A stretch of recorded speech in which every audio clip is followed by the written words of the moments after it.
Hello, you can see, whoa, we are in a train simulator. Today we are driving the 12 o'clock LNER Azuma service to Inverness.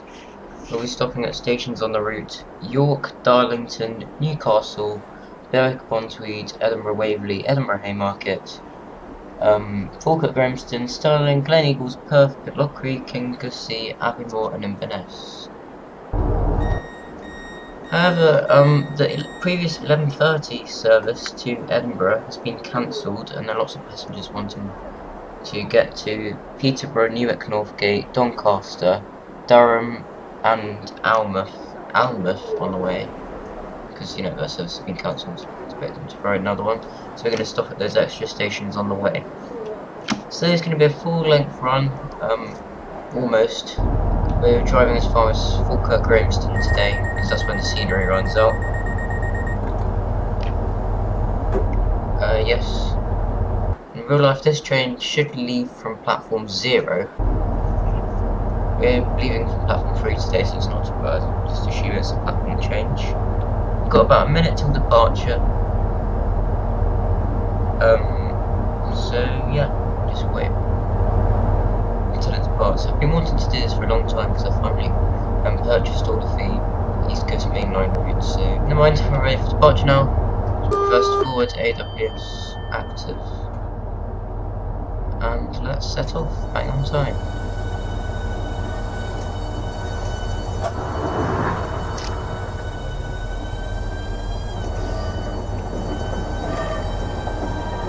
In real life, this service is nicknamed the Highland Chieftain. Given that name by LNER, so it goes through the Highlands. There's another service that goes as far as Stirling on weekdays. Yeah, that's another one. I guess it goes to the Highlands. I guess if you can call Stirling the Highlands. We're now entering. This is Gasworks Tunnel. At this point, we are on Downfast.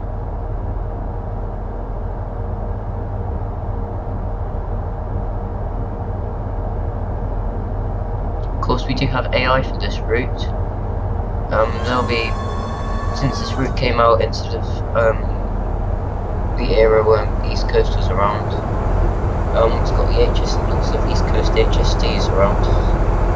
They couldn't do anything about it because this is a quick drive assist. The speed limit should shortly be going up to 45 miles an hour. We'll only be able to accelerate just as we clear Gasworks Tunnel.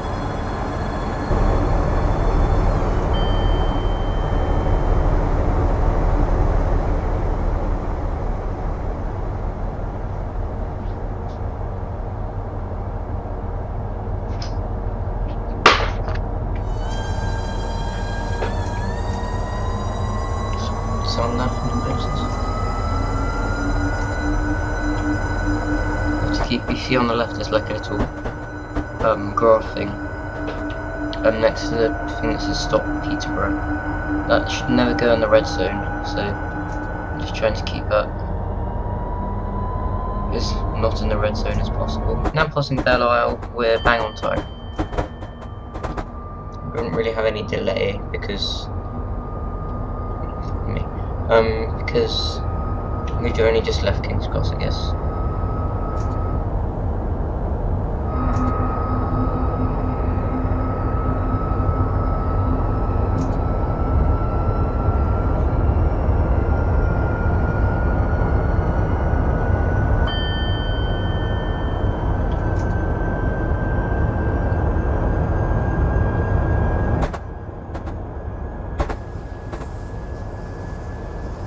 And we're now approaching Holloway South Junction.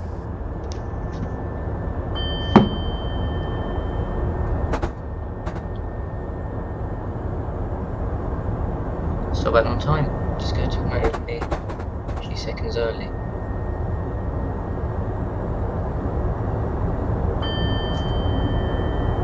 You can see just come around the corner, we've got the Emirates Football Stadium. Home of Arsenal, just on the right. Turns out Finsbury Park isn't the closest station to, oh, we got a 321 as an AI, nice. Got that from Armstrong Powerhouse as well. It's actually Drayton Park which is closest, but they shut that on match days because it's quite a small station. So the issue is Finsbury Park because it's slightly bigger. Quite a lot of people go to Highbury and Islington as well, from my knowledge. Now passing Finsbury Park, we are early.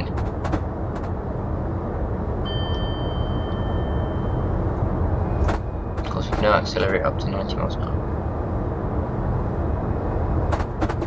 The acceleration on these new Azumas is excellent. I do love it.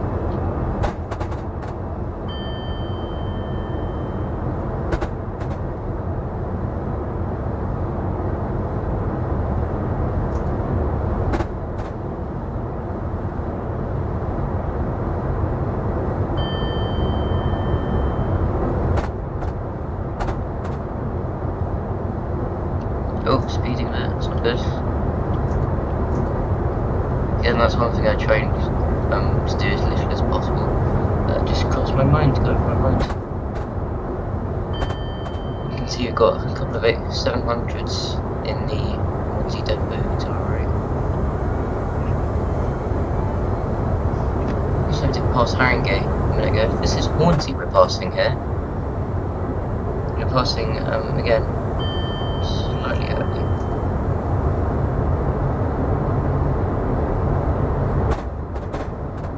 Got 365 and a 717 just in the bit on the right here.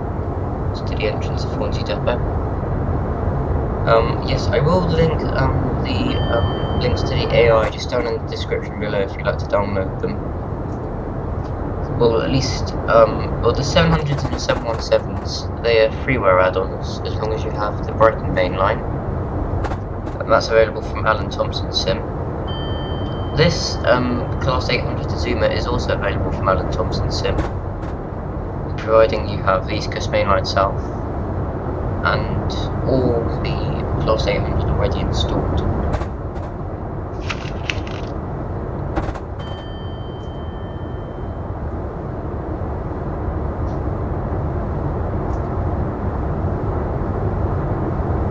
I think this is Barnet Tunnel, is what it's called.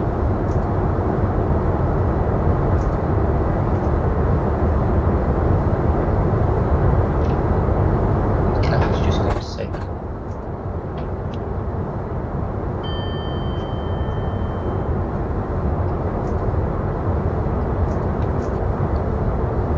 You can hear in the background. Right, we're now passing New South Gate about half a minute early, so making up good time. Might allow the train to coast a bit.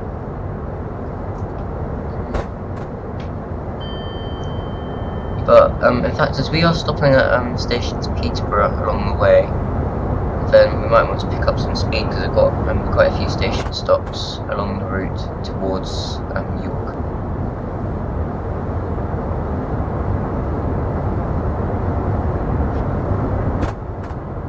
See on the display, the speed limit will surely be going up to 115 miles an hour. It increases to 125, I think. I think it's sort of near Stevenage or just off the Welland, I'm not entirely sure.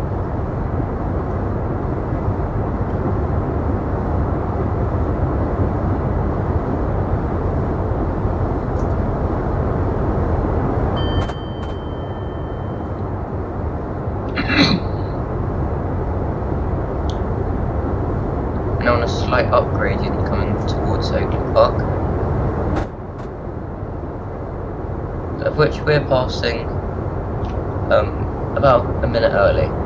In real life, the train that operated on Fridays, or at least the Friday before I was filming this, actually passed through there 1 minute late, and that was in Azuma as well. It's quite interesting to know. I'm passing New Barnet, which hardly took any time at all.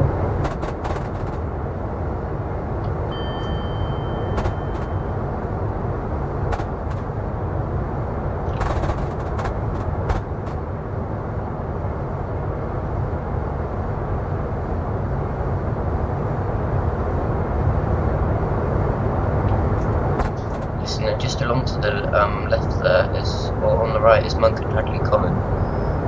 Sort of in between this bridge just that we're going underneath now, the tunnel, there is lots of great train spotting. Just by that white fence you can see on the left, there's a great location there where you can see it right by the line side. It is for a fencer, so you have to poke the camera through. This is Hadley Wood South Tunnel. As soon as we exit this tunnel, we'll be at Hadley Wood, which we are passing on time.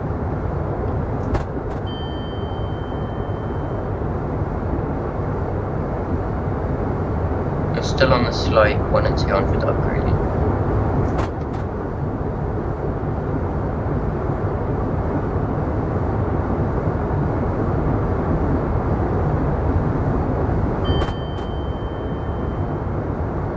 I believe this is Potter's Bar Tunnel.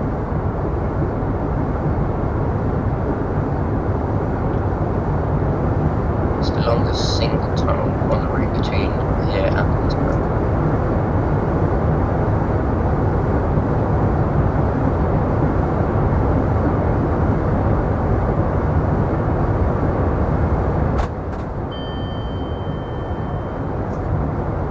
This is an area I know very well.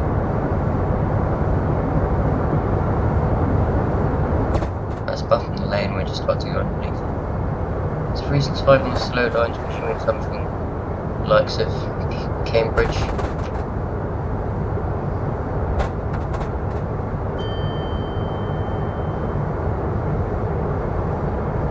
I've actually come this route before, but it was slightly early in the morning. It was about 8 o'clock in the morning. I did do a service to Edinburgh. I didn't go as far as Stirling or Falkirk or even Inverness. Just went to Edinburgh. The service terminated at Edinburgh. On the way back, this was when I was going to Scotland. Spoiler alert, those videos coming out shortly.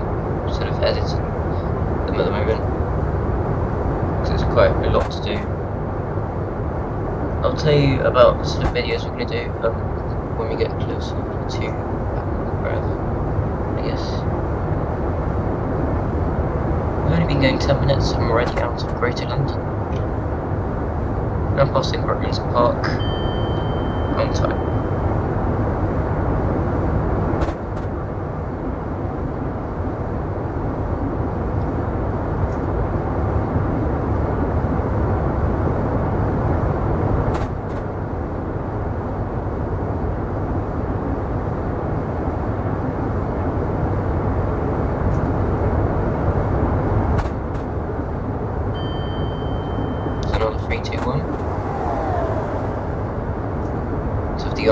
Powerhouse sort. This is Welham Green. We're passing about half a minute early again, so we're maintaining good time.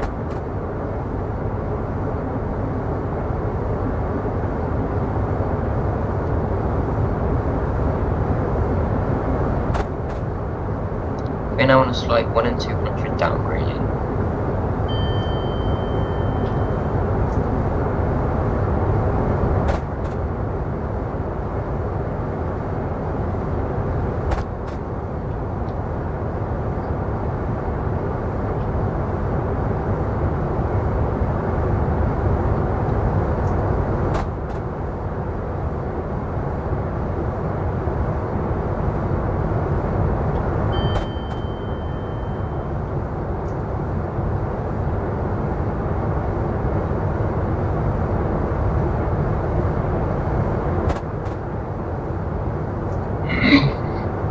We're now passing Hatfield. The platforms at Hatfield are actually staggered, so the down platforms are slightly further north than the up platforms.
a 717, just on the slow lines, just as we approach Welwyn Garden City. Here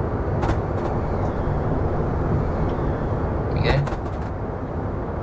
This is Welwyn Garden City. Now shortly after Welwyn Garden City we'll have Digswell Junction, where the line goes from a bottleneck of an up and down, fast and slow, to just a single up line and a single down line. We'll see that in a minute, just Digswell Junction. This is because the Welwyn Viaduct is only 2-track. It means that signalling around here can be quite tough. See that this is Digswell Junction just here, and here is the viaduct.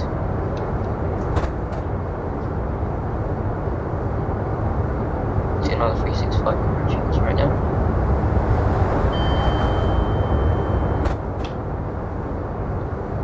We're now passing Welwyn North 1 minute early.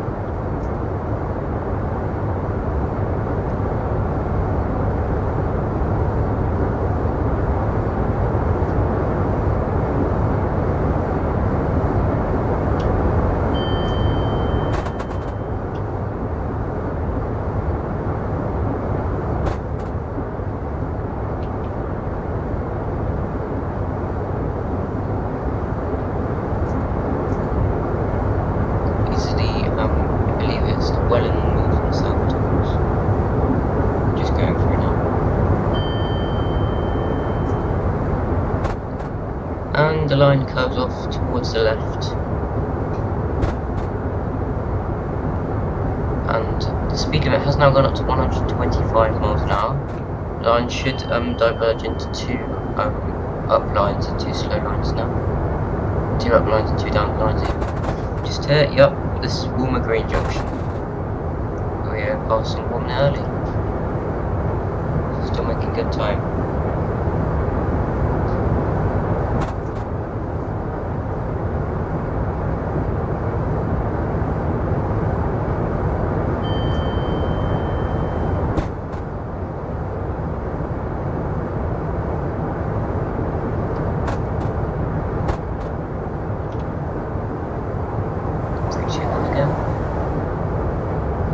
We're now passing Nebworth 2 minutes early.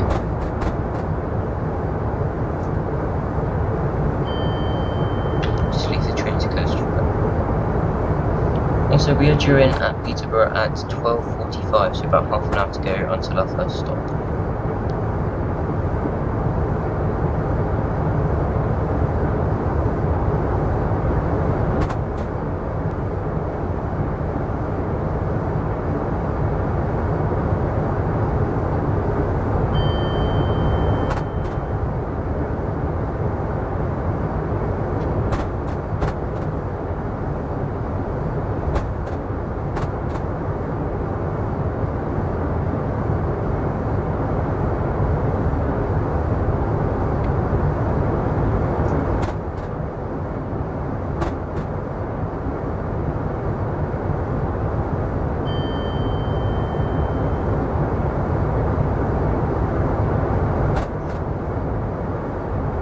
Be passing through Stevenage.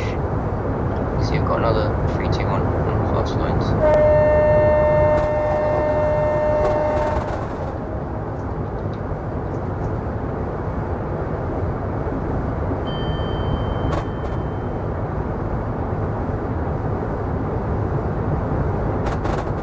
Past 1 minute.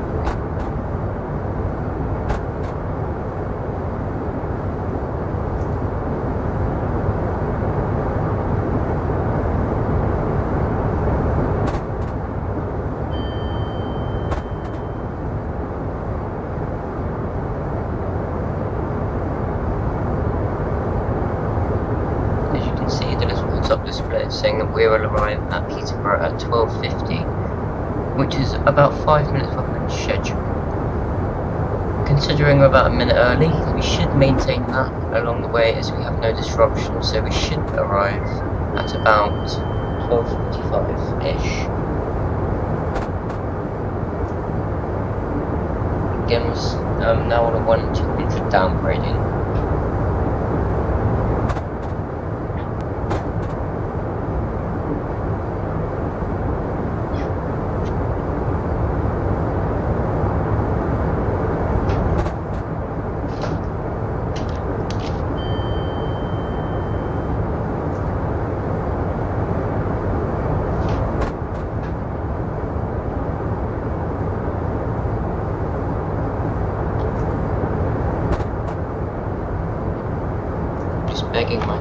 on the sip front of my monitor. Come on, get off. Get off.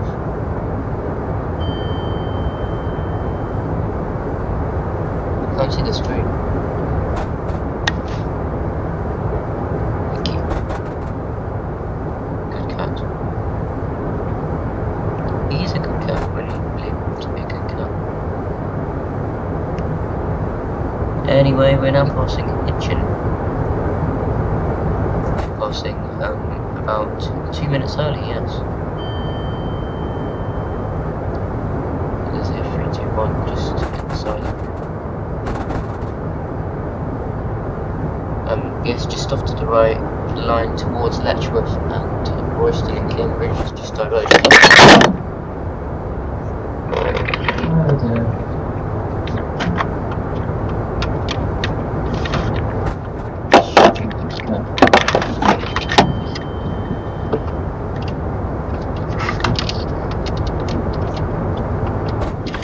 Terribly sorry about this again. Stupid creature. Why would you do that? It's the most inconvenient thing to do. Right, we're sorted. Let's carry on. Onwards. We're now on a long stretch of line that heads towards Peterborough. Just passing Hitchin.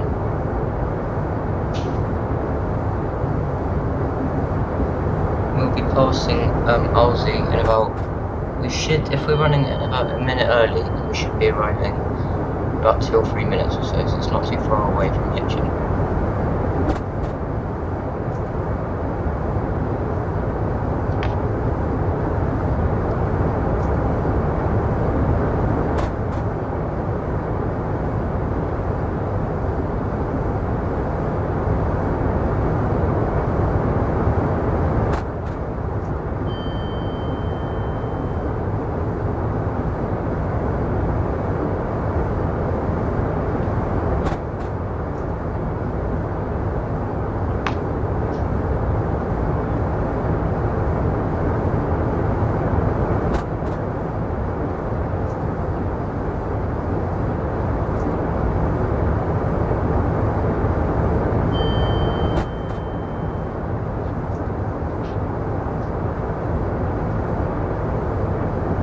The old station is about a mile away. First whistle marker marking the end of the level crossing up ahead.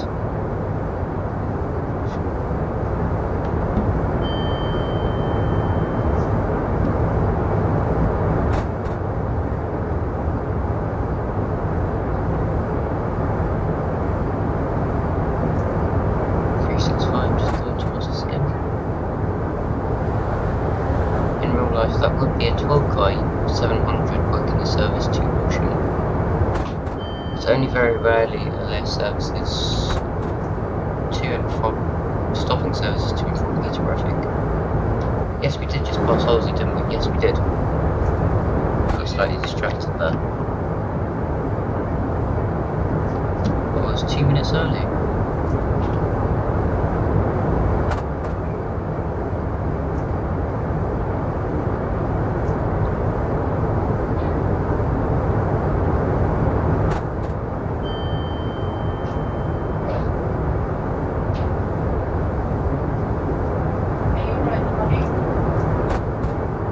You've got the Class 91s are being mostly phased out.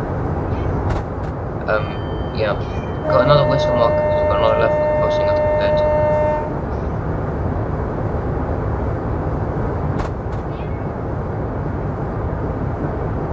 And another one.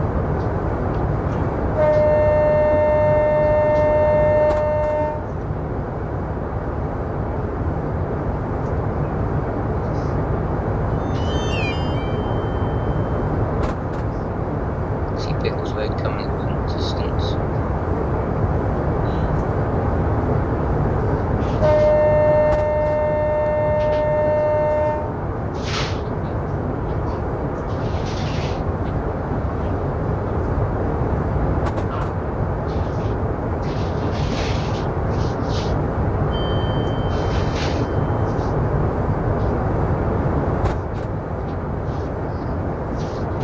our estimated time of arrival has gone down by about 2 minutes. Hoping to arrive at Peterborough maybe a couple of minutes earlier than 12:45. We're running ahead of time. Now passing Biggleswade. We should be 2 minutes early.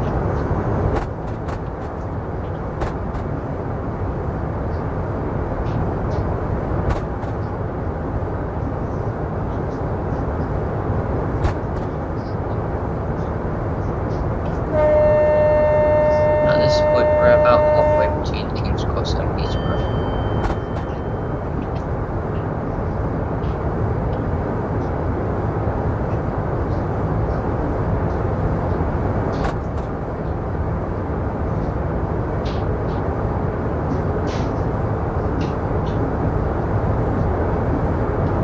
Got a Sandy station coming up in about a mile.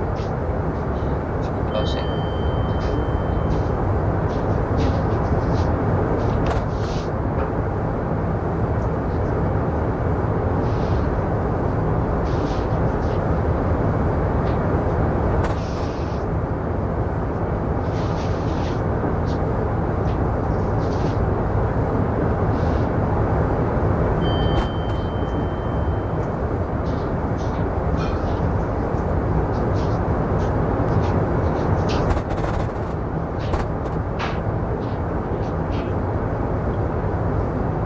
Sandy station, we're passing 3 minutes early.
I will point out that the Class 800s from Alan Thompson Sim uses the oldest from on the East Coast Main Line, and this 800 was made before the actual traction motor sounds for the Class 800 were recognised.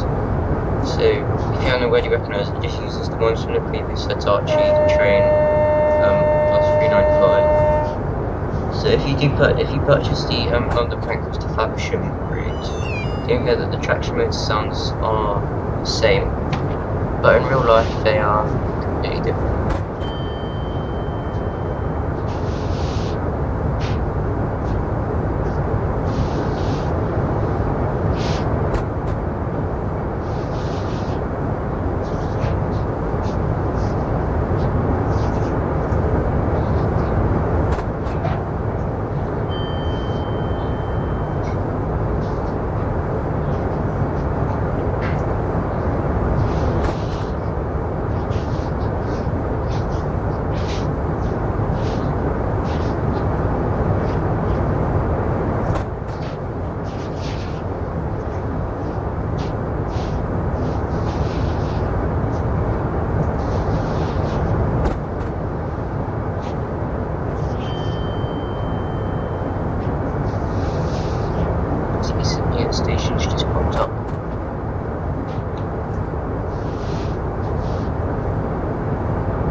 5. Getting up slow. Only 700. Which appears to be inside it, yeah. The train used to terminate at St. Neots. I'm not sure if it did. I don't know why there's a side anyway.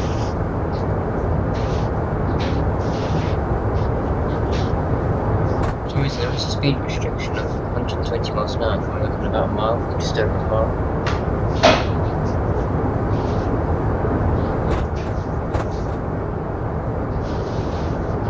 Plus, yes, about 2 minutes early.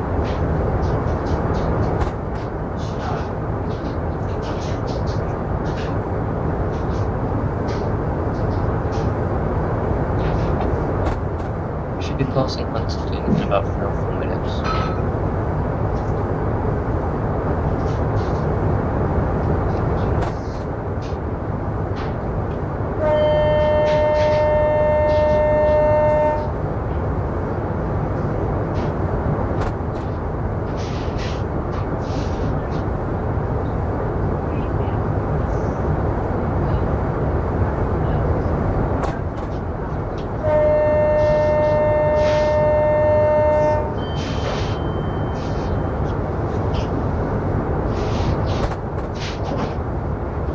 It's because we have quite a lot of sharp curves around here.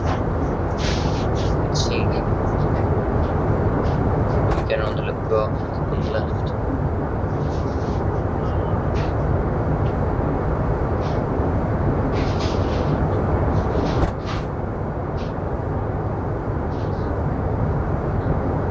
Still see our estimated time of arrival going down.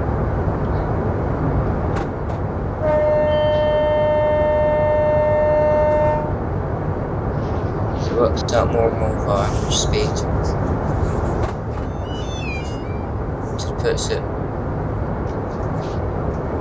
quicker, I guess.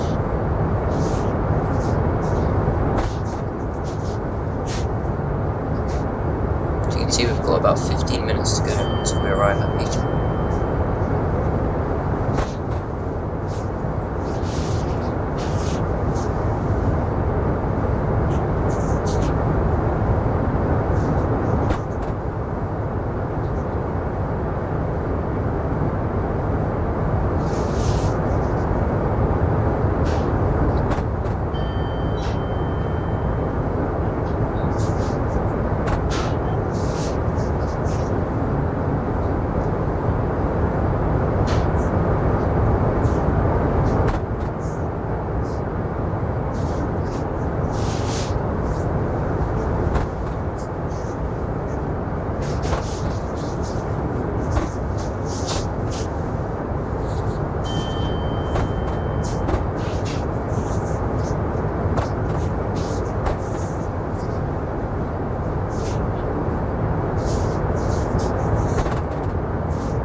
Carto.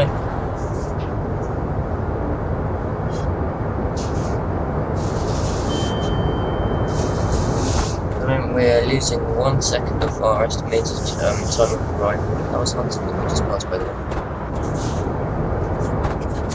Past 2 minutes early.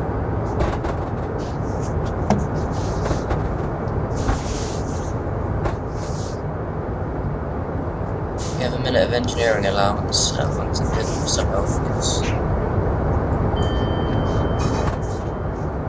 I'll sort that out when we get to Peterborough. But can I do this? Oh, I can't do anything.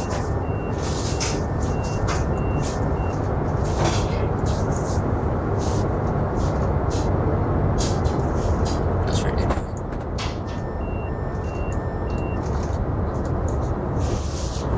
Just done that.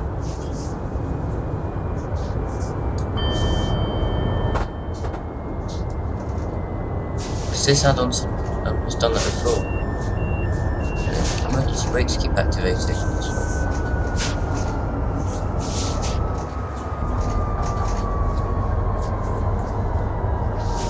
Wait for the entire train to stop before we set the reverser again.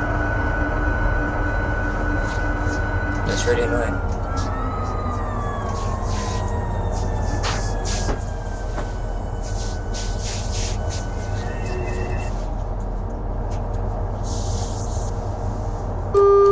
There we go. And we're off. We're going to arrive at Peterborough a couple of minutes late, and then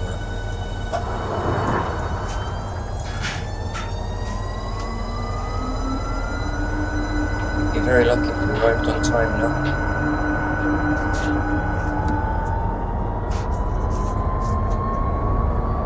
It's really annoying that the add-on does that.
We might be lucky enough to arrive on time actually if we're lucky.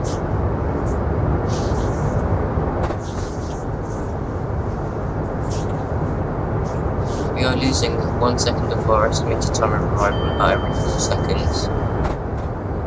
So if we have 10 minutes to go, that means we should arrive at Peterborough in theory if we kept maintaining the speed in about 7 minutes. Or 8 minutes. Which is perfect, which means we're going to arrive pretty much bang on 12:45, probably arrive maybe a minute later because of the decelerator. Now on 1 and 200s, down gradient.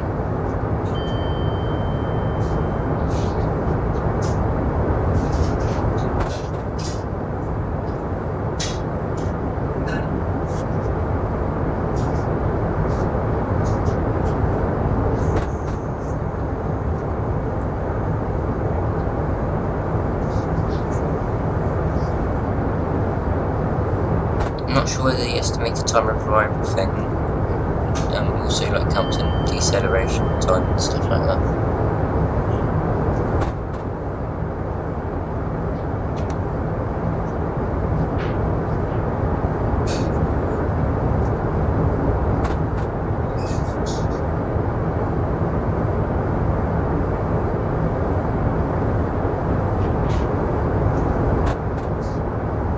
Just to remind you that we are stopping at Peterborough. This service usually would not stop at Peterborough. We are stopping at Peterborough today because the previous 11:30 service was cancelled.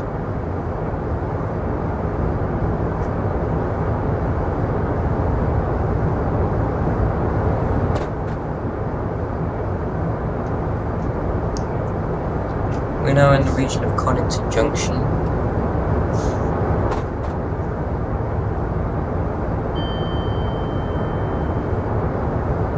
Just under 10 miles to go until Peterborough.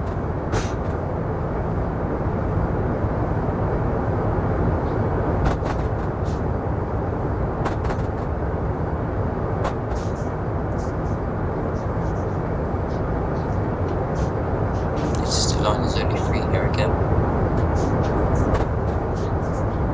Now the speed limit goes down to 105 miles an hour.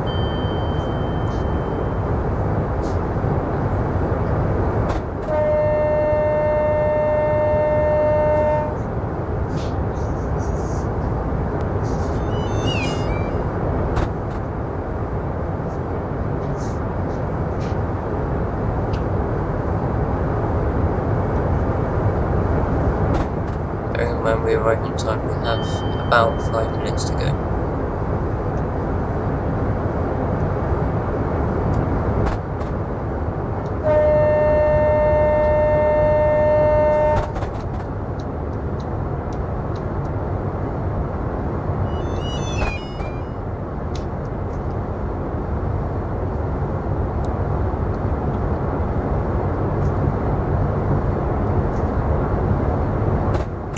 25 miles an hour because there's again only one up and down line. And it's only 20 miles an hour slow, it does feel considerably slower.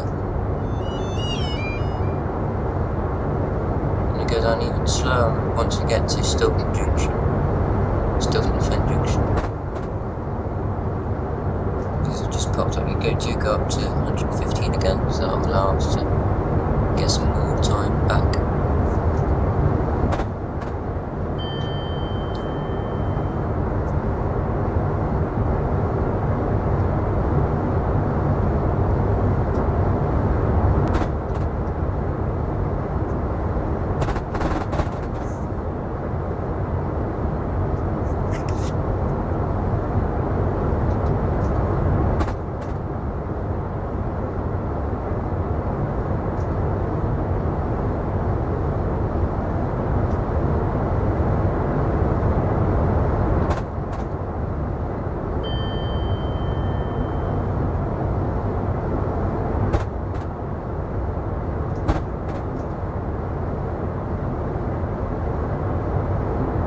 The speed limit goes back up to 150 miles an hour.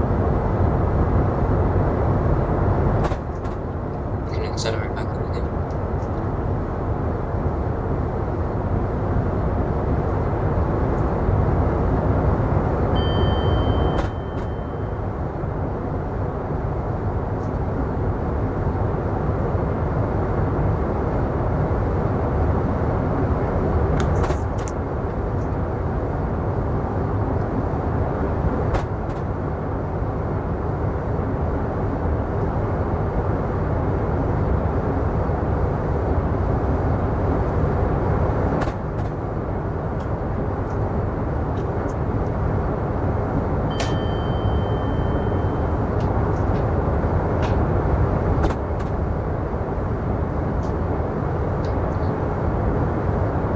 About a mile away from Fletton Junction.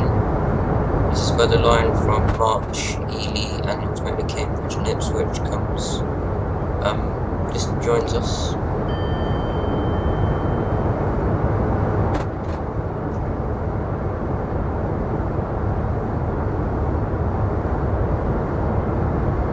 Morpeth boards. We'll talk about Morpeth boards once you get to Morpeth.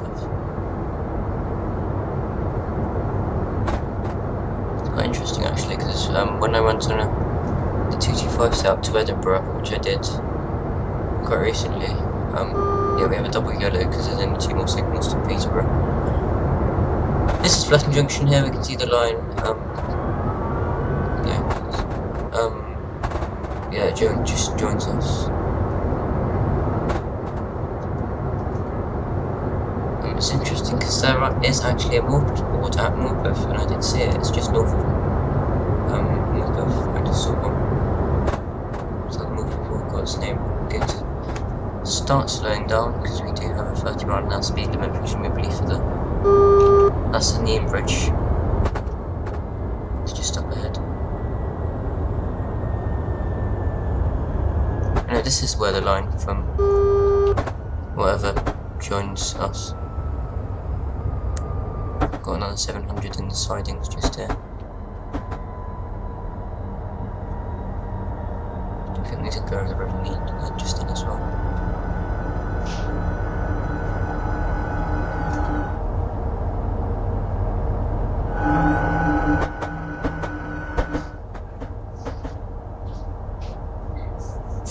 So we are going to arrive at Peterborough on time. We've got 321 just in the platform, I think, to put that back down south to London.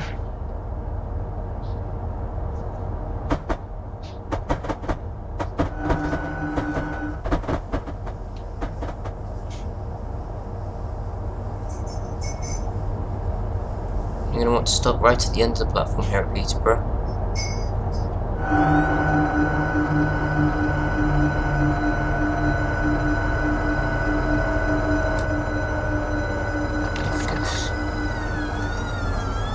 It's done that again.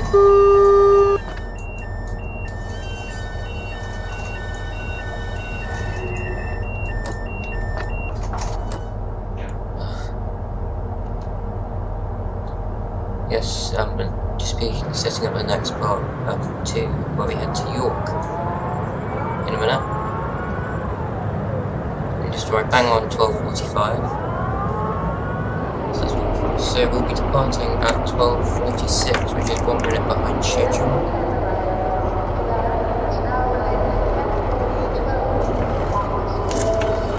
Depart as soon as possible. As I said, this is the Creative Rail route, which is from Peterborough to York. It's quite a long route. It's sort of based, it's not quite modern day, it's sort of based in the late 90s.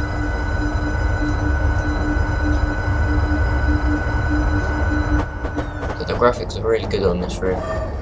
It's a lot newer than the East Coast Main Line London to Peterborough route. It's got 25 mph speed limit just as we cross over here. Shortly after we'll go up to 115 miles.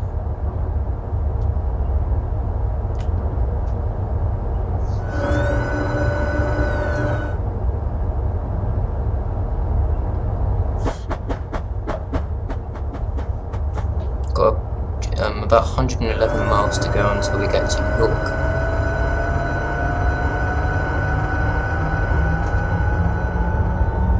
We'll be arriving.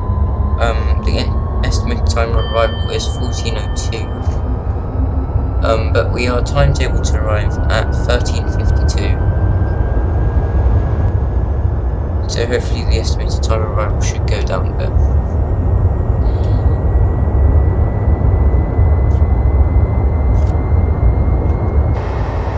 It's a lot less framey than the London Peterborough one, probably because it's newer route and then probably less assets for it to load as well.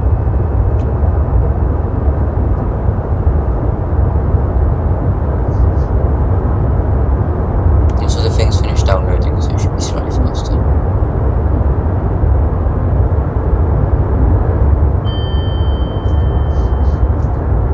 Also, if anyone knows how to turn NVIDIA VSync off in Train Simulator, can you let me know down in the comments below, please? It's just more of an annoyance.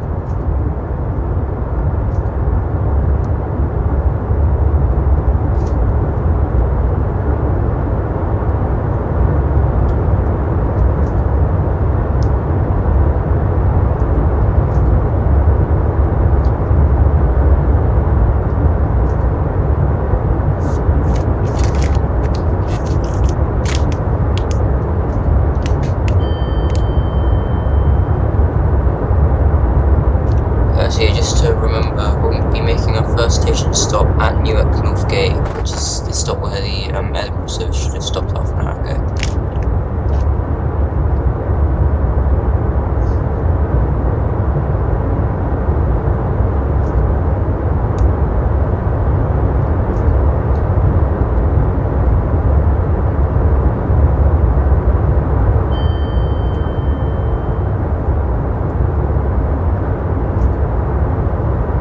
So you've got an HSD coming up.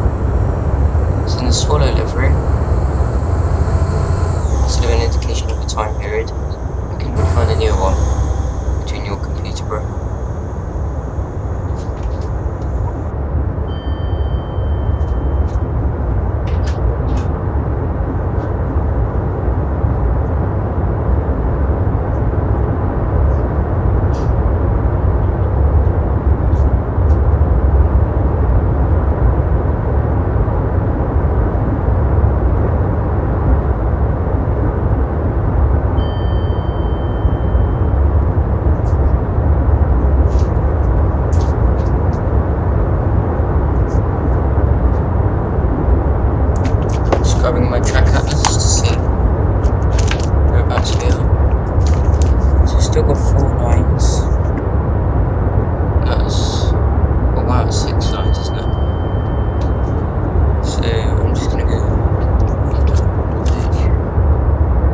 That level crossing we went over was, if you just went to the Darlington crossovers, that would be just Darlington level crossing.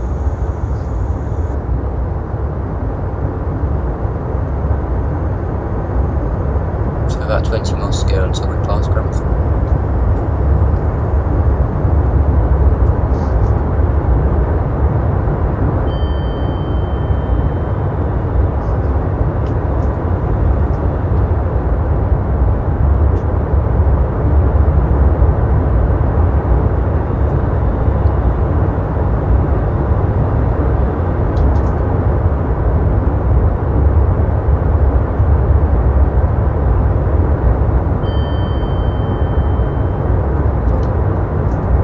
Now it's Retford level crossing.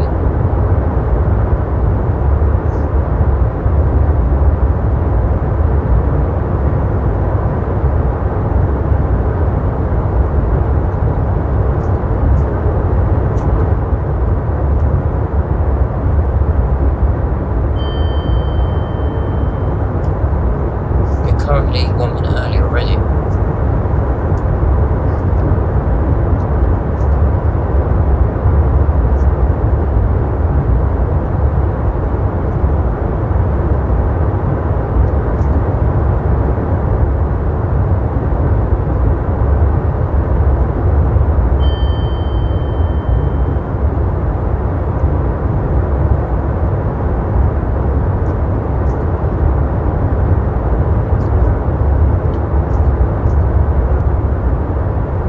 I've got just under 100 miles to go until Newark.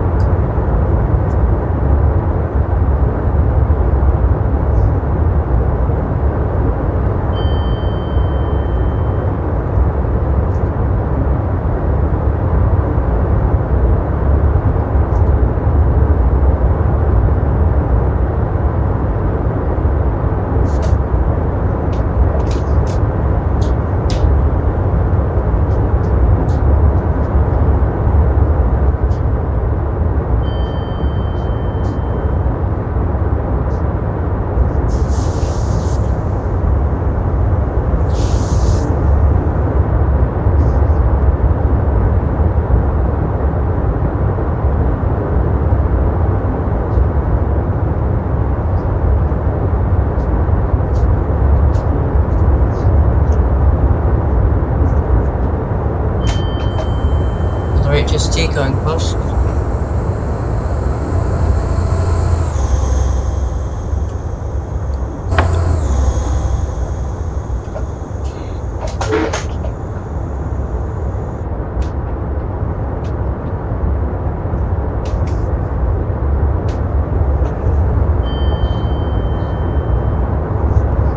The line just slowly curving off to the right here.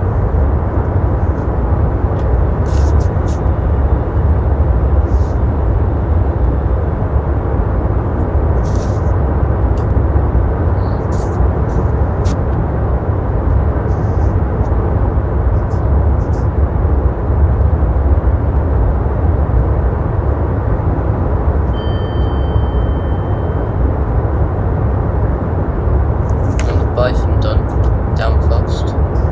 So Byton down fast.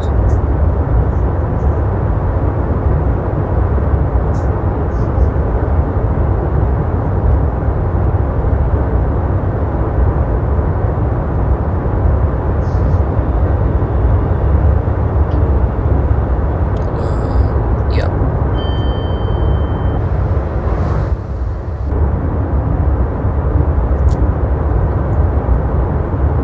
Oh, we're speeding. I just realised I've had my traction up to 1. And there's so many HSTs on this route, why don't hit it? It's not how to signal. Must be really tight signalling, or are we just going ridiculously fast?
don't know where Stoke Junction is, but we're late.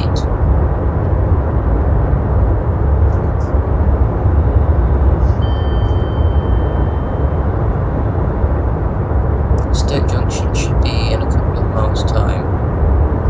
That's where we transfer from the down fast to the down main. I'm assuming it goes into sort of like a viaduct because yeah, less than half a mile later it changes back into, we go back onto the down fast.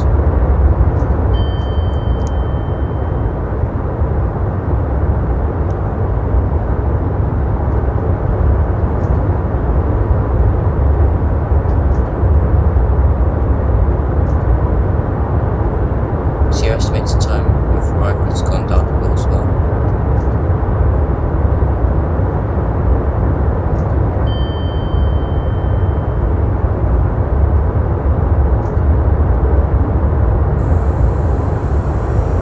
This is Stoke Junction here, we're a minute late.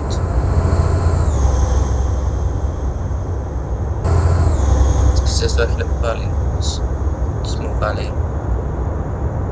And then at High Dyke Junction, you should go back to 4, it should be just after this tunnel, which is Stoke Tunnel.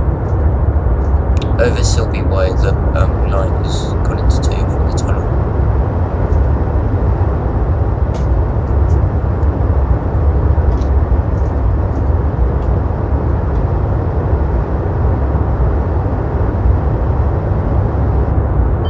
High Dyke Junction should be shortly after this. No, on a 1 in 200 minor down gradient.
Grantham station has just popped up into our heads-up display. It's in the 100-mile-an-hour speed limit just before it.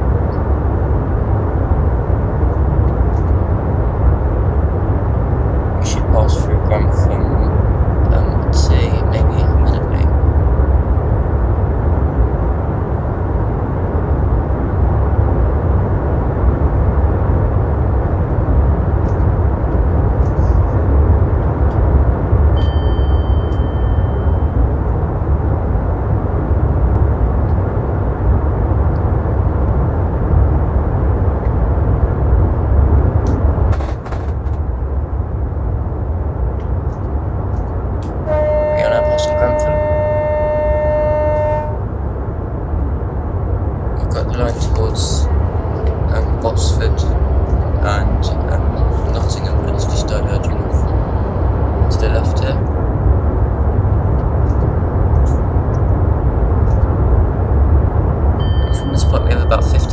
Until we get to Newark North Gate.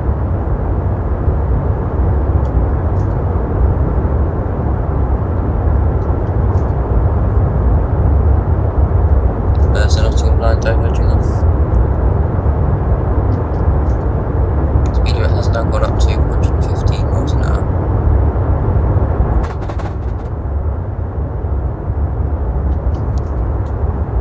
And there's one up, one down line. Through Newark North Gate, I'll just have a look.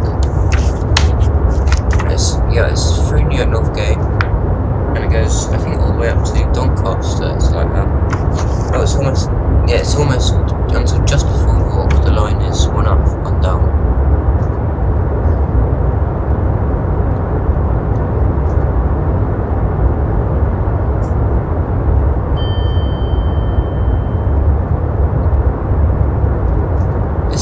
Cliff Tunnel, we're just approaching there.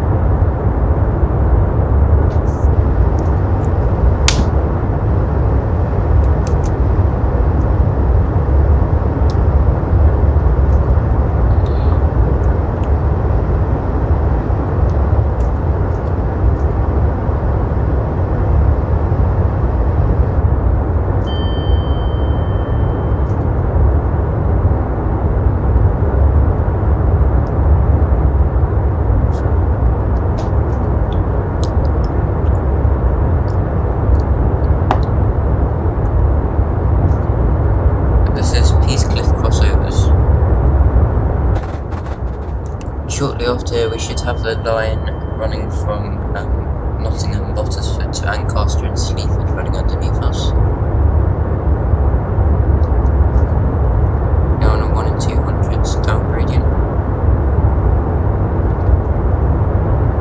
See if you can see the line. I think it was there.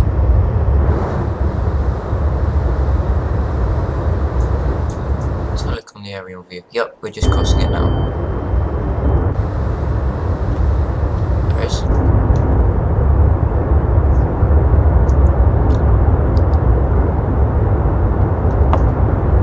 Yeah, the speed limit has gone up to 125. Probably did go up to 125 quite a long time ago as well.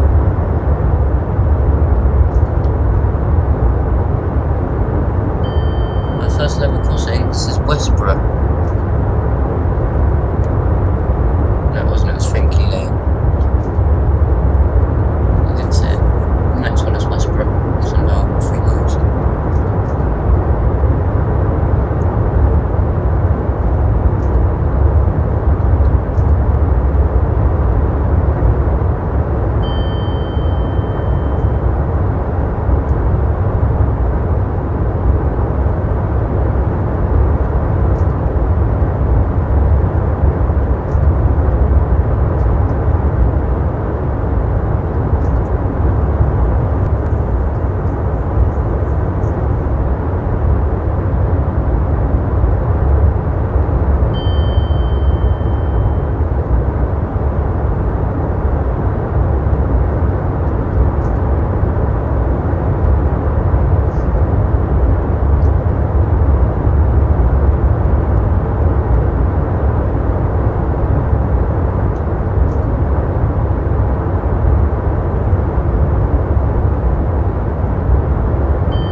arrive in Newark North Gate.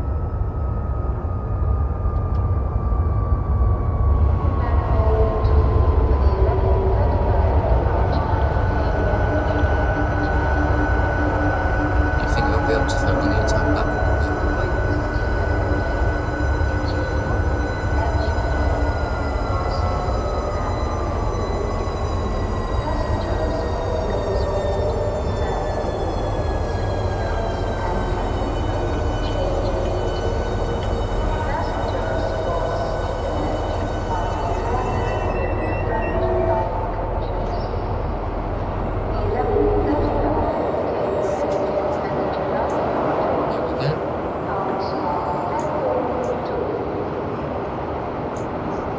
Where'd the doors go?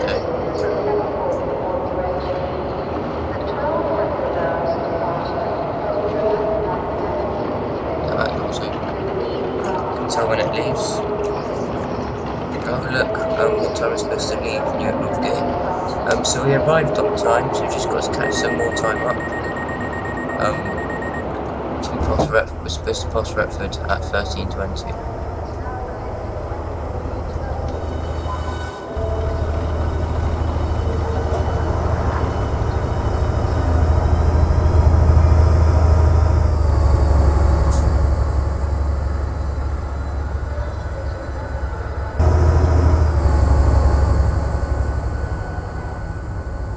So you've got another railway line that's just gone over us.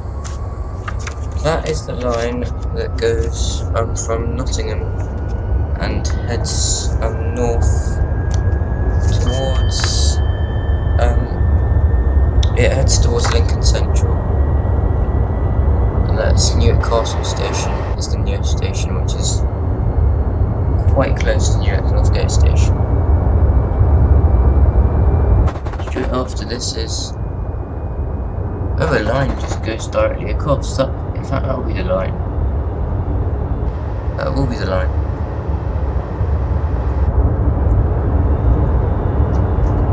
That will be the line that goes towards Lincoln Central. Now the speed limit's gone up to 125.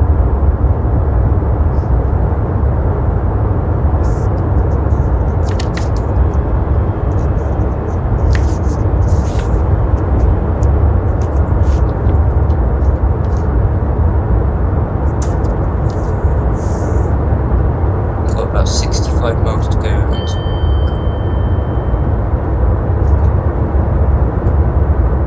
It's Church Lane level crossing.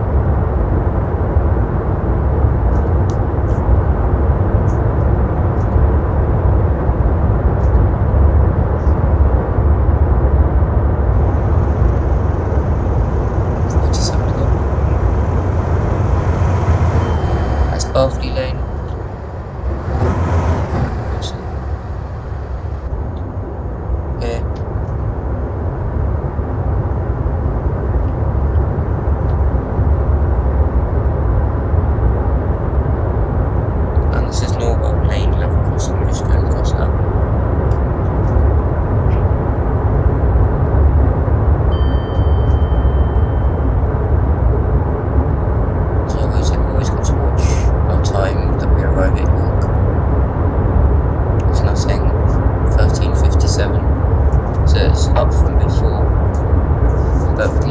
Still need to stop at Doncaster.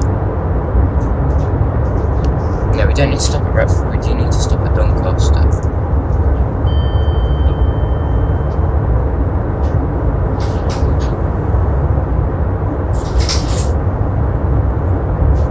That was Cromwell Lane level crossing.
plan out a rough timetable for what time we'll arrive at Doncaster.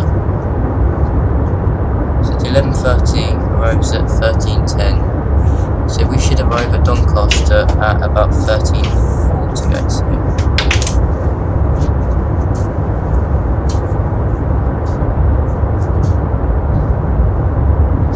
Hopefully slightly early, because otherwise we'd be about 5 minutes late too. Around 115 mile an hour speed limit up ahead. It should be because of Retford just up ahead.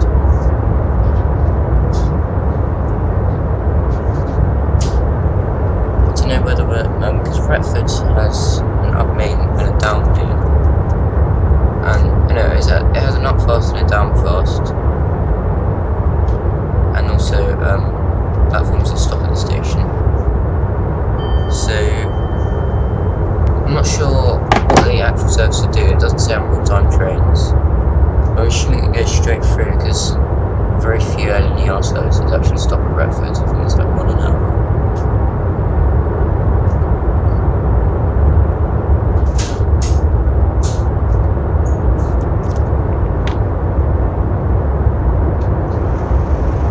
One in 200 down gradient now.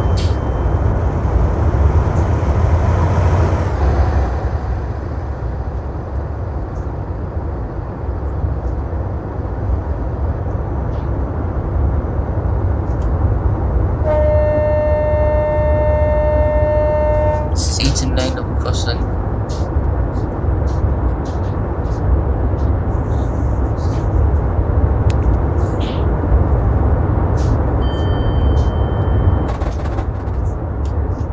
Now we have another one. It's not listed here, but the speed limit is now going up to 120 miles an hour.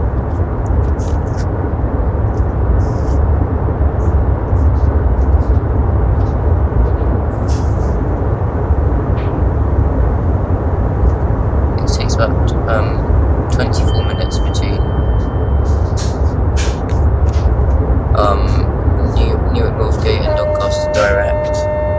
That's Grove Road level crossing. We're shortly passing Retford in about a mile.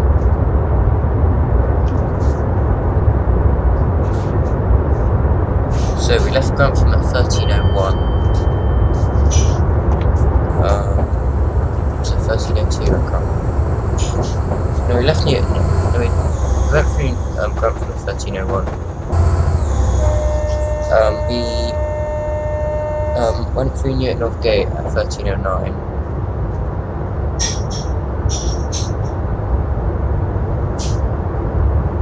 So yeah, 13:34 would arrive at Doncaster.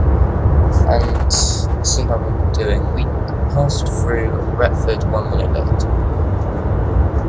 I think it's kind of catch up a bit.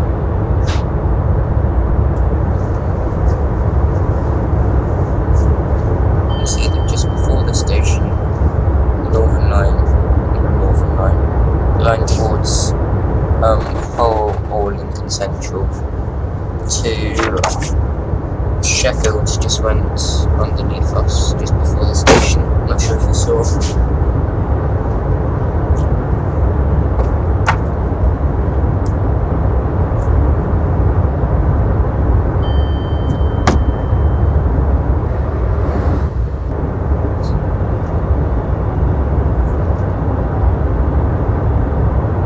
Botany Bay level crossing.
around the school level crossing.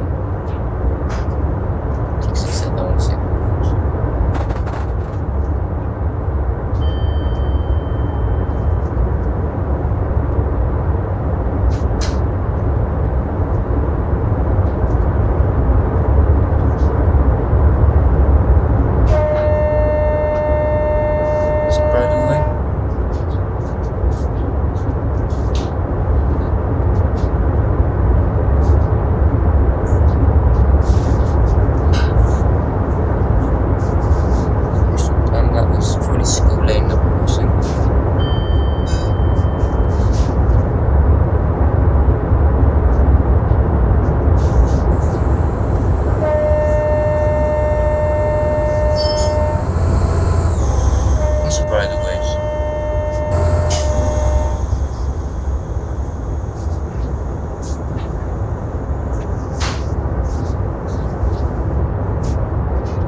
Speed limit, which is just coming up.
Crossovers. We're due to arrive in at Doncaster at 13:32, so we've got about 6 minutes.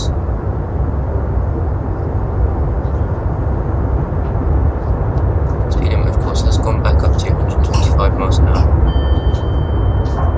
This is a bridge. I can't say it was a level crossing, but it's not.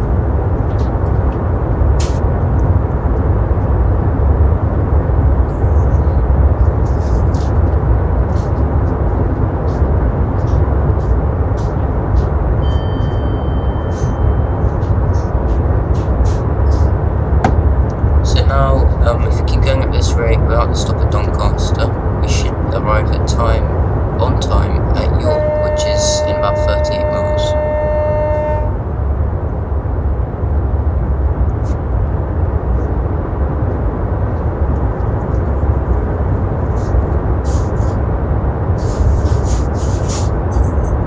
Say, I am a fan of this creative rail add-on. It's quite expensive. It's quite good. This is Rossington level crossing, just before we enter the Doncaster area.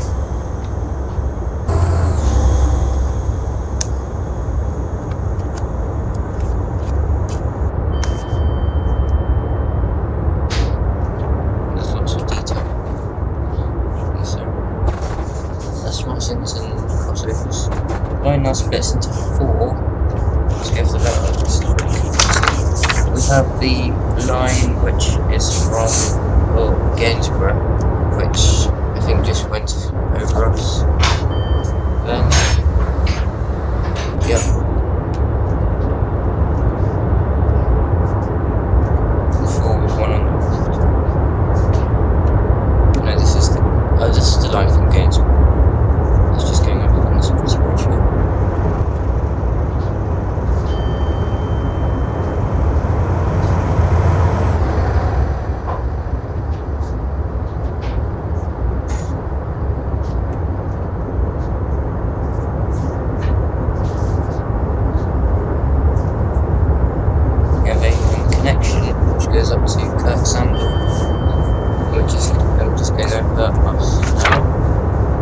goes south towards Matley Colliery and eventually Sheer Oaks. I got to slow down for 100 mph speed limit, which I had not anticipated.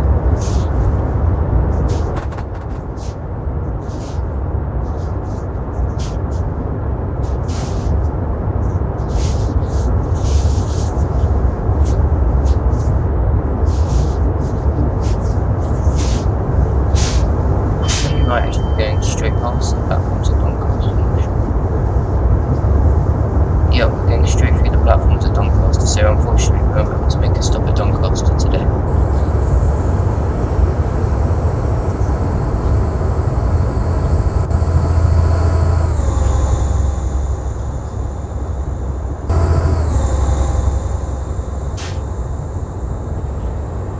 Yep, going straight through.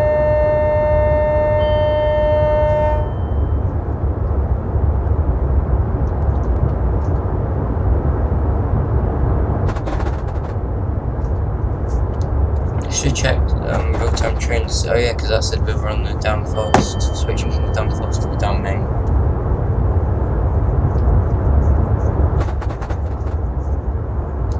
Lots of diverging lines here. The line diverging towards Kirk Sandal, which has just gone to the right there. Got line diverging off towards Bentley. I need to go back onto the page that Doncaster's on to work out where it is. The line that goes to Kirk Sandal goes further to Cleethorpes, etc.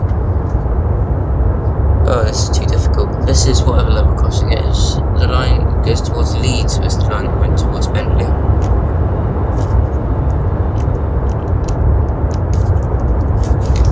The level crossing we just went over was Arksey level crossing.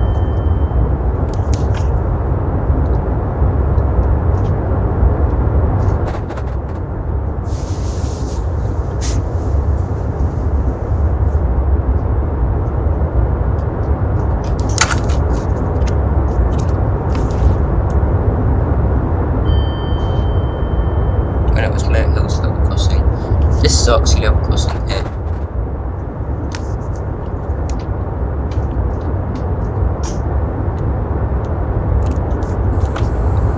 Door Lane level crossing was next. After these bridleways.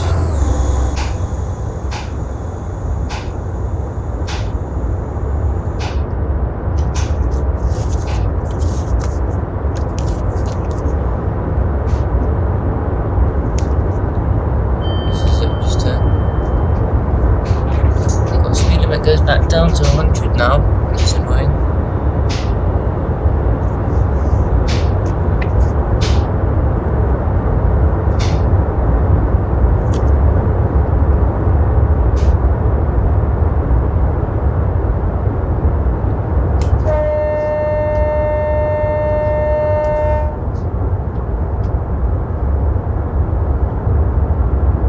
Got a line that goes from Leeds towards Cleethorpes, etc. Scunthorpe, which has just gone over us now. And there's also a crossover, which is a line that goes back round, I think, to Nottingley. I'll have a look on that. It goes to it goes sort of to Nottingley, Pontefract area. Eventually it'll come back round towards Selby. And the East Coast Main Line speed has gone back up again.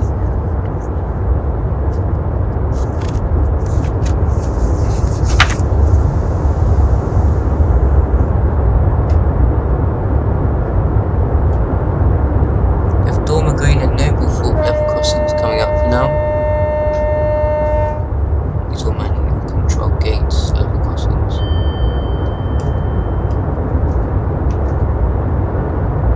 About 25 miles to go until the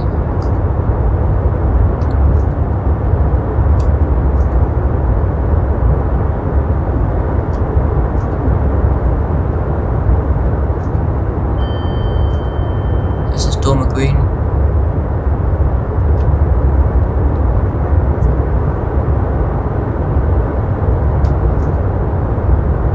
I think that's Noblethorpe just in the distance there by those buildings, yeah.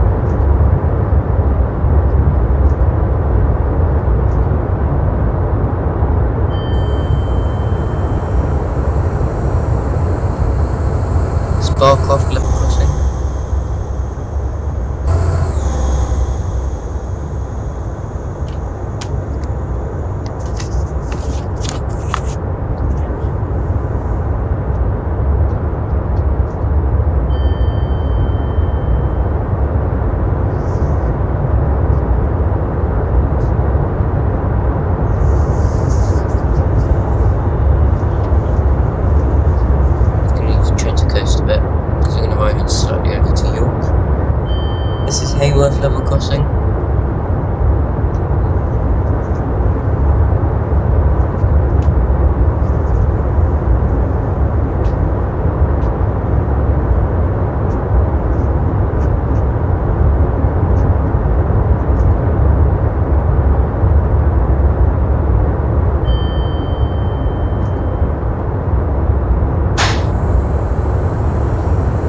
This is Moss Level Crossing, which is just going ahead now.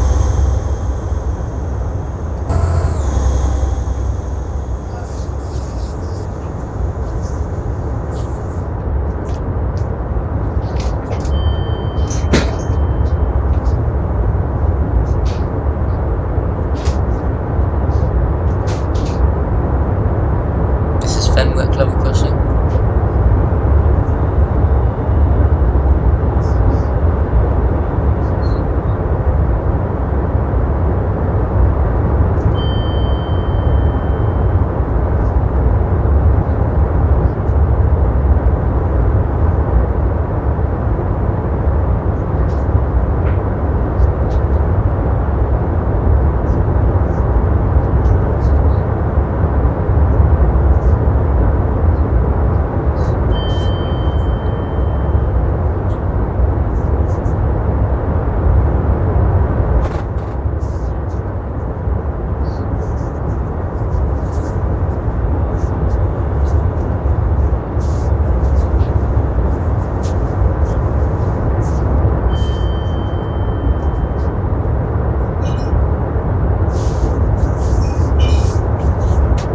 London Kings Cross have been going for an hour and 36 minutes. We're due to arrive in at York at 13:52. We're arriving on platform 9, as you can see on the heads-up display. We've got around 20 miles to go.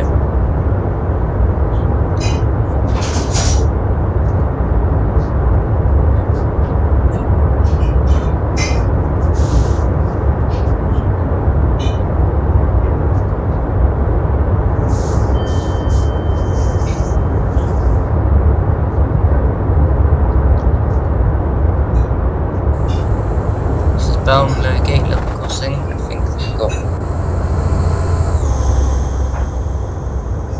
Okay. We've got a. Ooh, I'm not sure where we are now. We're curving round to the left. I think I've already got over the Hens branch. Oh, okay, look.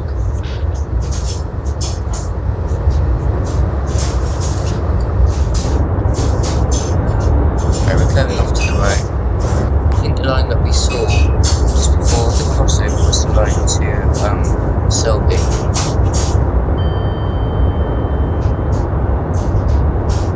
We're now curving around quite a lot.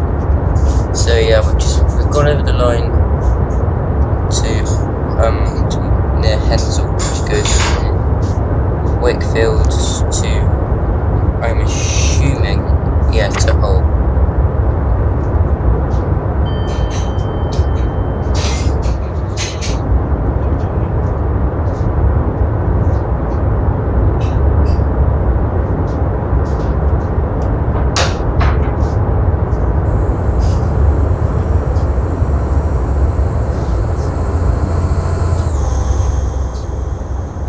Those little crossings are slightly newer than this, maybe? I don't think so.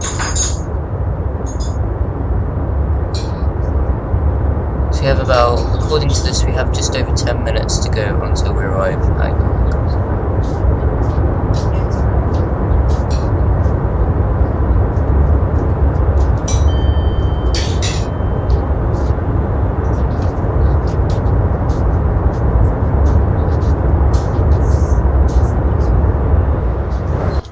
Railway line? No.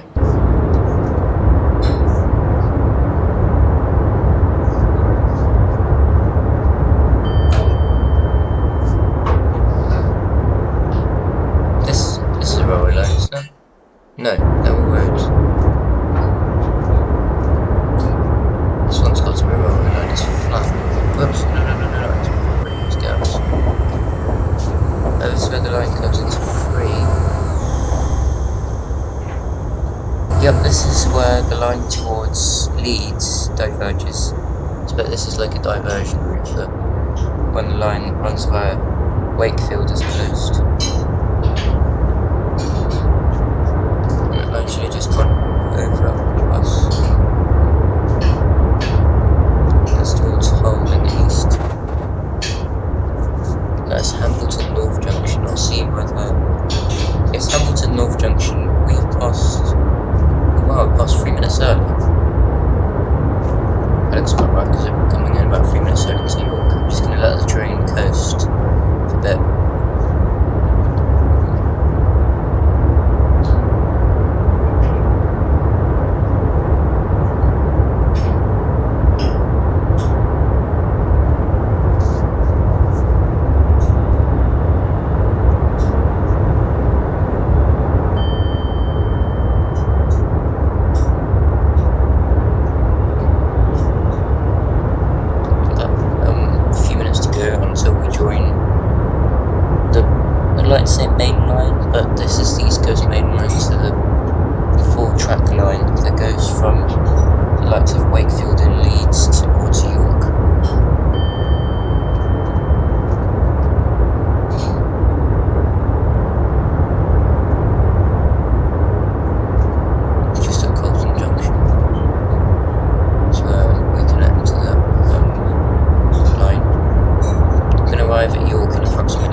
Red signal when you're doing over 15 miles an hour, it automatically engages emergency brakes. Of course, be careful of that in the future.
south that has it, and a few other routes as well, but just does it. I'm pretty certain that this route doesn't have it.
That we're going to cross over.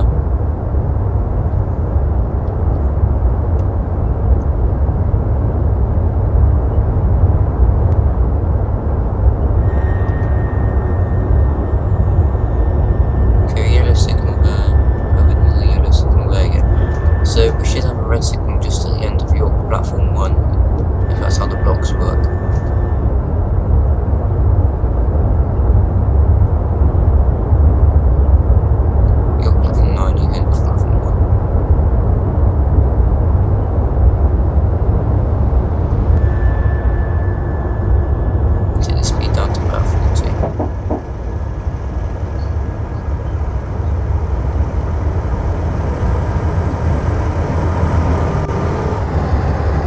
That's the flashing yellow.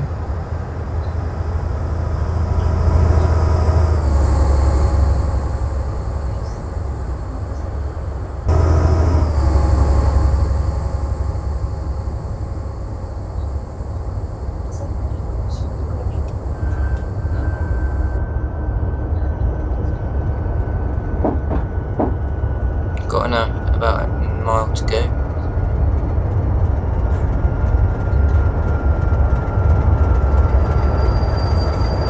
Sound of 47, so that's held us to racing. That's presumably going to cross over as well. It's waiting for us to clear.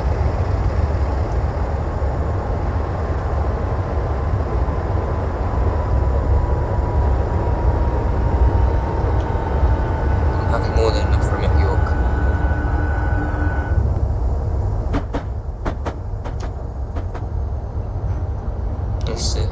The lines that avoid York, which diverge off.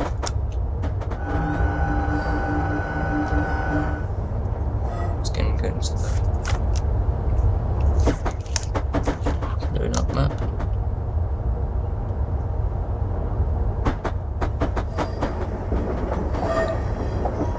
We slowly make our way into platform 9.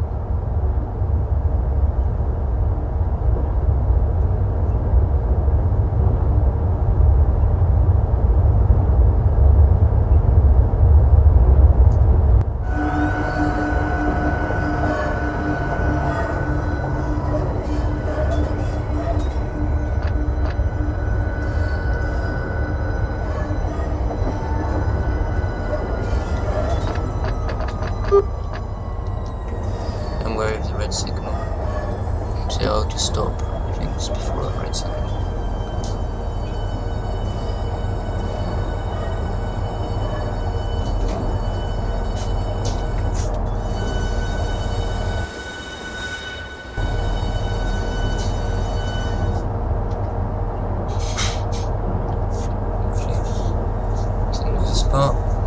Next part, we arrived 2 minutes early there, so I'm going to remember that. I'm going to say that we arrived at 13:51. And the next part will be to Newcastle.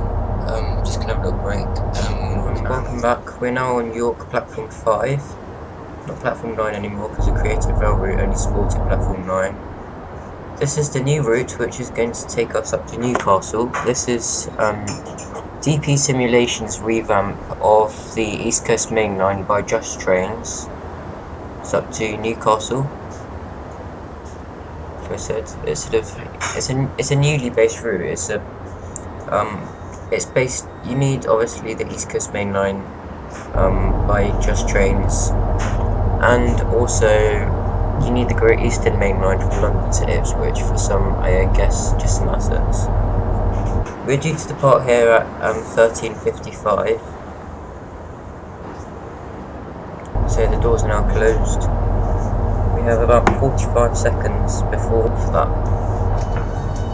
We're now departing on time, obviously.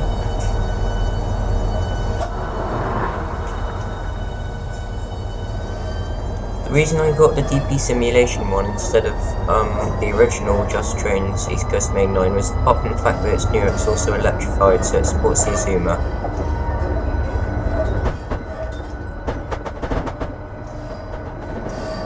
That might be an issue with the line between Edinburgh and Falkirk Grahamston. So I do have another 800 installed, so we'll need to use that. So onto the railways. Now we're just going past, you can see that the line that just diverged off to the right. If you rewind a bit, that was the line went off towards Melton and Scarborough. Now curving around through the National Railway Museum on our left. And then coming just round to meet with the York avoiding line to Skelton Junction. Speed limit's now gone up to 50 miles an hour.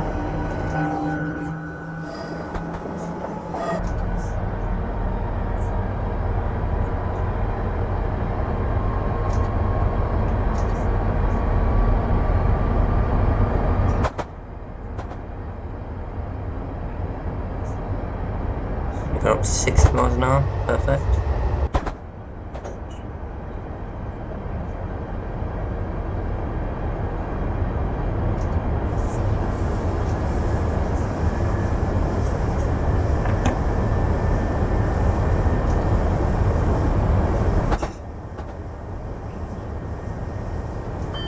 But we're speeding, that's not good. Let's not let that happen again. Goes both relentless. This is Skelton Junction around this area. About half a minute early already. Oh, we know. Yes, it is.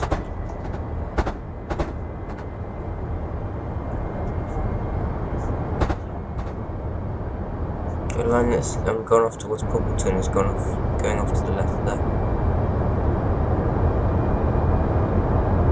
And that goes round towards Harrogate.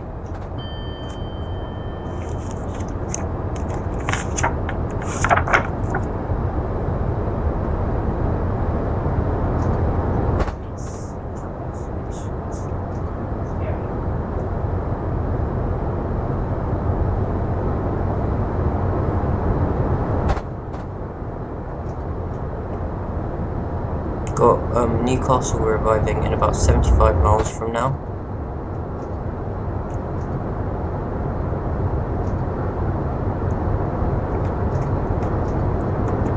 Next stop will be Darlington.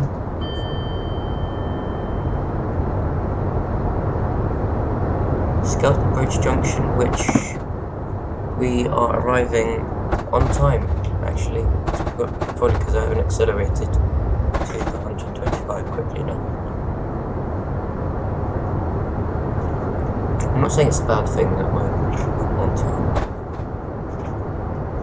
It's just that I know the Azumas can do a lot better than that.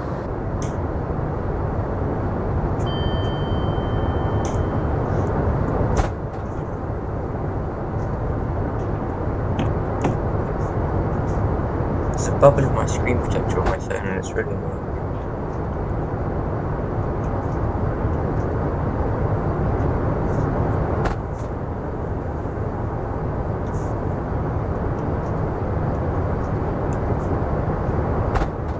So if you did enjoy this video, please make sure to give this video a like or subscribe if you're not already.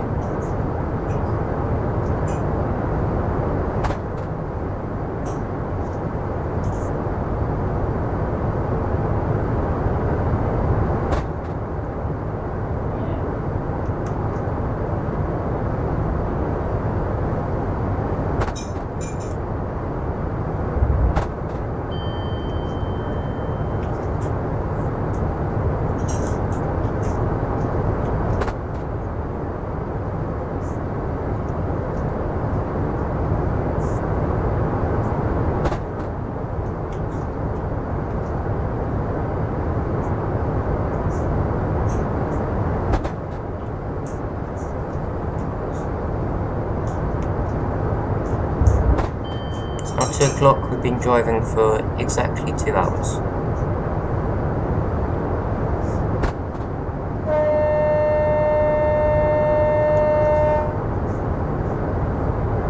This is the Edinburgh footpath crossing. It's about 7 miles out from York.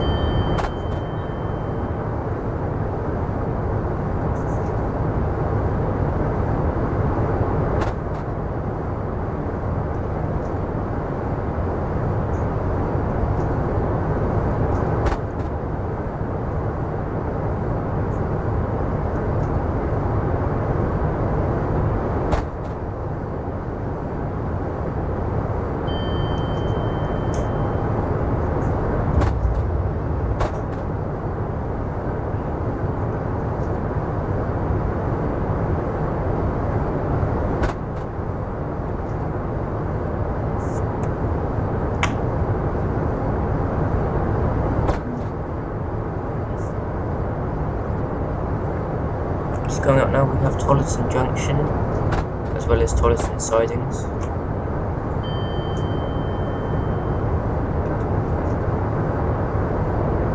Tollerton Sidings are here. We are passing a minute early.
Straight piece of track that takes us all the way up to Thirsk. Takes us all the way up to Northallerton actually. But at Thirsk we got the lines diverging off. Is it a Thirsk? I don't think it's a Thirsk actually.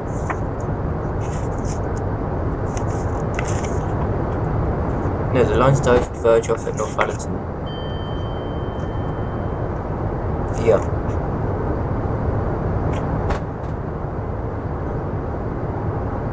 A slight curve onto the left-ish. A steep curve actually.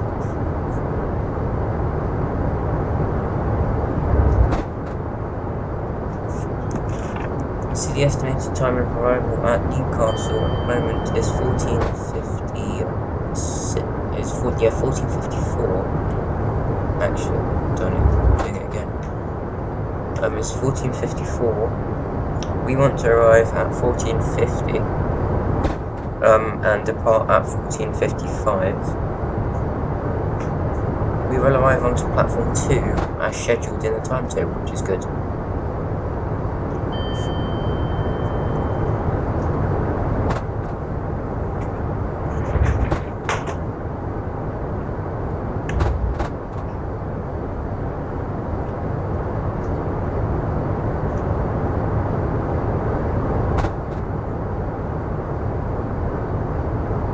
Now we have about 20, well, just less than 20 minutes until we get to Northallerton.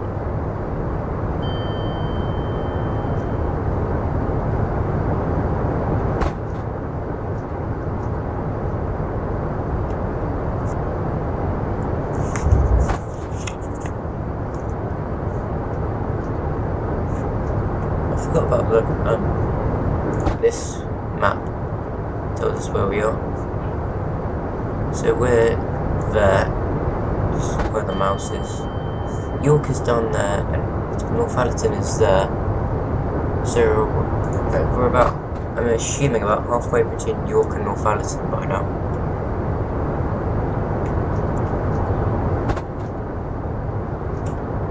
Maybe even halfway between York and Darlington.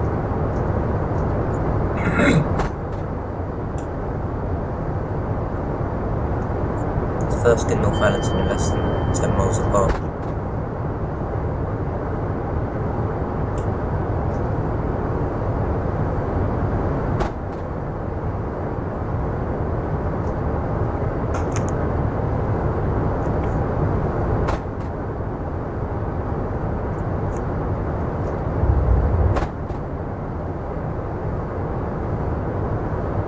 So after Darlington, the line becomes quite curvy.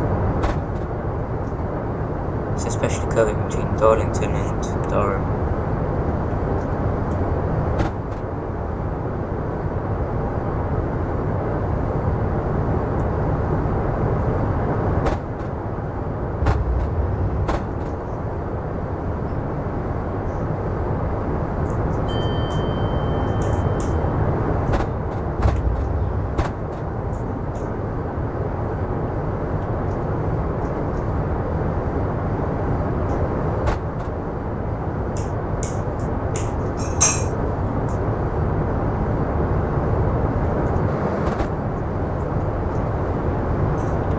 Passing Thirsk in about a minute.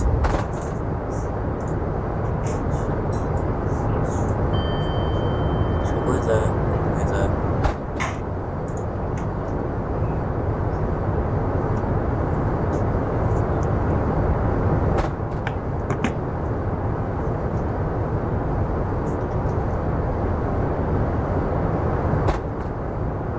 We're about 60 miles to go until Newcastle.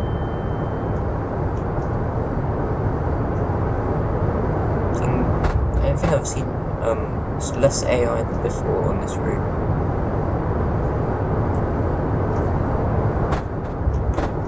Probably because there's no AI associated with it.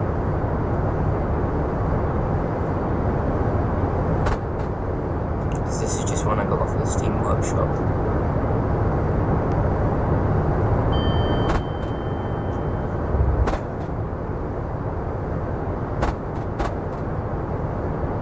Junctions before Thirsk, the crossover.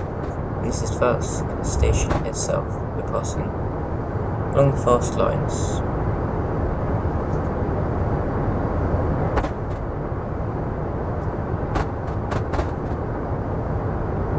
Shortly after Thirsk we should have level crossings named number 81 level crossing and number 82 level crossing.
again by accident.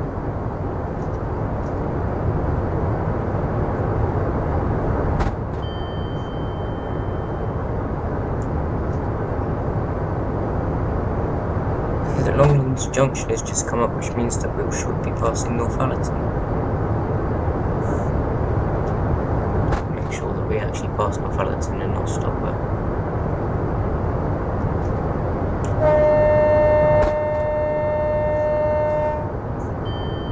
It's number 89 crossing.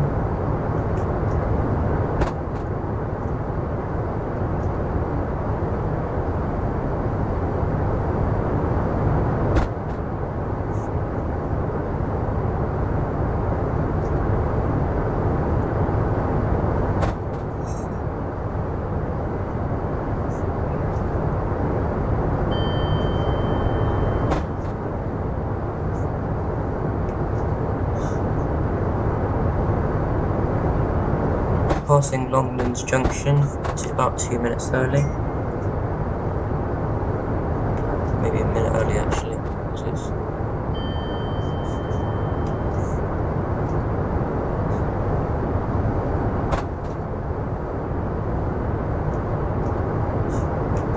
We're now passing Northallerton Station, where the line towards Middlesbrough diverges off. I think that you can actually drive trains on this route. It's one of the things that DP Simulation has changed about it, that includes a line to Middlesbrough. The scenery does look a little bit bland though.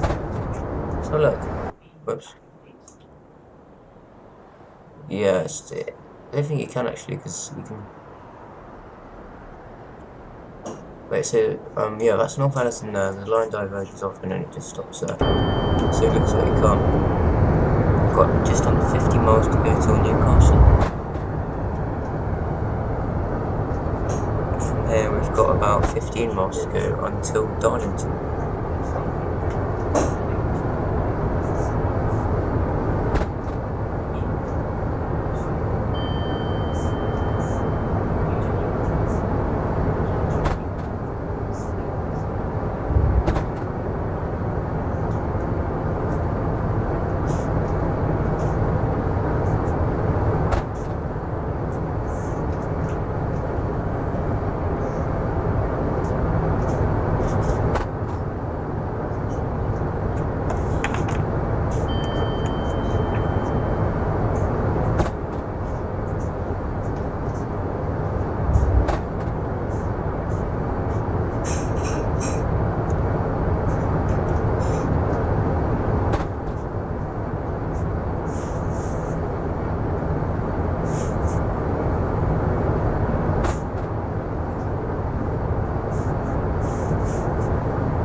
Your estimated time of arrival is slowly going down.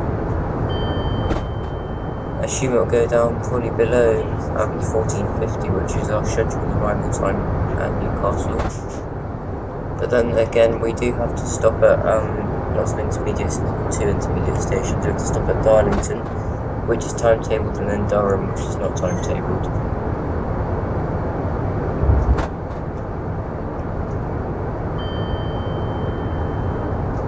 A sharp curve off to the left to the graph of Consul Road.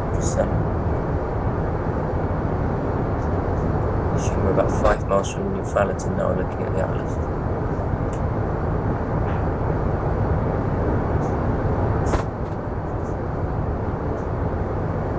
About 10 minutes away from arriving at Darlington.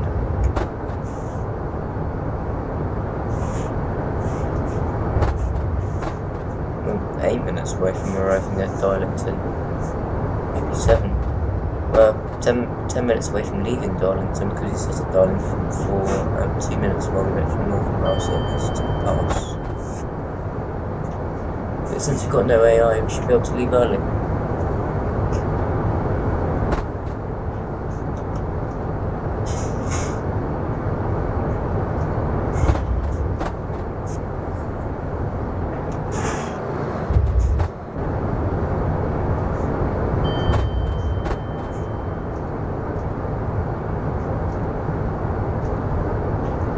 This is the East County crossovers. At this point we're 8 miles from Northallerton and 7 miles to Darlington.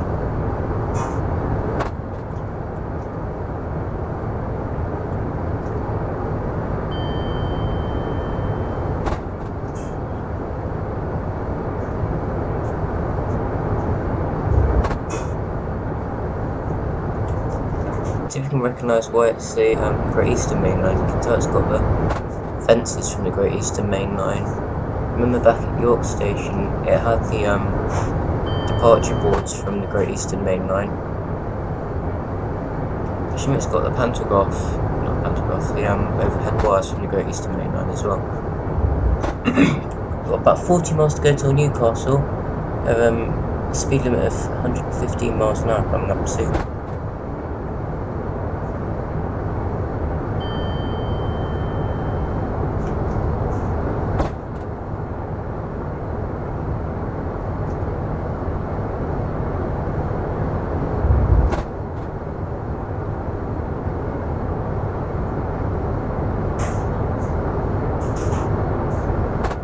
Really sharp curve. Look at the graph.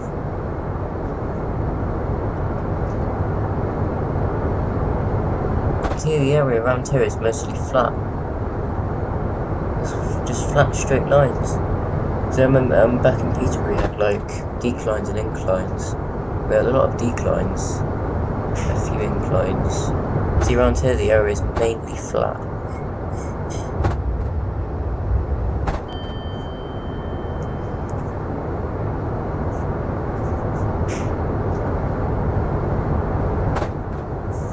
Speed limit's going back to up to 125 miles an hour.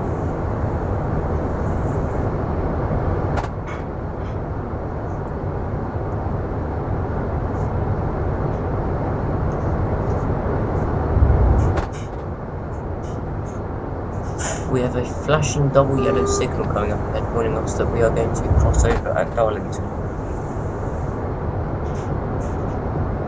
We don't particularly need to slow down for a signal, but we do need to slow down for the station. As you can see, we do have 90 mile an hour and then 35 mile an hour speed limits just before we arrive into Darlington. So I'm just going to gradually slow down. It's got quite a lot of time. There's a flashing yellow.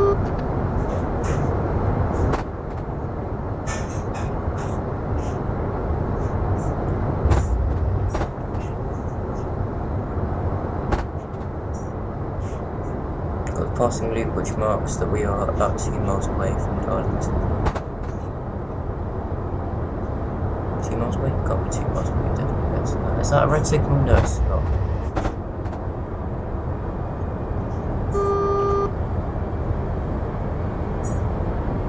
At least it's not ours. We're going to arrive in Darlington's platform 4.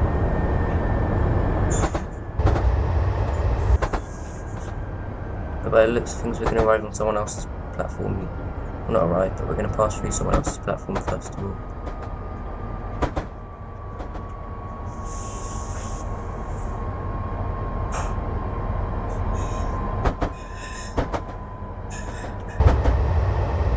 I like Darlington Station, it looks quite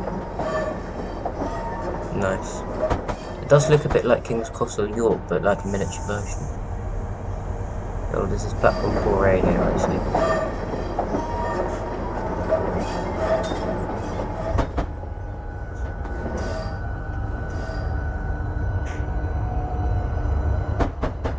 And here we are, we have arrived ridiculously early. 3 minutes early.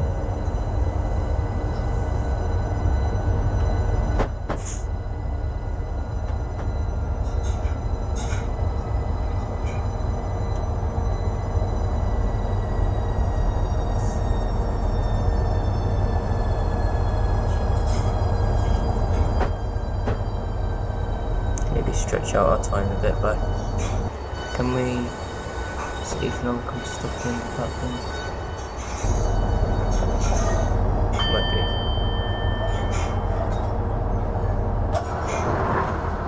This will just get some time going.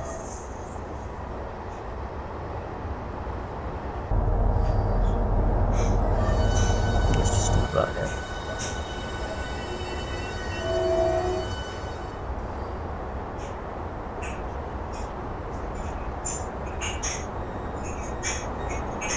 hang on for 14:20. It's 2 minutes earlier than they're scheduled to arrive there.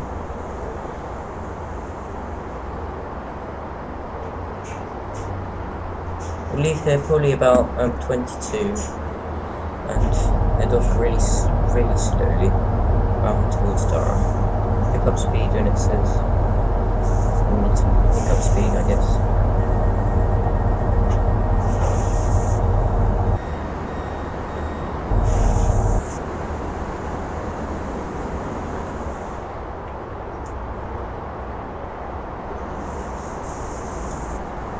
Close the doors. Doors open.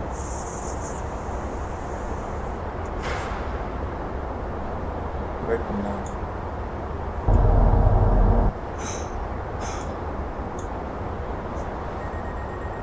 And they're closing.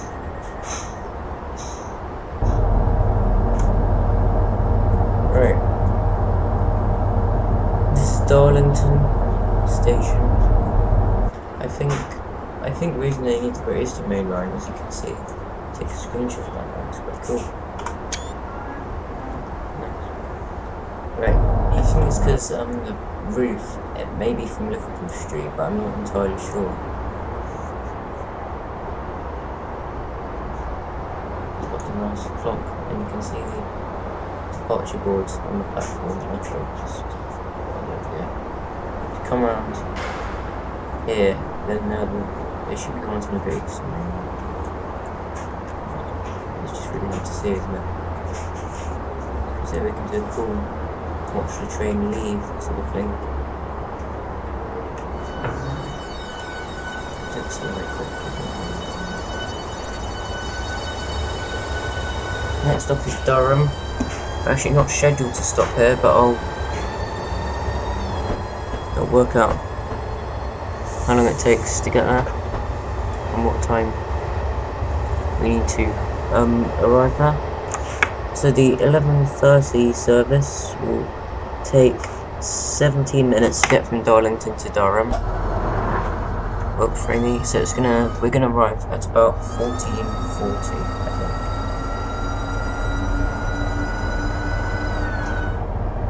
Again, I'm going really slowly.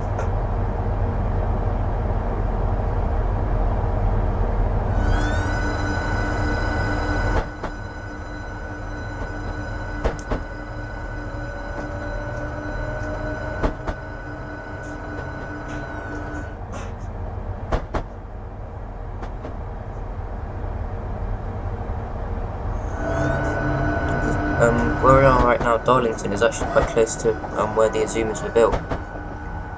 Where the line diverges off to the left, just sort of around this area. If you keep going up there, past North Road, Hayington, 11, it's sort of between, 125 now, cool. It's sort of between Darlington and Hayington, this Merchant Park depot. Oh, that's a nice picture. It's not a nice picture actually. That's a nice picture. Hayington Park, there's a place called Merchants Park. There's a place called Merchants Park, which is a Hitachi place at Newton Aycliffe. We might go past it a bit on the way. Got quite a lot of sharp curves on the way to Durham, I've seen before.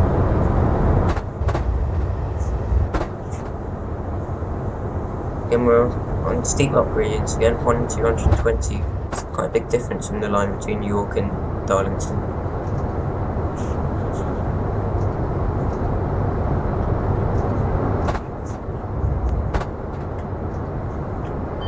See, our estimated arrival time at Newcastle has gone, it's gone down again, so it's gone up again. It's now 14:53. Don't know why that is. I think it's because it thought I was going really slowly out of Darlington. That would be why. Got speed restriction 95 miles an hour coming up in about just over a mile. Presumably for the first of the steep curves towards the left. There's the Morpeth board.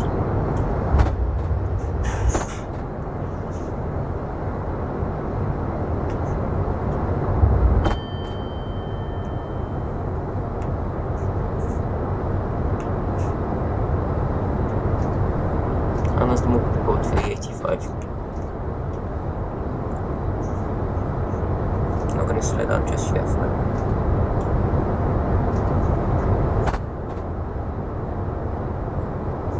So look at that, that's the first sharp curve. To the left, we're going to have another really sharp curve off to the right in a minute. We probably shouldn't decelerate so quickly as well. Doing this.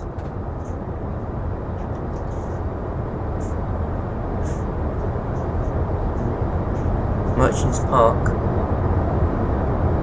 should be, right, let's get to this view. It should be over there somewhere, around that, those houses. Around here, yeah. Okay. Yeah, this is a really sharp curve to the right. It's a really long curve to the right as well. Goes on for probably half a mile, maybe a mile.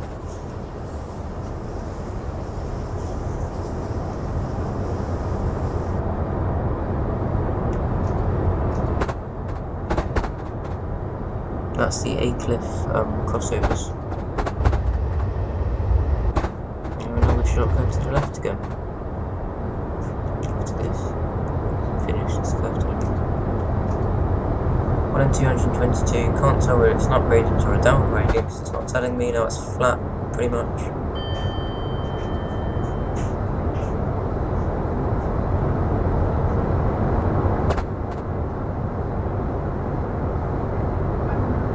Got about 30 miles to go until Newcastle.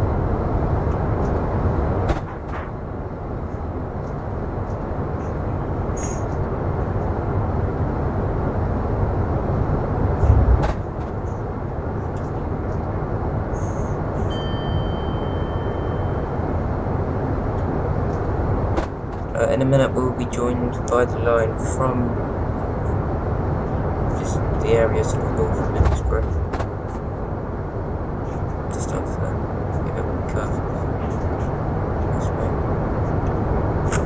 See where that line comes from.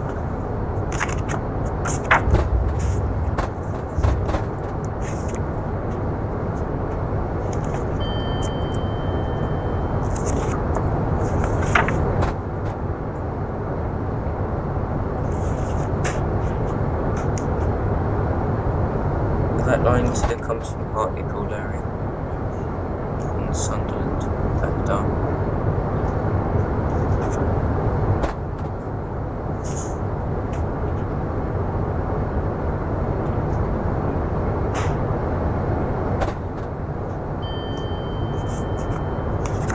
In 202 up gradient now.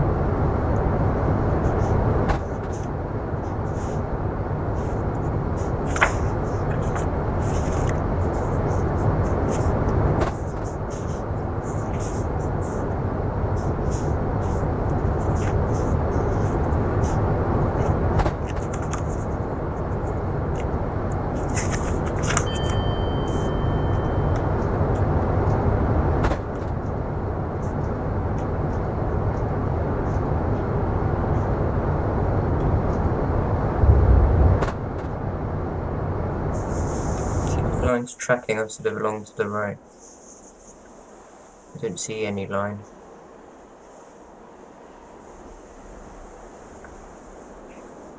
That looks quite cool.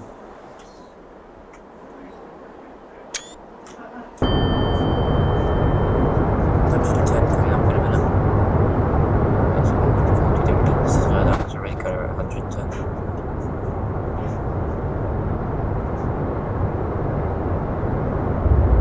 25 miles to go until Newcastle. Still got our estimated time of arrival, so we should be, if it's arriving at 14:50 as scheduled.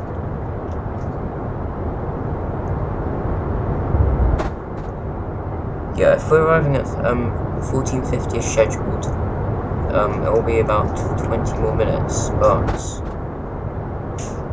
yeah, of course we still need to make that station stop at Durham.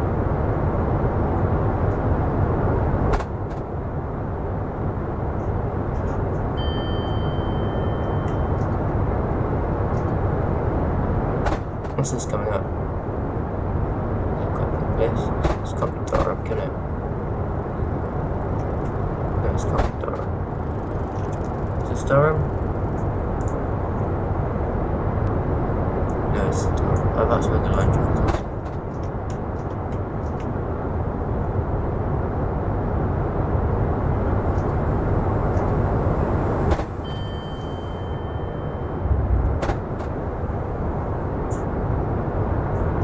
That's Ferry Hill Junction.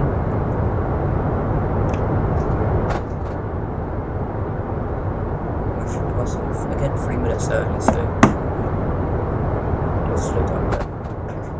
We're due to arrive at Durham at 14:39, which is about 10 minutes. Or 8 minutes now. So I'm just going to keep it slow around division 10. So we really haven't got that much longer to go. Plus we left Darlington a couple minutes early as well.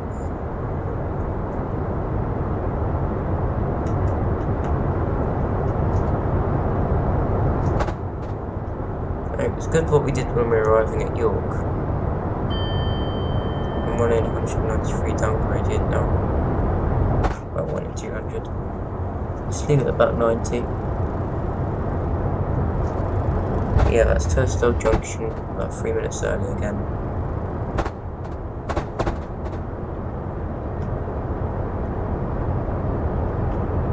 Look at the tractor.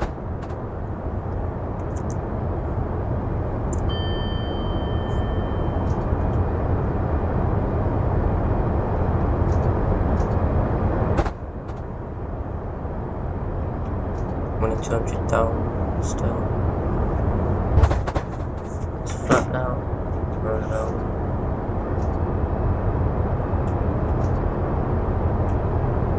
I feel like we need to get really slow.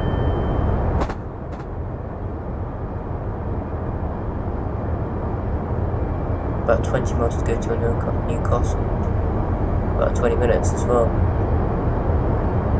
That's a level crossing. That's Het Mill level crossing.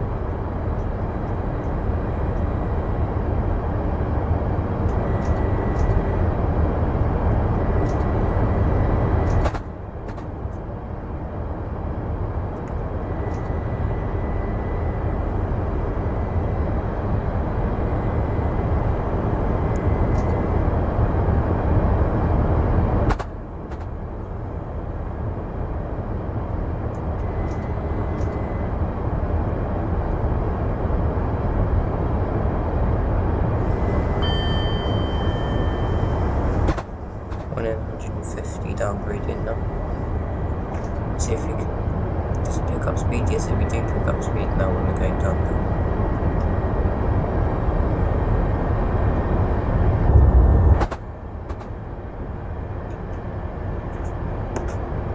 So we're due to arrive, or we're due to depart Durham at 14:39, so we should be there about 14:38.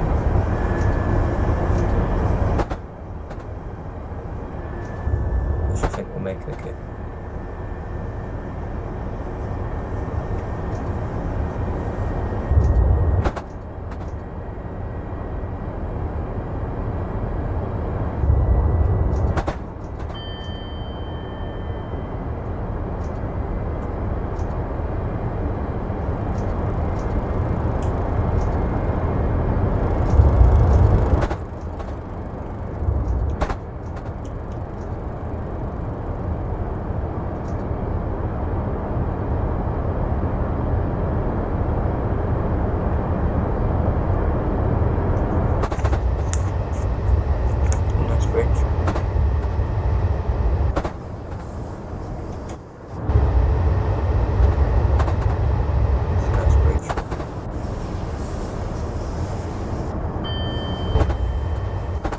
That is. But yeah, we do need to accelerate that. So we're still only there.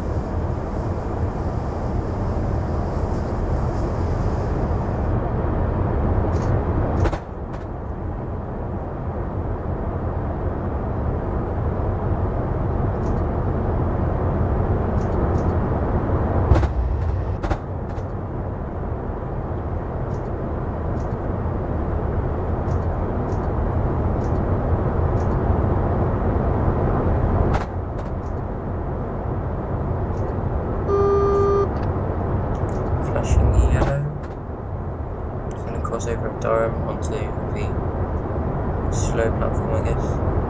That's what it's indicating that we need to do.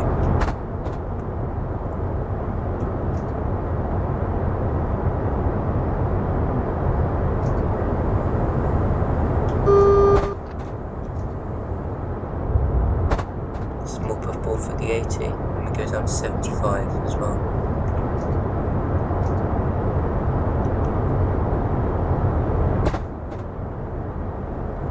See the flashing yellow in the distance as well.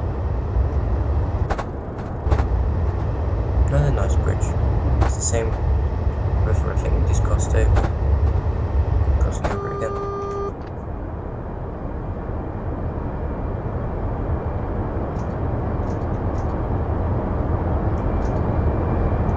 See that Durham's coming up now. 1 in 100 downgraded, wow. Be really careful when we're going in.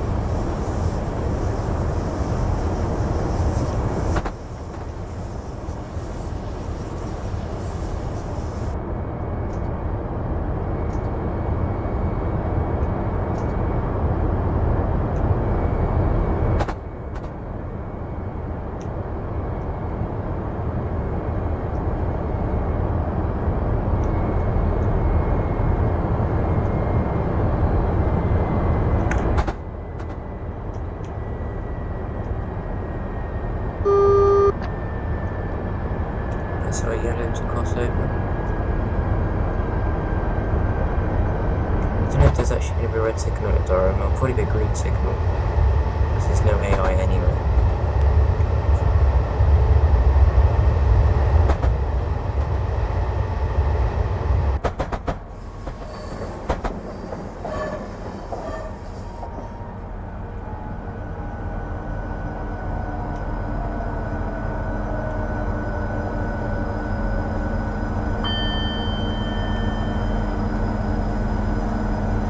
See the feathers turning to get back on. Maybe not, that's where we'll stop there.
Yep, Durham 1439.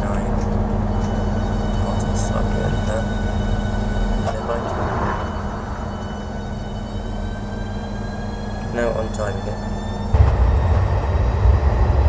About 10 minutes to go till Newcastle.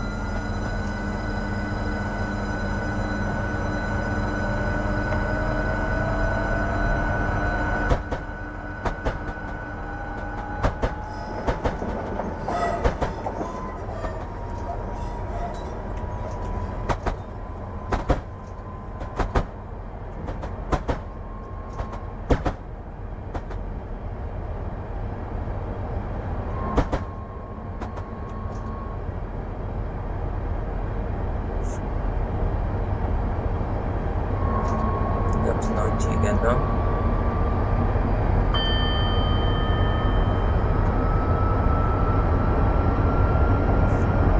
After Durham, all the lines should just go back into one. Down main and one up main.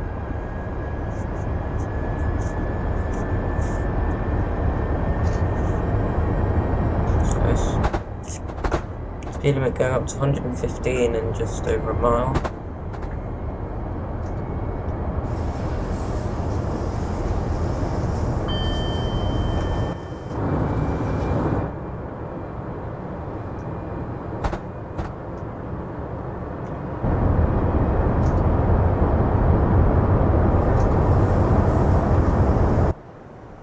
looks really cool as it's coming around the corner.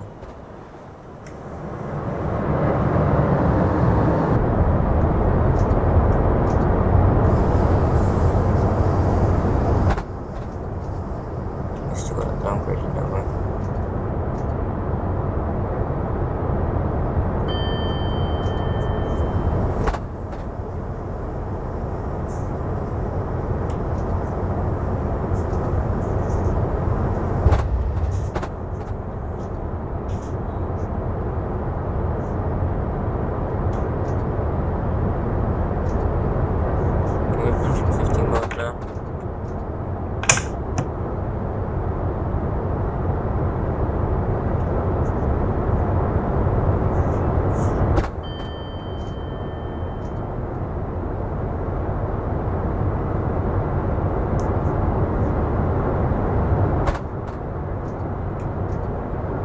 I quite rarely go to stage 4 of power, even though this train accelerates quite quickly.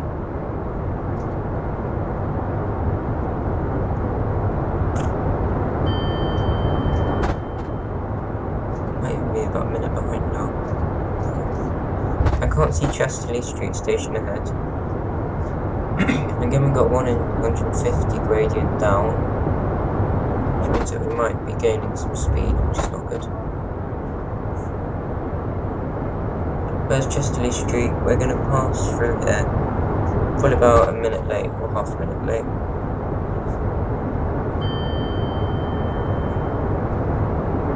See, the estimated time of arrival is 14:52.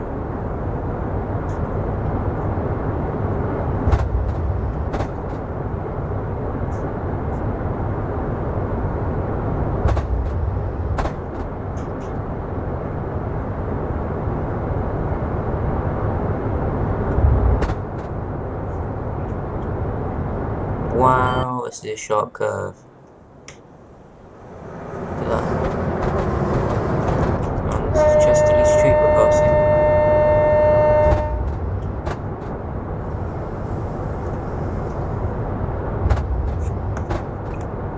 Only about half a minute late, so it's not too bad. So we'll arrive in OK time.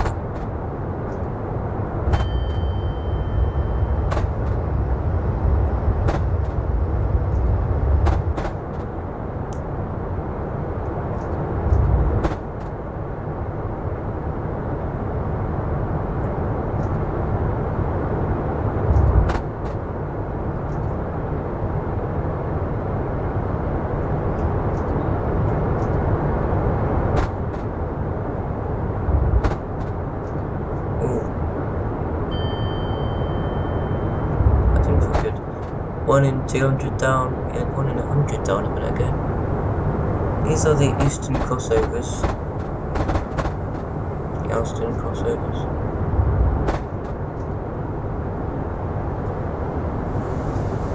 Six miles away from Newcastle now. About the same number of minutes.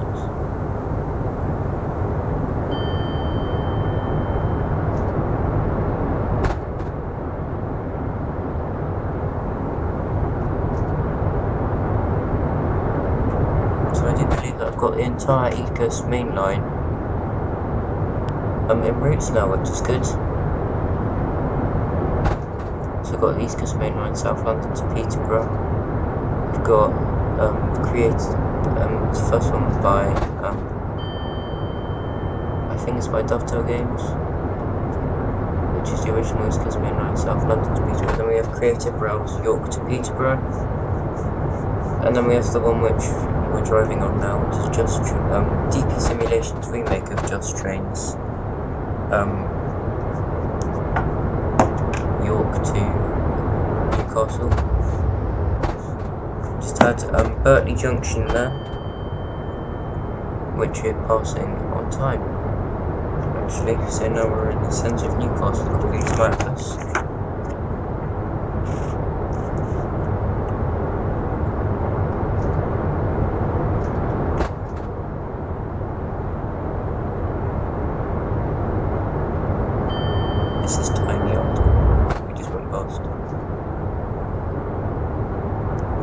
At Lowfell Junction, we've got the line that diverges We've got Royal Mail Terminal, which diverges off to the left.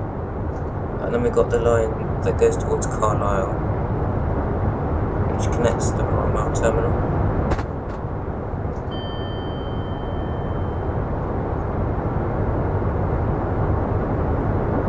But the main track is southbound from Newcastle. We'll slow down for 100 miles an hour. Yep, and then 80, then 70, as you can see. Newcastle does have quite a steep approach one. Oh, 30. I can see that's more people from that 30 that's just come up there. There's the line to the Royal Mail Centre, which has just gone off there.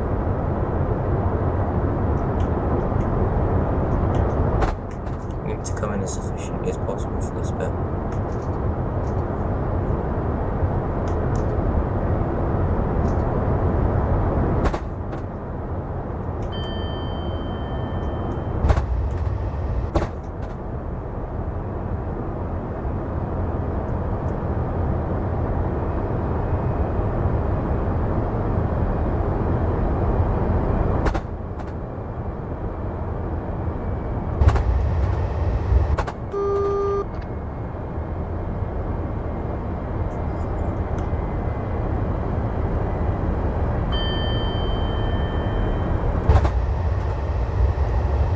That 30 is quite close.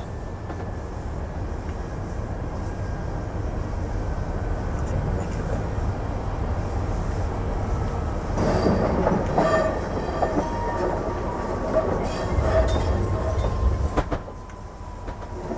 I think we do have quite sharp curves coming in just before Newcastle.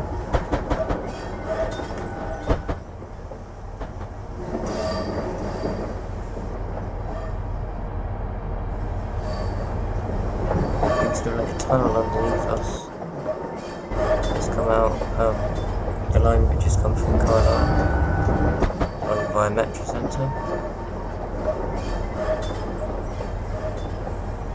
That's a dry dust on our route.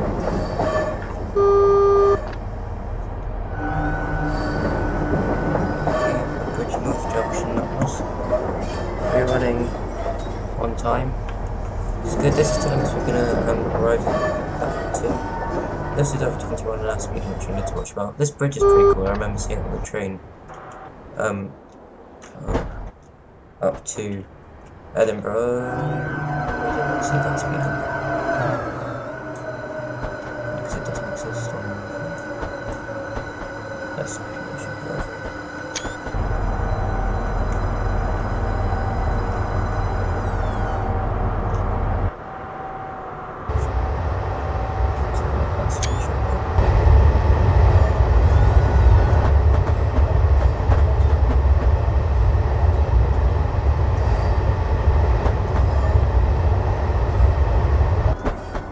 Looking good.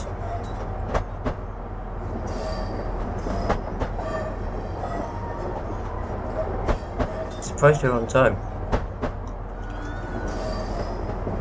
Been on time for most of the journey. Except the train did that stupid way to stop in Peterborough. Finally got my head around the time. Realised how to not make it do that. Control the train of the keys.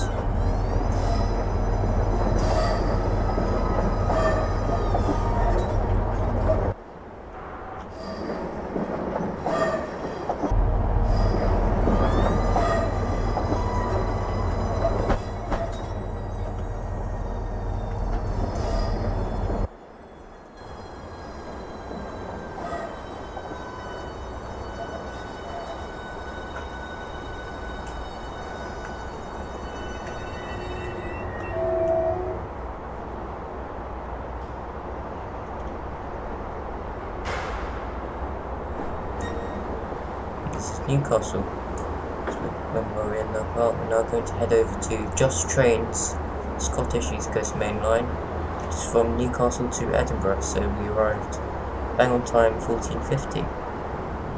We are at Newcastle. We are going to be operating the 14:55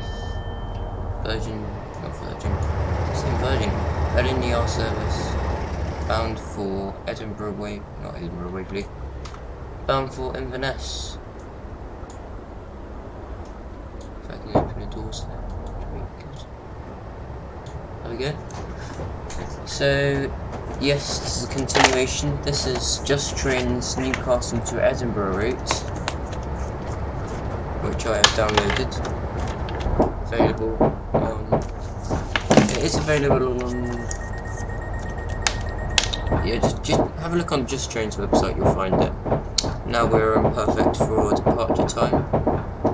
We are due to arrive at Alnmouth. I'll just have a check for that. I'm ready to swap most of them. So we're now departing. I've noticed there are a lot of 47s and older stock on this route. That's because I assume it's like optimised for.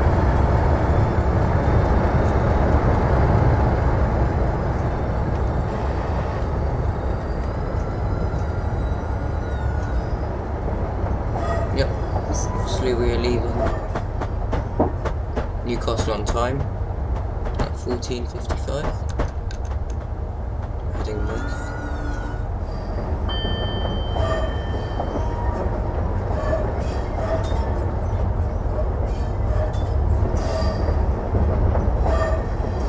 You can see the speed limit will shortly be going up to 40 miles an hour just as we go around this curve.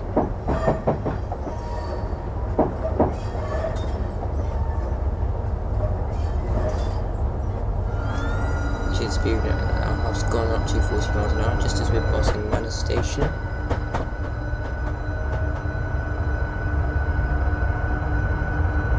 It did warn that it is going to be quite a memory intensive route, so I'm just going to keep saving progress now and then.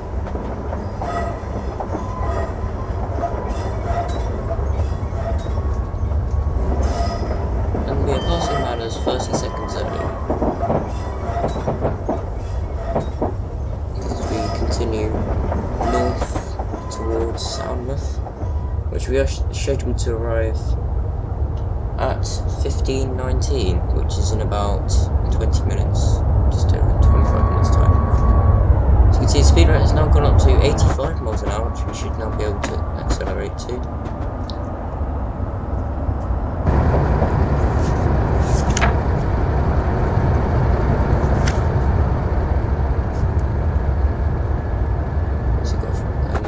Depot coming up just on the right here, to the right of the line.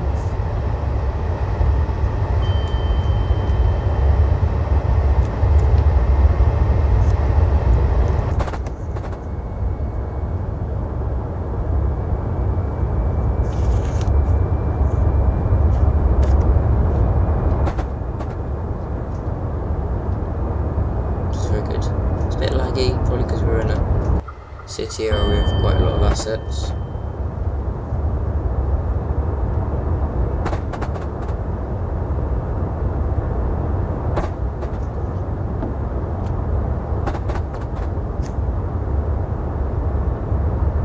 You can see this is Eaton Depot just on the right, where the Pacers used to be stationed, and now obviously we've got 195 stationed here. As you can see, we have got an HST stationed here, which is good. A bit older, but yeah.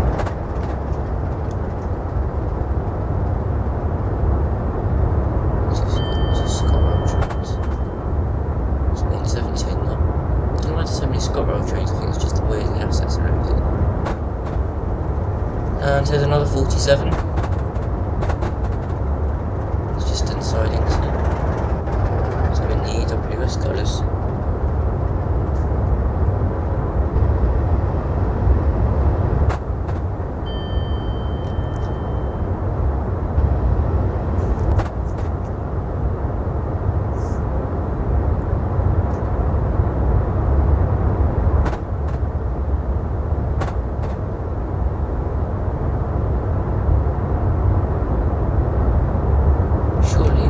The Tyne Metro line heading towards airport, and then obviously the loop line-ish, where the main line will have like a crossover to the right.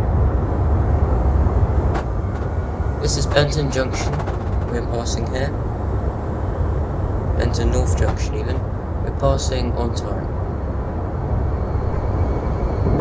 Now you can see the speed limit is going up to 110 miles an hour.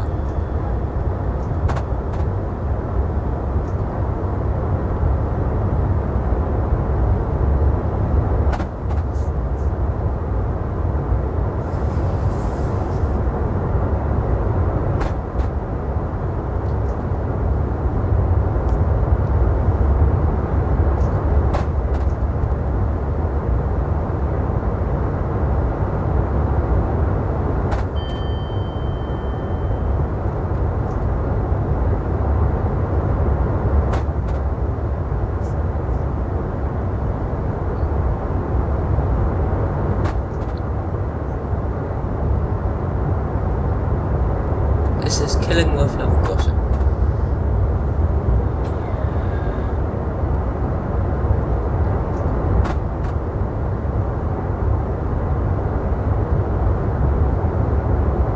Then we've got the Killington bridleway crossing. I'm sourcing this info from the track atlas, which is made by Platform 5 Publishing. It's called Track Atlas in Mainline Britain. It's available for about £29.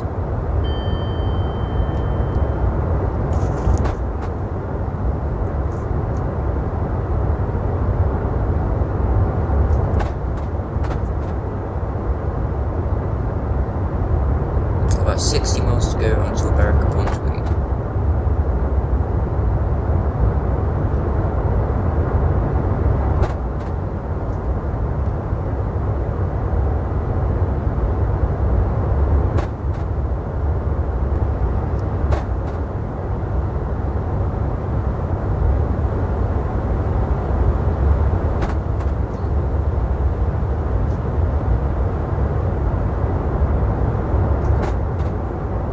The ETA is stating that we will arrive at Berwick-upon-Tweed at 15:45.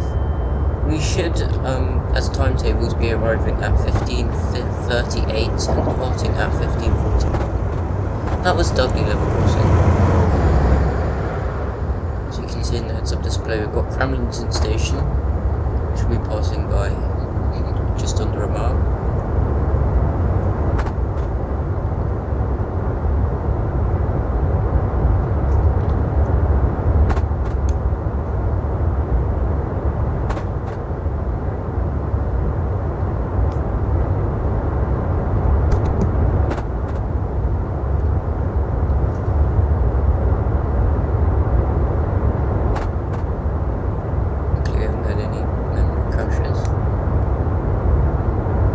This is Grahamston station, which we are passing half a minute early, I think, yeah.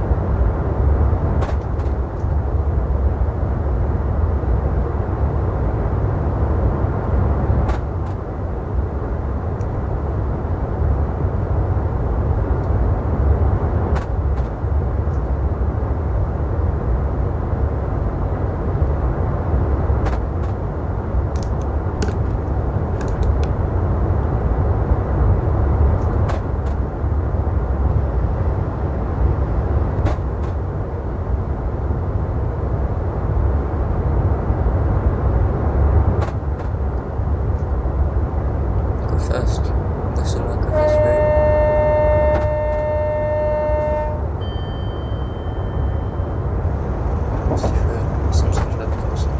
There it is. This is Plessy Crossovers, which we are passing, which we passed.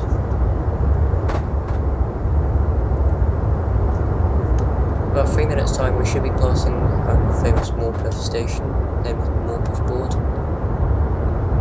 If you're going to watch my latest video, which may be out before this video is out, I think it is.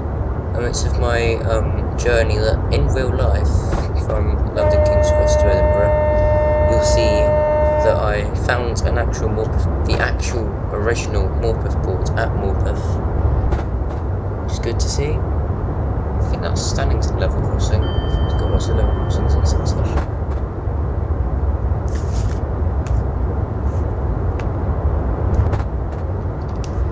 just past Clifton level crossing as well.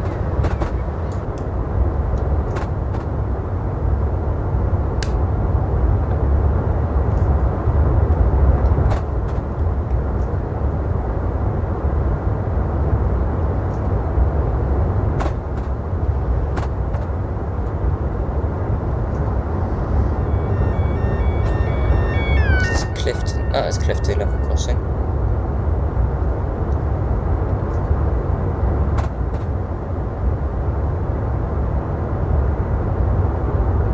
I do like those trains routes, they work quite well.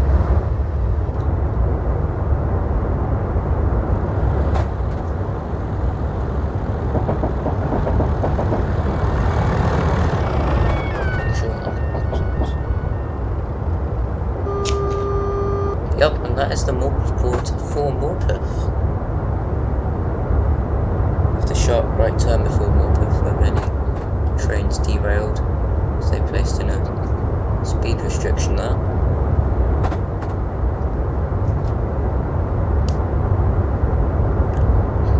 And we will be passing straight through Morpeth, we won't be stopping here.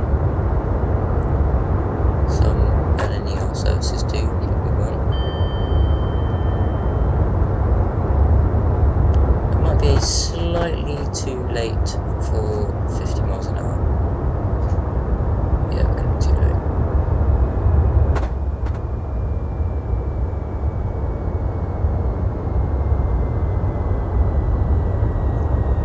Yeah, we're too late, we're way too late. Never mind that, we are now approaching Morpeth station. We are passing 1 minute early. See how sharp that curve is, whoops. Got onto the platform now. Look at that. You can see why so many trains derailed there.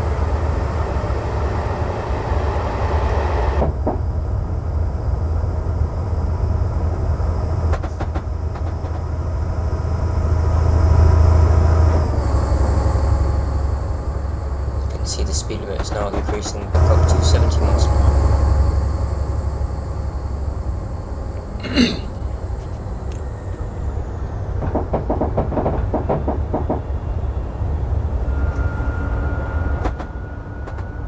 That is Morpeth North level crossing.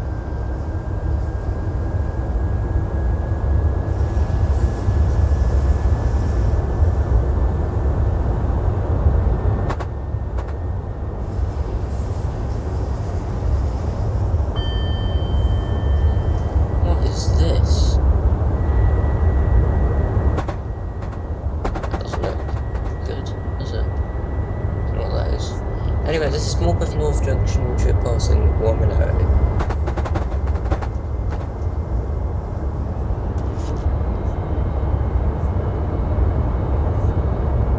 We're going to 1 up main, 1 down main. Speed limit is now going up again, 205 miles an hour.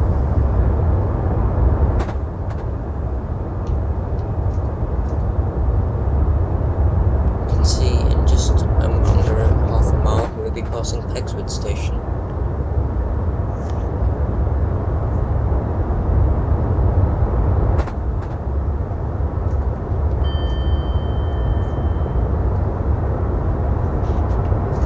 Which we're passing about half a minute early.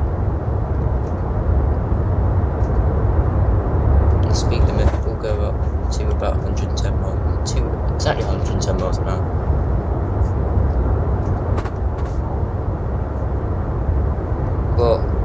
Class 380, so it's got more 380s in this route, and it's ideal to stop.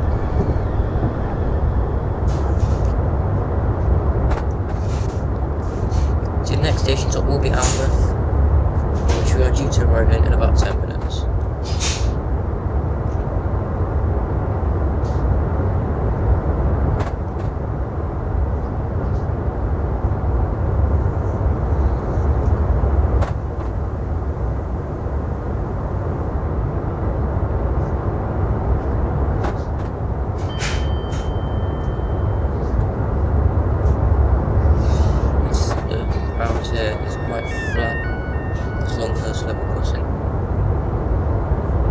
it's quite flat down here. You only get minor up and down gradients of about 1 in 500-ish.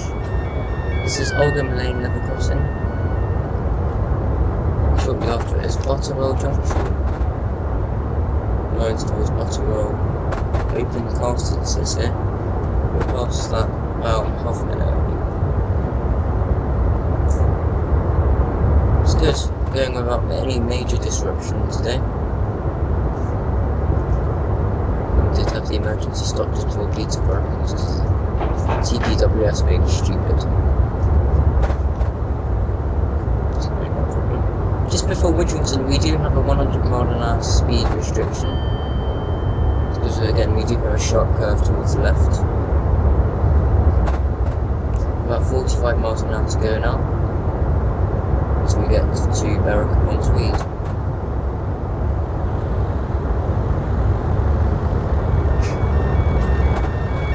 This is Oldham Grange level crossing. I might just leave the train to coast down to 100 miles an hour. If you look at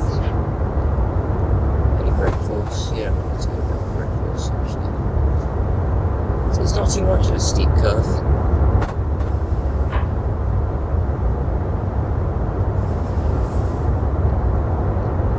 Just a bit more so much braking. And this is Widrington Station, which we are passing 1 minute ago. And shortly after Widrington, of course.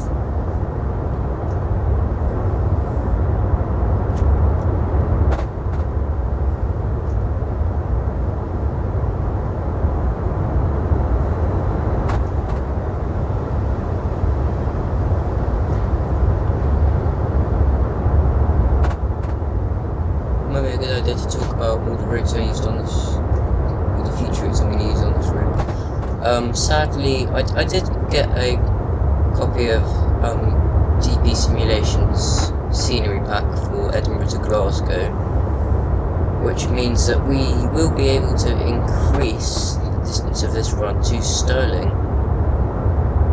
But because on the original route Stirling was just marked as a station and didn't actually have much detail in. So that's good, so we can get up to Stirling. However, we do need to go on diesel power, which means I have to drive the diesel version of the Class 800, which I can only get in Great Western Railway livery, sadly.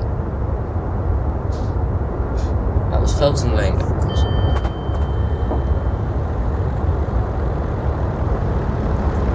This is Chevington, and shortly after Chevington Loop, which we are passing just over 1 minute early. So almost every time I look at 1 Whiskey 96, it's got some kind of disruption on the route, either at Peterborough or at Newcastle or at Doncaster, main stations along the route. If it loses 10 minutes, and it's the 800, so it might be slightly easy to make up time than with the original 225 sets or HSTs. Remember when we went to Edinburgh, my train got delayed at Doncaster for 6 minutes and it did not. Whoa, is that red signal? Got held at Doncaster for about 6 minutes and we didn't make it up at all until we got to Edinburgh.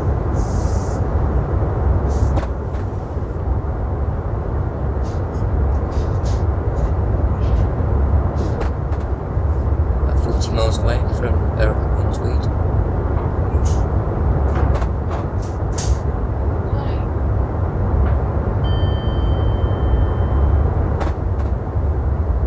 Passing Acklington shortly.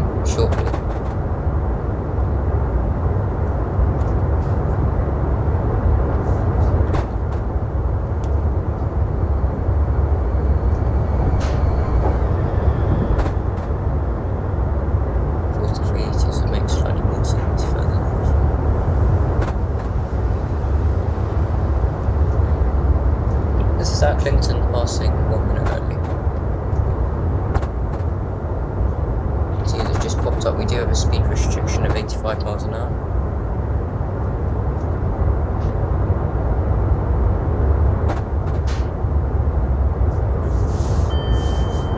This might be for Alnmouth station.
speed increase now.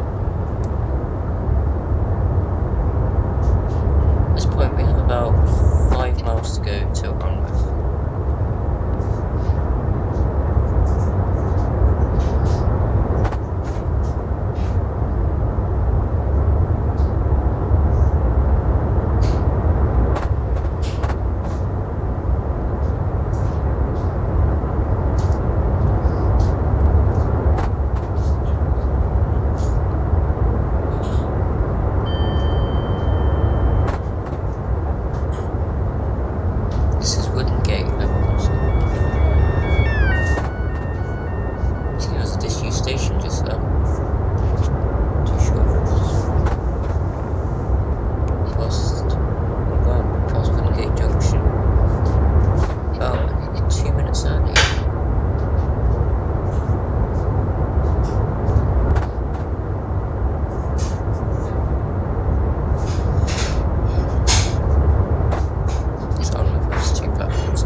Train waiting for us in the loop.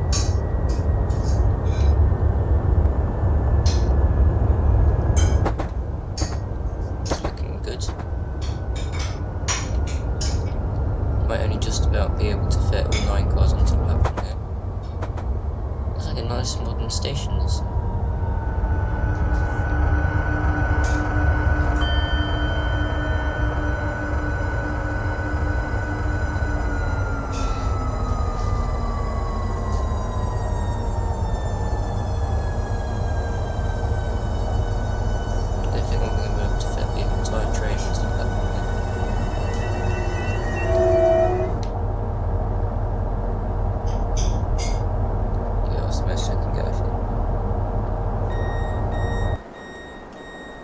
Here we are at Alnmouth.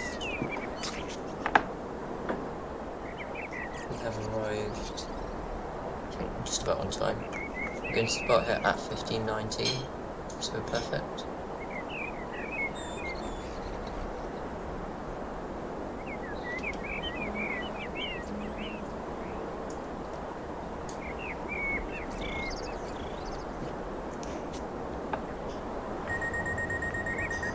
But we're pretty much exactly halfway from Newcastle to Berwick-upon-Tweed.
we should be arriving at Berwick-upon-Tweed in about 20 minutes time.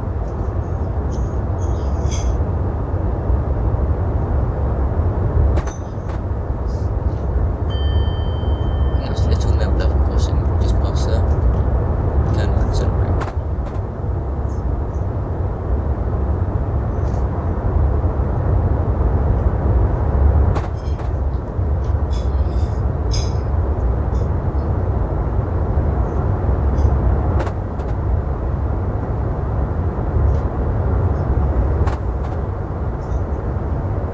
Going up to 125, just over 1.5 miles.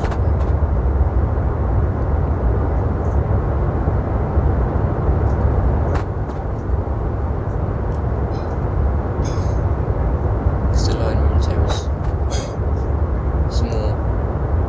it's less curvy.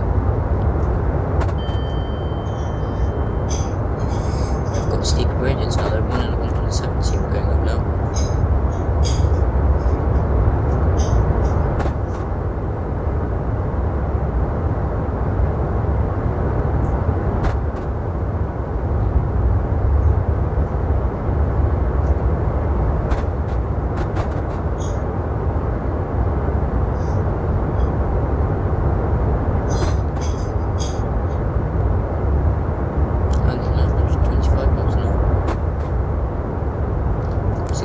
Started to go down faster now. Hopefully we'll arrive relatively quickly.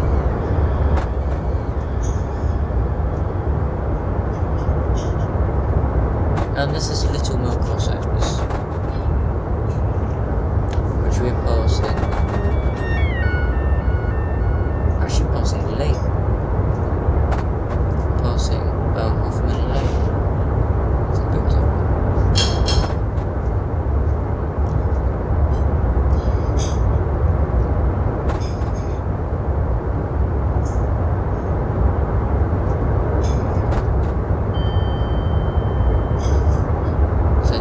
Service will not have called at Alnmouth, so because of the cancellation of the previous M30 service that has happened.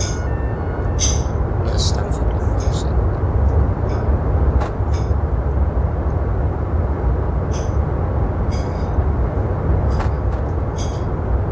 It's got a speed restriction for 110 miles an hour, shortly.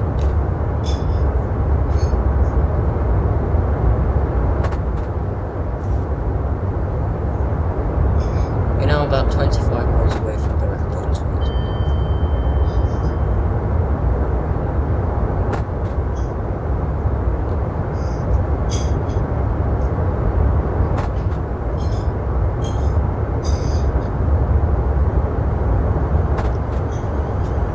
So we're now on a 150 down gradient. So let's get the first stop we can do.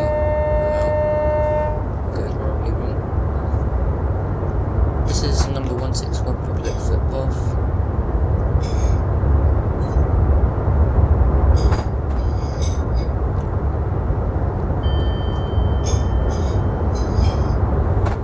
And this is Preston Bank.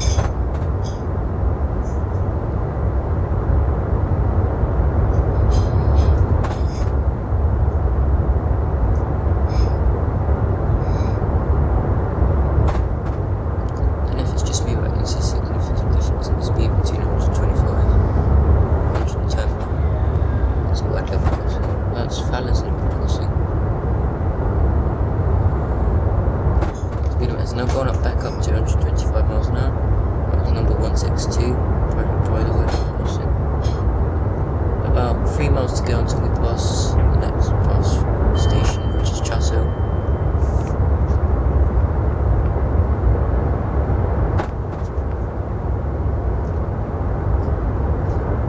Just come up now, let's take this way over.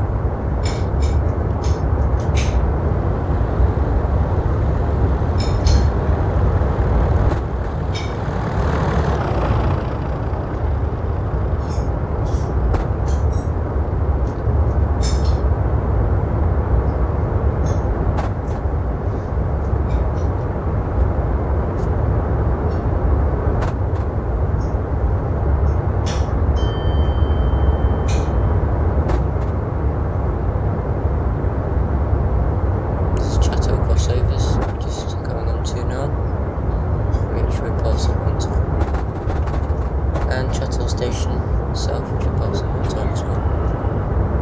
Got quite a short platform there.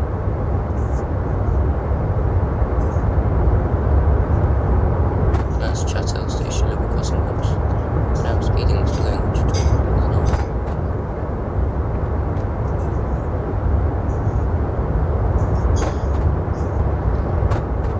We've got about 20 miles to go until Berwick-upon-Tweed.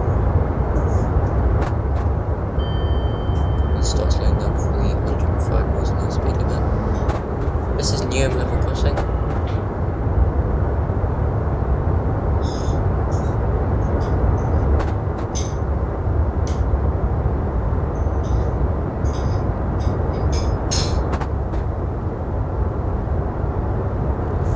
can see that our ETA is still going down. I think we might arrive at Berwick slightly later. I'm not entirely sure. Straight back up to 110, probably because of dinner actually.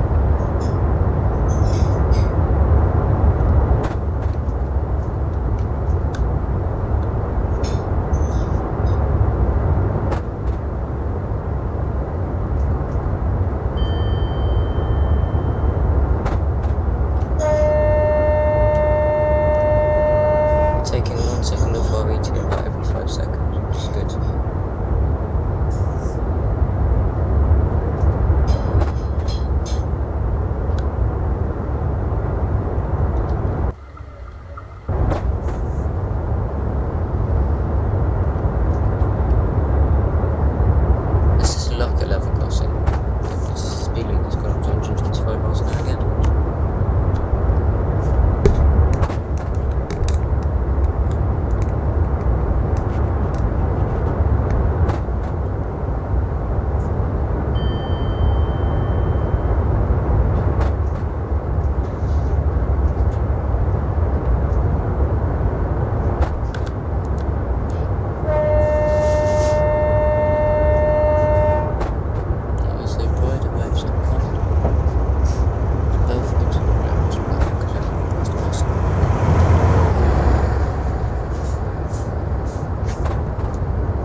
Experience I had on the class 225 side and then the Azuma.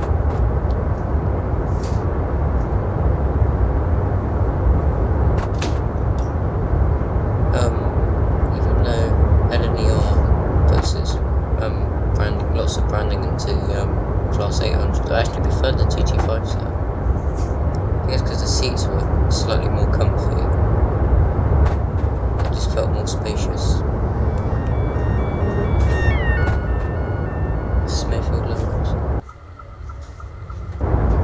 So yeah, if you do have the option of travelling on the 225 side, then yeah, it's just a personal opinion. This is Fenham, Lone Crossing.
said before, at Edinburgh we will have to switch train, probably to a GWR class 800 Azuma, unless I find other stock, another LNER 9-car train.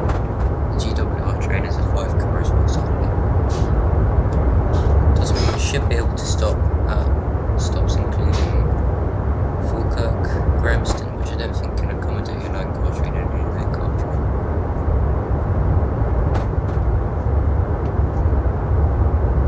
Should be arriving at Berwick-upon-Tweed in just under 4 minutes.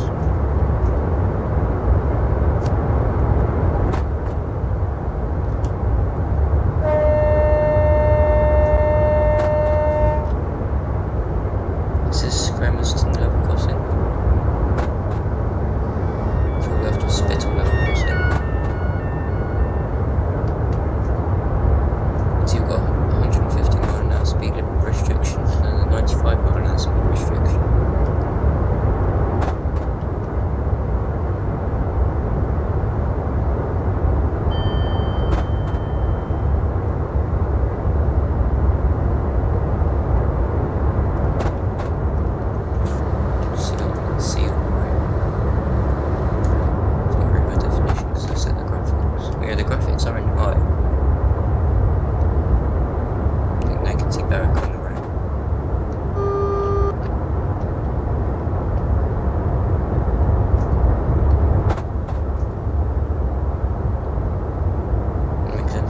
Quite sharp curve to the right.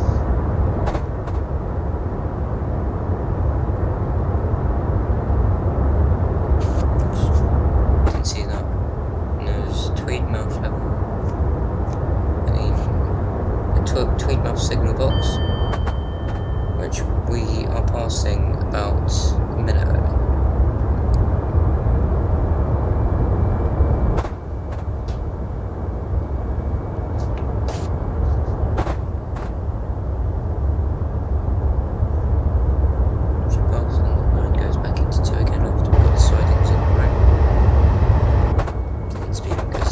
To 70 miles an hour.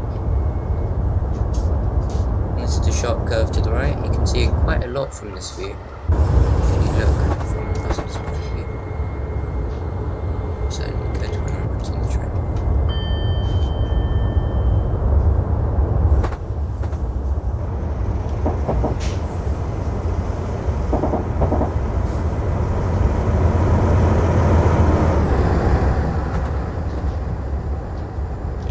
Left viaduct, the other really better was in Berwick.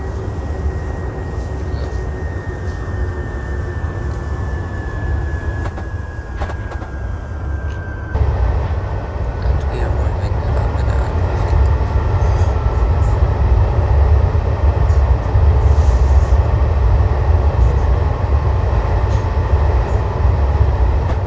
I'm not sure if TPWS is enabled on this route, but I think that is a that's a red signal, so we have to be careful there.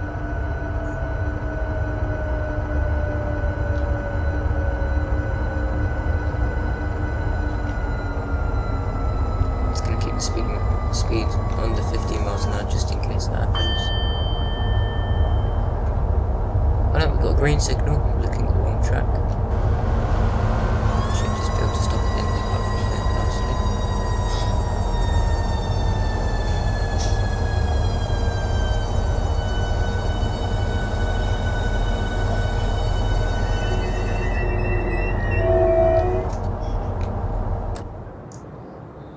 So we are back on LNER driving this service just down to Edinburgh from Berwick-upon-Tweed. We're getting ready for departure. We should be leaving here at 15:41.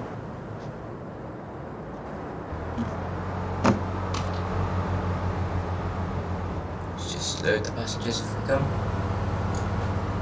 Oh, no big deal. Might take a few tries. In fact, are the doors actually open?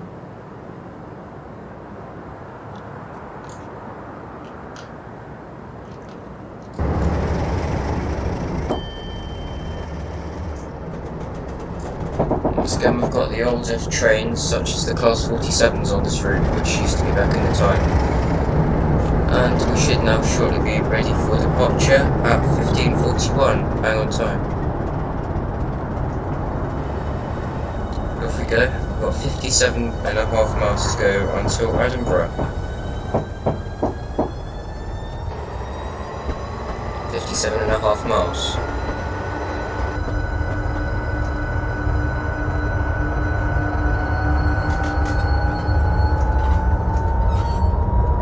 Starting speed limit of 75 miles an hour, you can see here.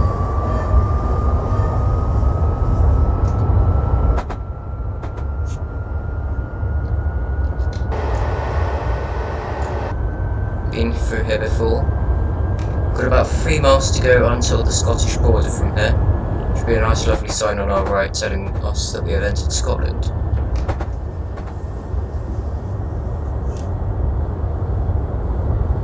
The speed limit shortly goes up to 90 miles an hour, 95 miles an hour even, but then goes back down to 90 miles an hour, sadly.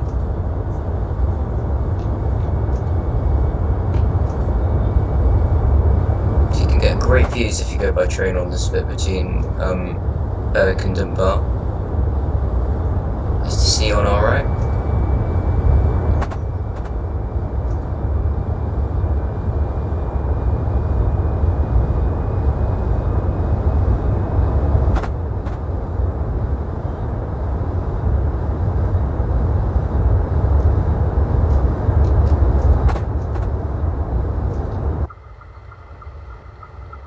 Great views.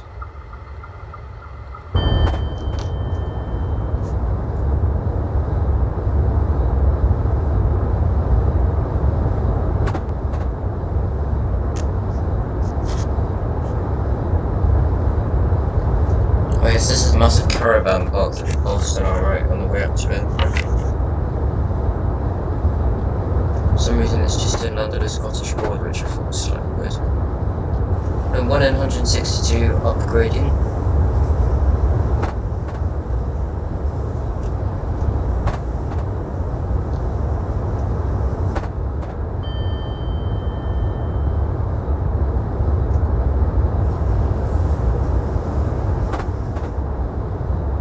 Should be a sign on our right, which is the. There it is. We are now in Scotland. There should be. There's the thumbnail for this route. Was that so? So it's 1 in 179 upgrading as we enter Scotland.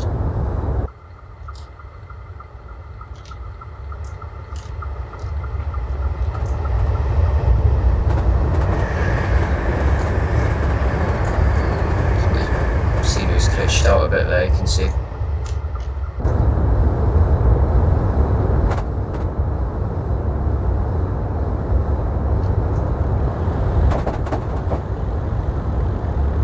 Class 37 approaching us.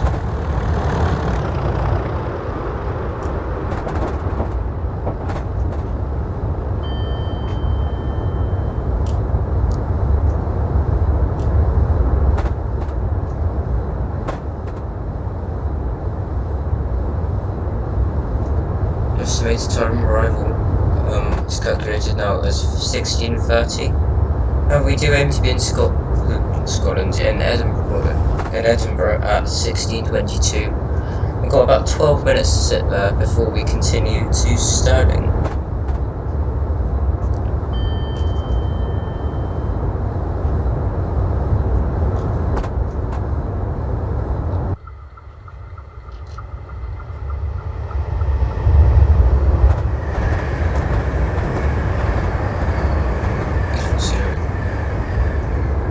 So I have spent quite a long time of yesterday and today trying to get the video for my journey from in real life from King's Cross to Edinburgh uploaded. It's about 30 minutes long. It's quite interesting. I do recommend it. It's got quite lots of train spotting as well as a quite long journey video summarising the journey, going past key points on the route.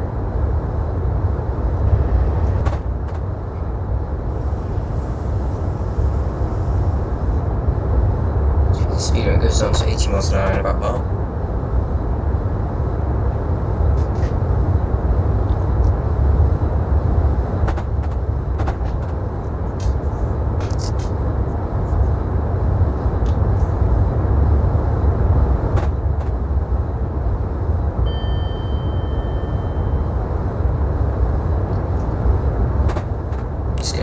down for that. Hopefully I don't do like what I did on the last route, just sort of miss all the speed limits, I guess. But yeah, we're fine for this one. It's not too much of a decrease.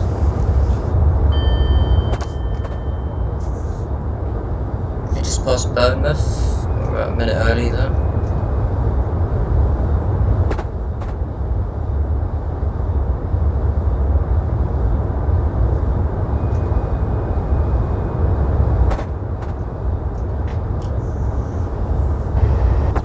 I don't usually do is just have a look on the map, see where we are. So we're just on that down curve bit there. So I think I know where we are on the Rail Atlas. Just in that curve between. It's sort of how to describe it.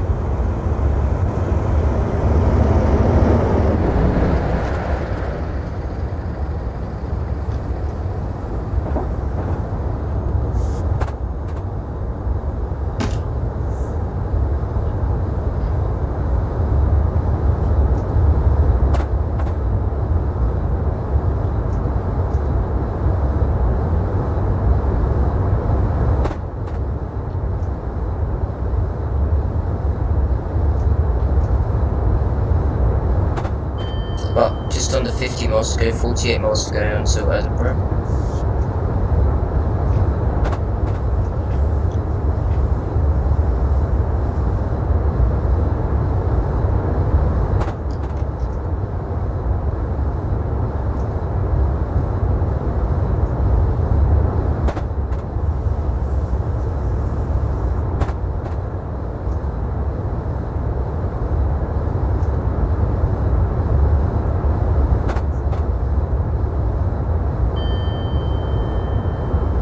And we are now passing the western crossovers.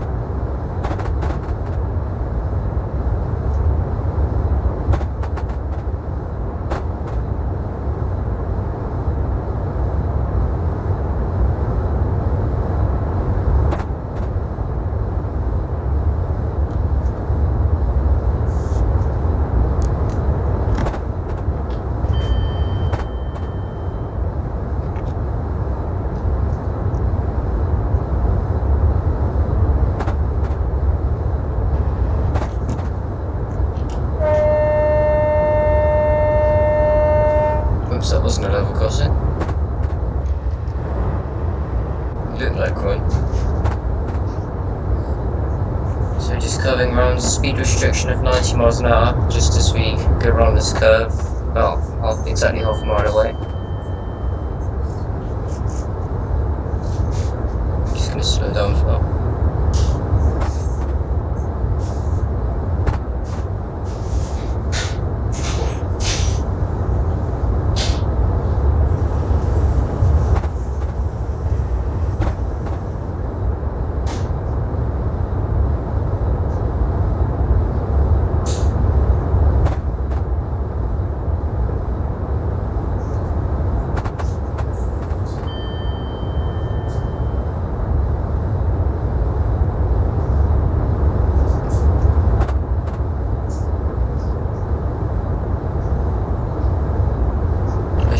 About halfway to Dunbar by now. Seems quite quick.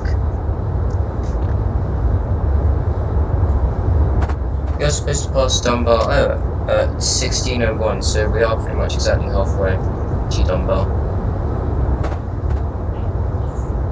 1 in 200 upgraded now. Good, and a double yellow signal.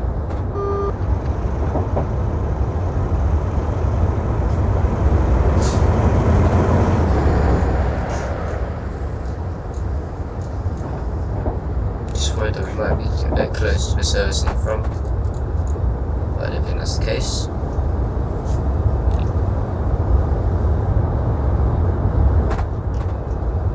If we do get a yellow, then I will start to slow down. Yep, and there's the yellow aspect, so got in the next signal for about a mile. I'm going to slow down a bit.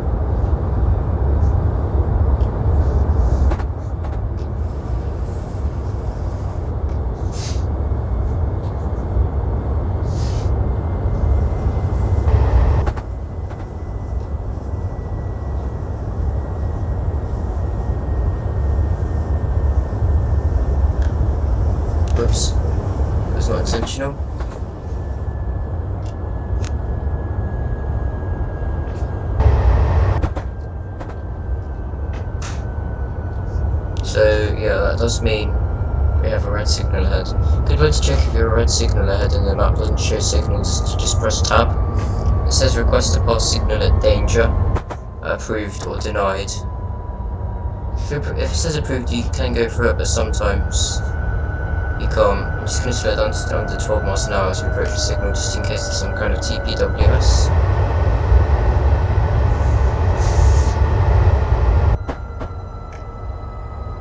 Doesn't look like there's any kind of TPWS, just in case.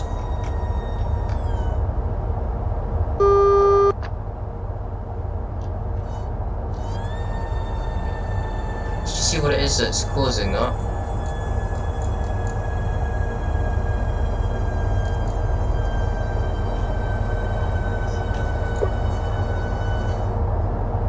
It's because there's a train on the Grantham down loop, and we're going on the up loop.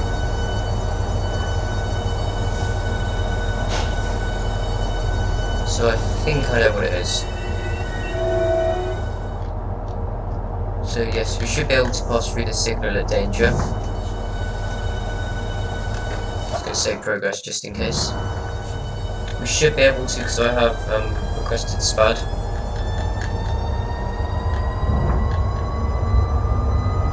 Nice. Yeah, it's because there was a slow train on that loop at Grant's house, so we can just pass by that. We'll have added an extra couple of minutes to our arrival time at Edinburgh, but hopefully we can catch that up between them. We've still got about 40 miles to go.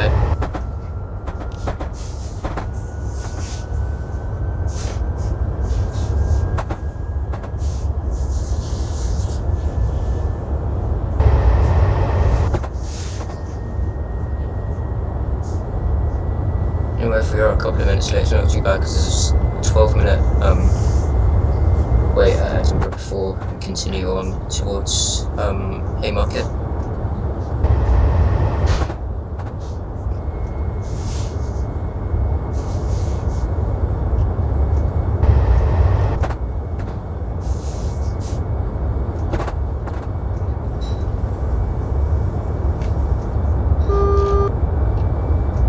Is that another yellow or is that another red? By the looks of things, by pressing tab, I can tell that it's definitely not a red, which is good.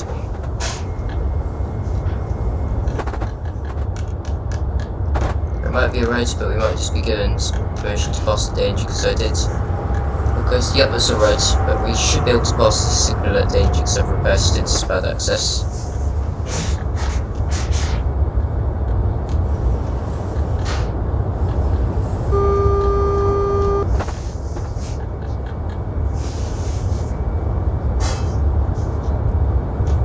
Now we're ahead of that freight train.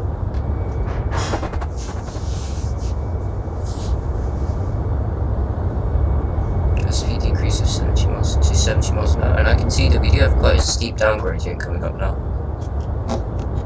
So we're just about 40 miles away from Edinburgh. By the way, we passed Grant's house, I think on time, or maybe about half a minute late. Well, that's not too bad. Anyway, we are back on green signals now, which is good.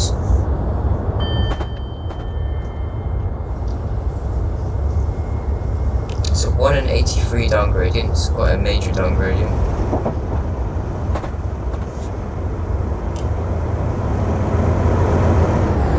So I'm just going to make sure that we have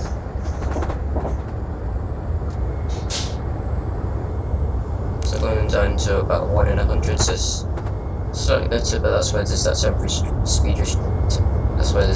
speed restriction.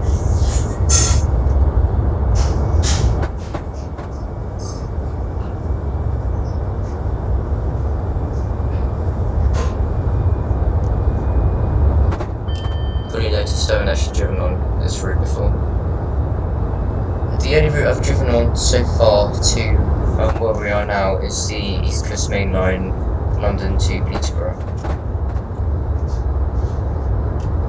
So I literally only got the other routes just before I did this video. So it was quite an investment.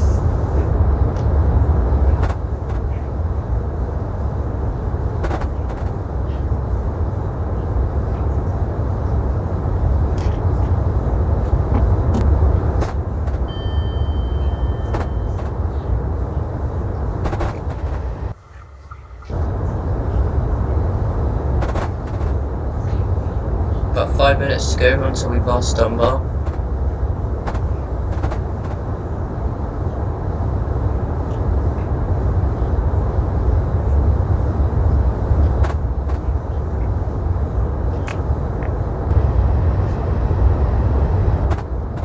The scenery glitch there, we can see.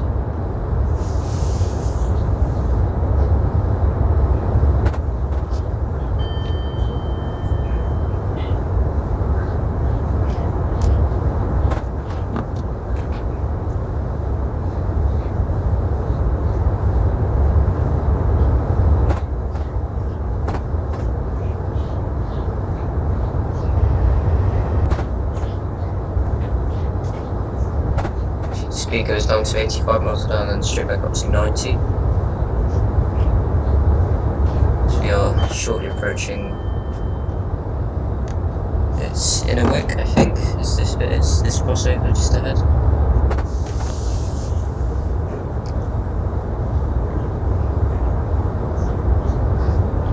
By the looks of things, we will pass bang on time.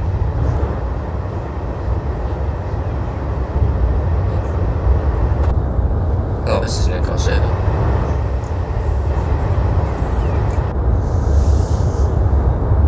Oh, and it works in another. You can see it's in another mile or so. So we are running slightly late, it's no big deal.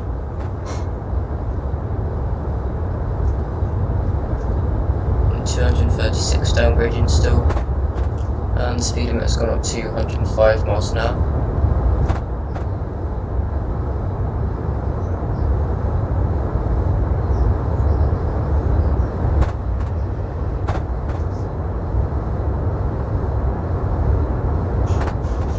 And up again to 125 miles an hour. It's somewhat proper 1 in 200 downgradient now. This is Newark crossovers, we're passing a minute late.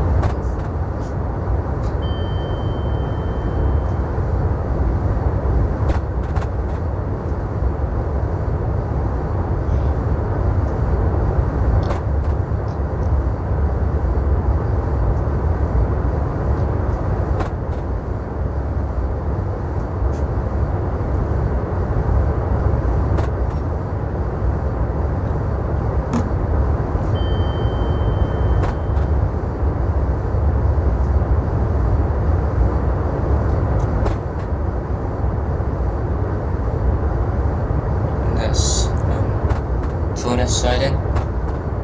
That train was parked just there.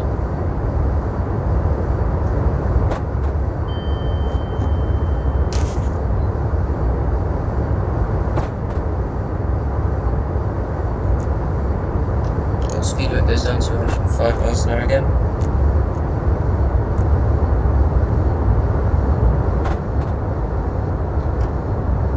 Some sort of very industrial looking power station. Just having a look, it's actually a cement plant by the looks of things. That train is also stopping it. It's the tarmac cement plant. This is Oxwell Main's down main, which we are passing on time. 200 downgrading still, and we have a 40 mile an hour speed restriction just as we approach Dunbar, which AWS is warning us about, which means we're actually going to cross over. Cool. We're also going to pass onto another line, as you can see, by the flashing aspect.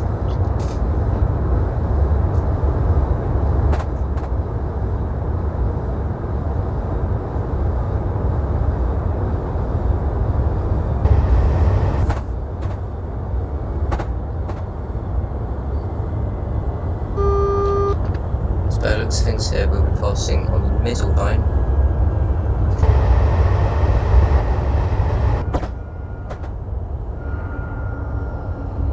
passing the middle, no, we're stopping on the slow branch.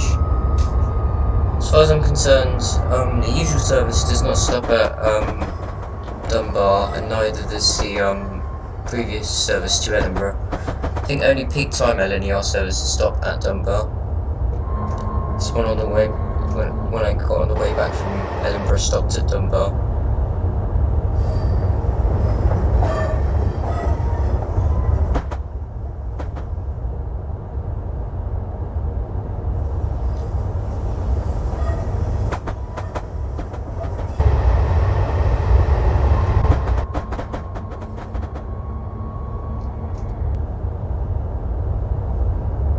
Real life, I'll assume we'll just go down the fast lines.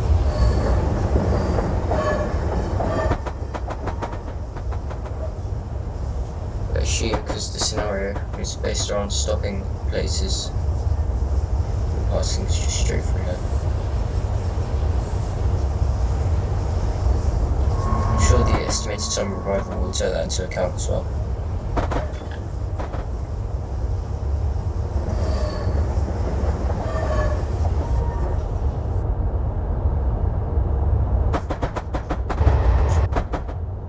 Just under 30 miles to go on to Edinburgh now. Past Dunbar, 2 minutes late.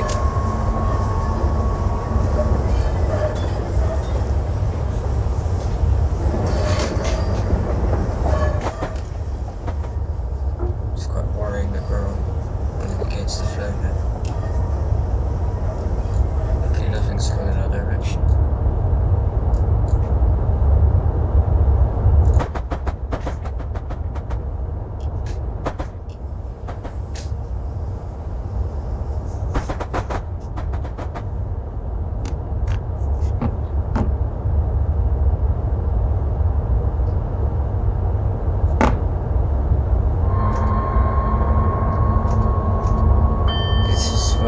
Services start. Scott services. There's one, I think, every 2 hours that runs from Edinburgh to Dunbar. That service only stops at Musselburgh on the way though, because there is a North Berwick service which stops at all the stations en route, including yeah, Durham, Alnmouth, Preston, Pans, Wallyford, etc.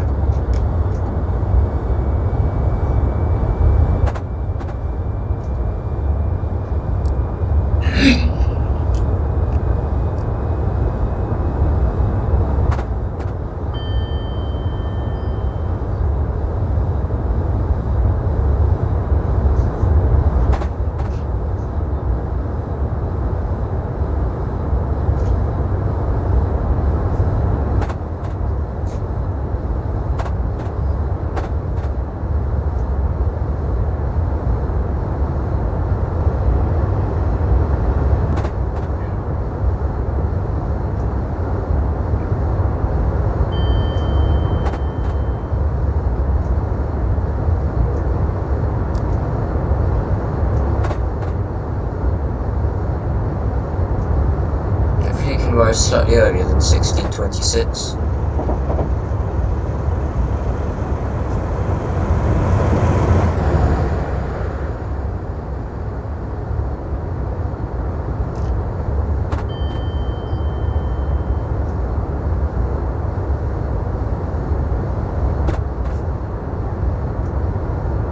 About 25 miles to go until Edinburgh Waverley.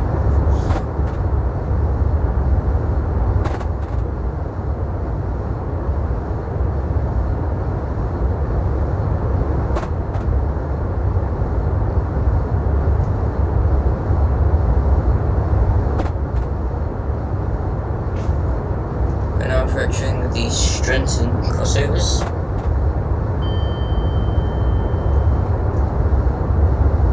There they are, which we are passing 2 minutes late.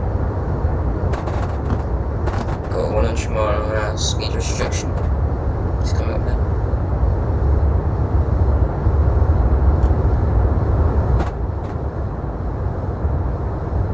So when you're going by train, these speed restrictions are almost unnoticeable.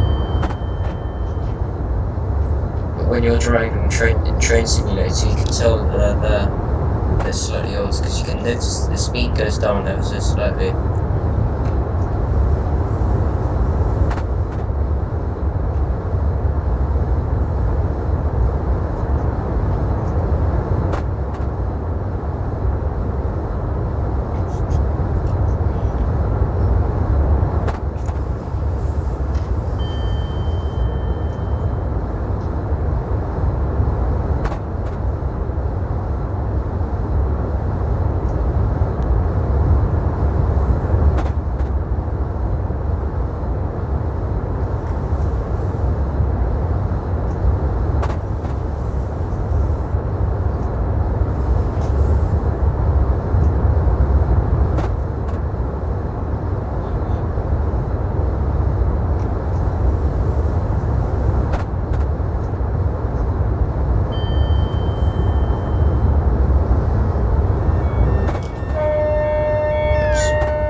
Marker level crossing just passed, which is 22 miles away from Edinburgh, which is perfect. It's us. We are arriving at Edinburgh Waverley platform 11, which is a through platform, luckily. So hopefully we can. Oh, that's annoying. Configuration for the platform start for the route from Edinburgh to Stirling is platform 12. Hey, and there's our first okay placed Scotland Class 380 for the journey. Yeah, we arrive on platform 11, which the service to Inverness would usually stop at. However, in the continuation of the route, we start from platform 12, which is a bay platform where most services towards Stirling terminate. And also from Edinburgh, we will be driving a diesel version of the 800, which I couldn't get in LNER livery, and also I couldn't get in 9-car formation. So it's a 5-car GWR unit. You just have to imagine that is an LNER unit. It would usually be a 9-car unit as well. Sometimes it might be a 10-car unit. Depends. Now shortly approaching Durham.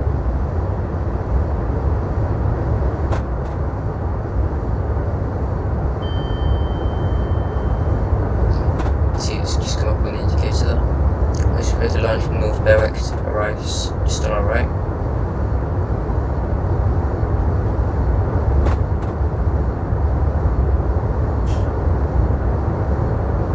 That's the line.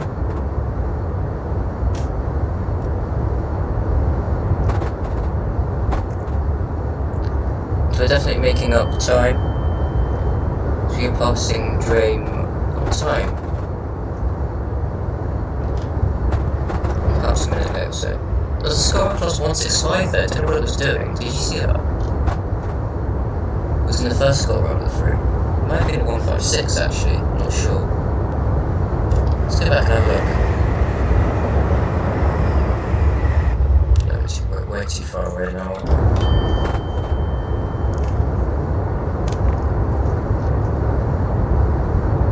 268 upgraded now, we can see. It's up display. Speed show of 105 miles an hour just coming up now.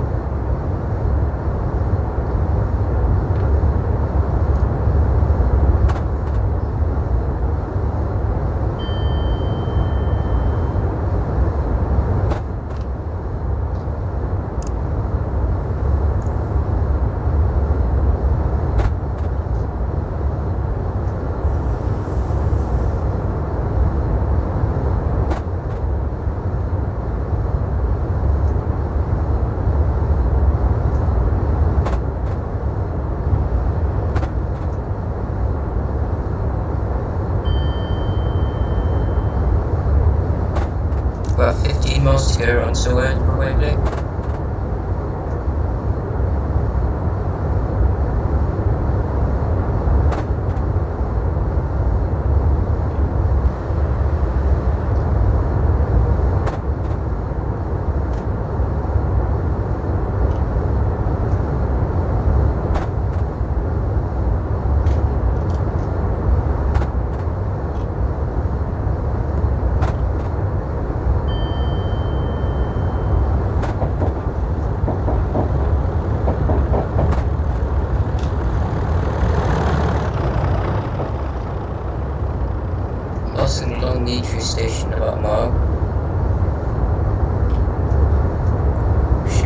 about a minute and a half late.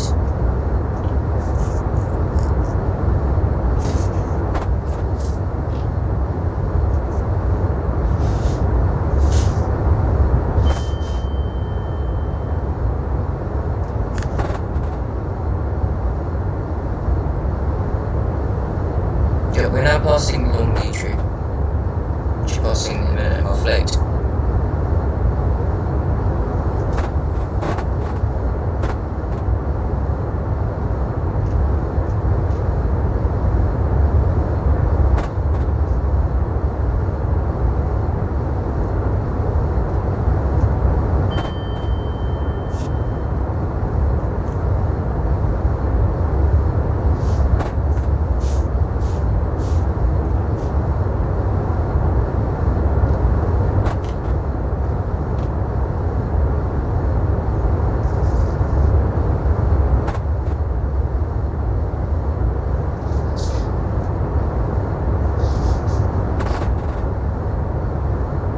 Arriving at Edinburgh in about 10 minutes, hopefully. It's a St Germain's level crossing.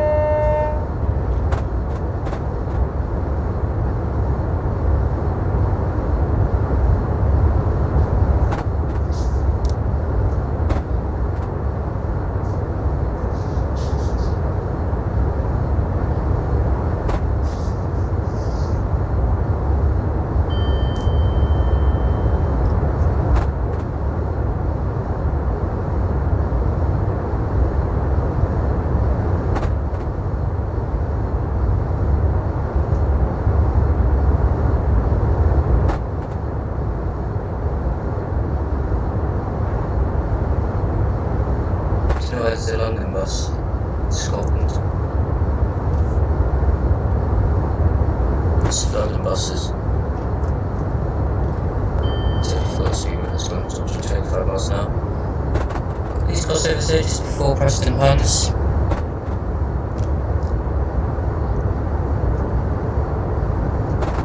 It's a great place to do train spotting. It's got straight lines at each end of the station. I didn't get the opportunity to film here when I was in Scotland, but it's a really good place to go. Past a minute and a half late.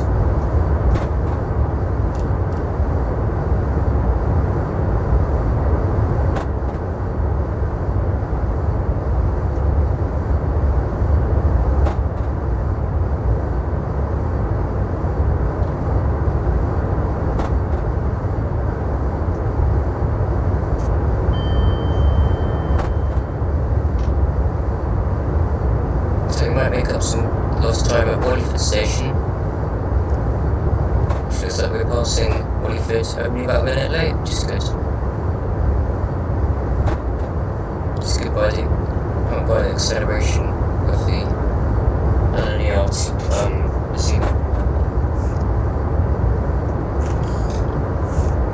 And here's where the lines start to go a bit crazy.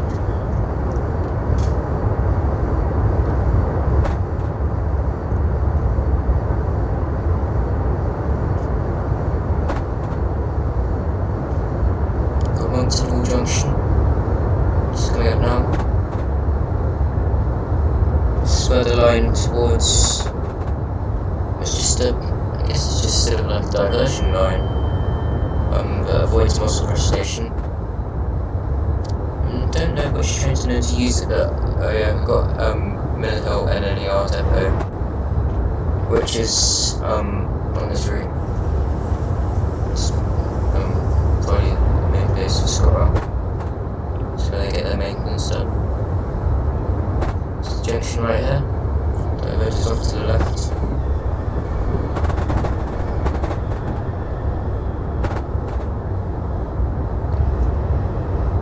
And shortly after we have Musselburgh station.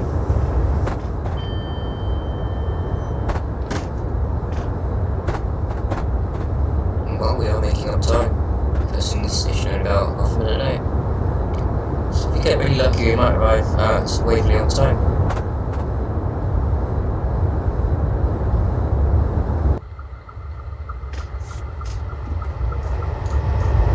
I think we might already passed it.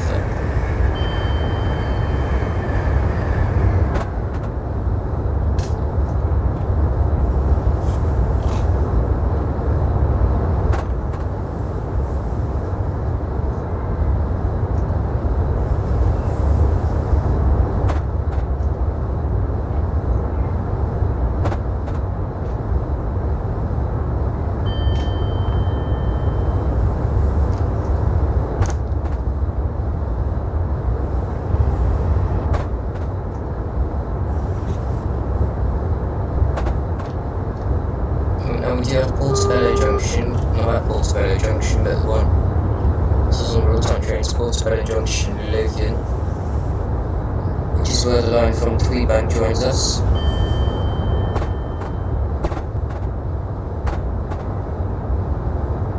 It's also the line, the other end of the line from LNER, Electrical Unit Depot.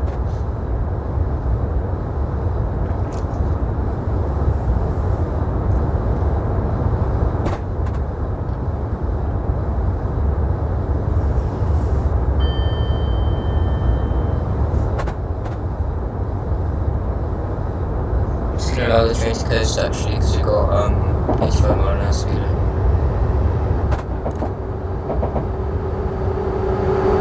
It's the Deltic. Maybe Deltic. This looks like Croydon Tinny Depot just on the left here, which is where the HSDs used to be stabled. We've just got a couple of 165s and first got around of 47 and EWS delivery. Look like in some G's, there'll be 165s from the being there. No way too new for that. We can see that Waverley has just popped up in our heads up display. So nice and good.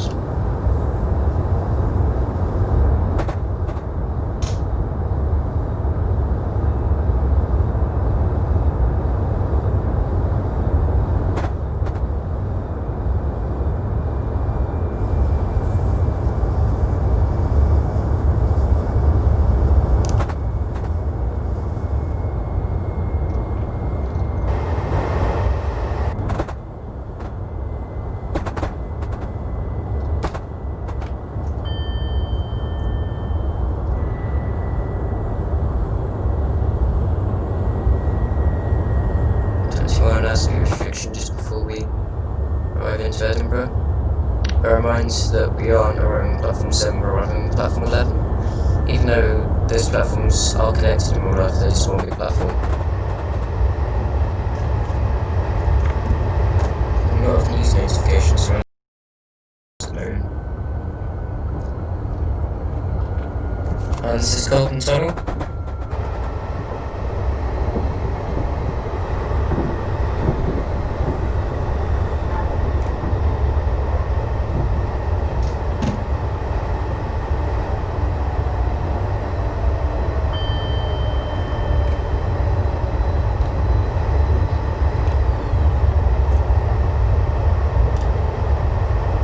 Here we are in Edinburgh Waverley.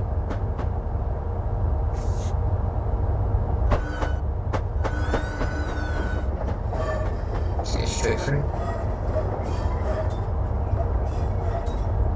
Just nice and good. I'll try and put in as much DLC as possible featured in this route into the description below. I'm sure that I can't get all of them because there's just too much to include. Lots of AI that I don't even know existed, like the Scotland 165 must have come with the Great Western Main Line. I'm trying to think this. We are arriving in Waverley on time. This is very good. Let me check. Edinburgh Life, this train will arrive in. Right. So platform 8, never mind. Platform 8 is the other furthest south platform at Waverley, if that makes sense. I assume sometimes it might come from here.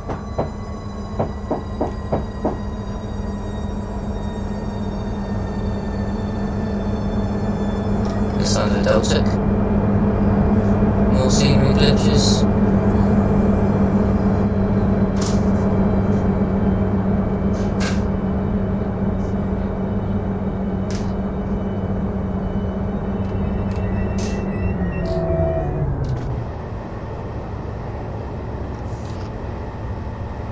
There we go, Waverley.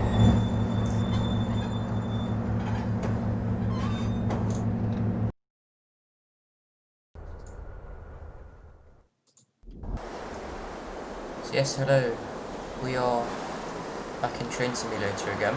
This time operating the route between Edinburgh and Falkirk Grahamston on the part I did before, which didn't actually end up recording properly.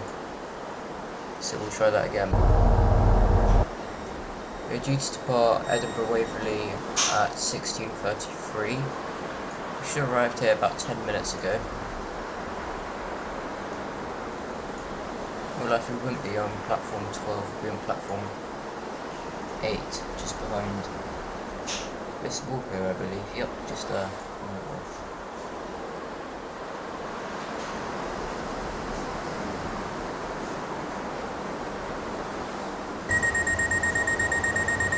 That's a signal for us to go. And we should be ready to depart. Bang on time.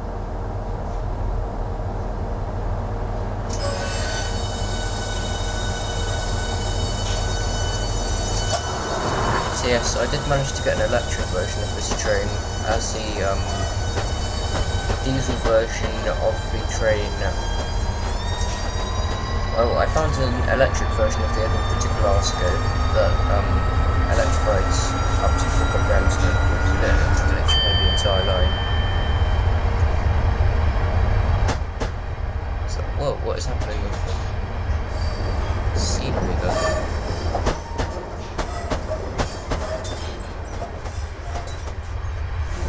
Why is there another Edinburgh Waverley station based on top of Edinburgh Waverley station? I am very good. I think that was me actually, because I had this scenario, planning it on just doing, for this scenario, for a quick drive contest. It turned out did that permanently, which I need to get rid of. The rest of it should be fine, didn't edit anything else. Should be arriving at Haymarket shortly.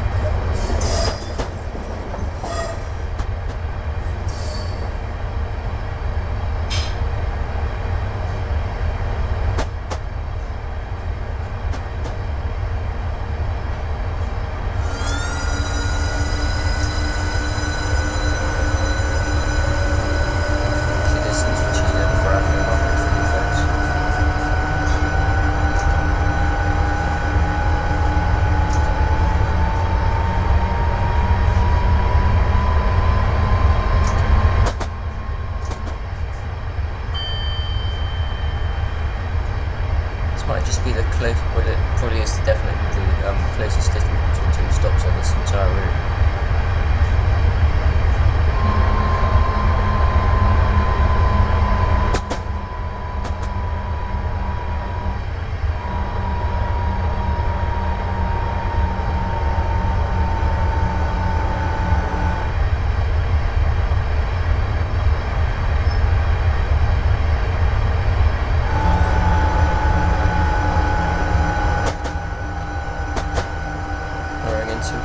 Platform 4, like we would do in real life. Platform 4 is usually for trains, westbound trains that go towards, that go via the Edinburgh to Glasgow line. Platforms 1 and 2 are usually for the Five Circle line. Well, I did see a 385 that was heading along the Edinburgh to Glasgow line, arriving in on platform 2 once. That's probably because platform 4 was full, because there was another to Glasgow train on that. I don't think we're going to be able to stop on this platform fully, by the way. Might just be about to able to. I don't think the front doors can open now. Nah, front doors aren't opening. No more pictures of that.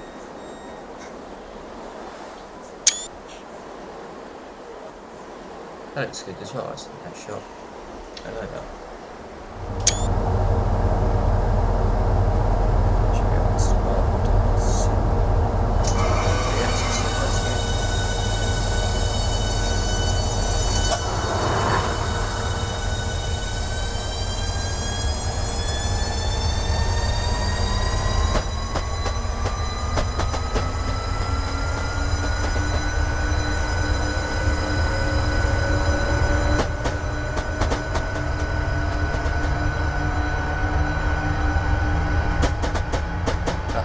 Line to Glasgow Central via Shotts diversion off to the left there. You know, it has now gone up to 90 miles an hour.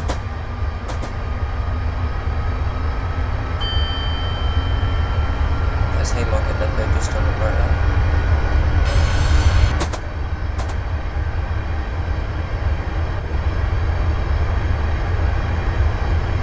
See, that is Murrayfield Stadium just on the right here.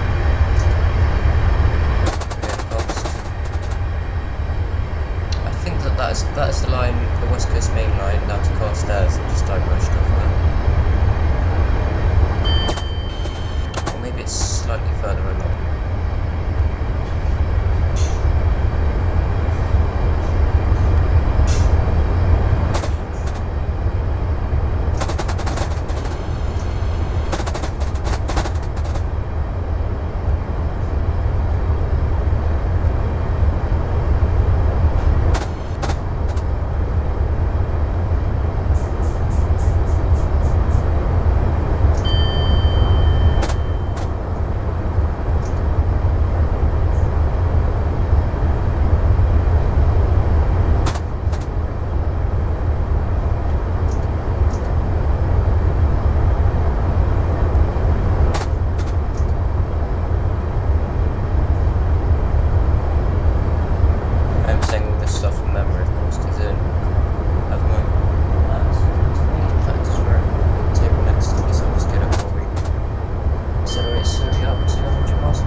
Actually, I think I'm quite enjoying this full-line run thing. So I might be starting maybe a series on this. What do you think? Because obviously we are in quite good time to do lots of train simulator videos, because I do have the time to record and edit these videos, which I don't usually have, which is nice. So I might as well use that for an opportunity to use it. So probably won't be able to see any more actual train sim. Of course you won't see the train sim, lots of train sim. Any actual train station filming videos for at least 2-3 months. I can guarantee that. I've got quite a lot of backlog to do. I'm currently exporting my video from Edinburgh Waverley station. So I do this. By the way, line to Bathgate, verging off to the left there. Joins to Helens, Central, and Mulgai, go that way.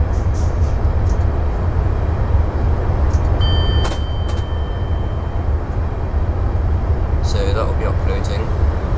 Other videos I have is from one I took at the beginning of down thing of that Grange Park with some East Coast Main Line diverts, which is probably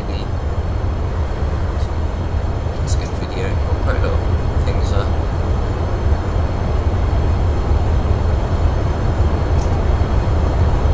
But yeah, that probably will be my last actual train spotting video for quite a long while.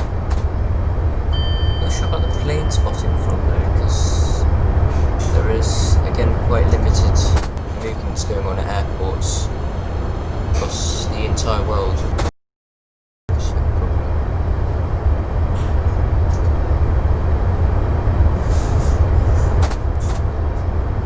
So I might only be able to get very limited footage. If there's something interesting coming, I might go, but I don't really want to put myself or other people at risk, because it's kind of unnecessary travel.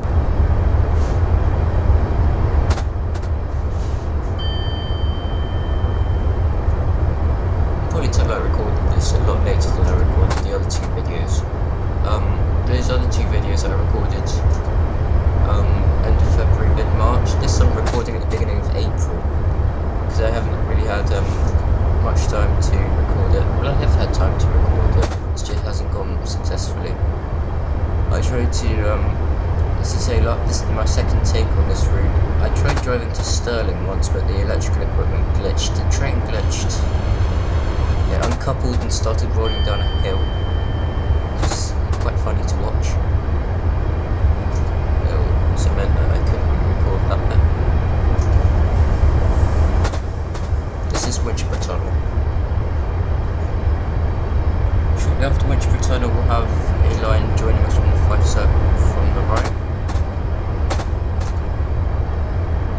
This I assume is to allow connections from Glasgow to the Fife Circle.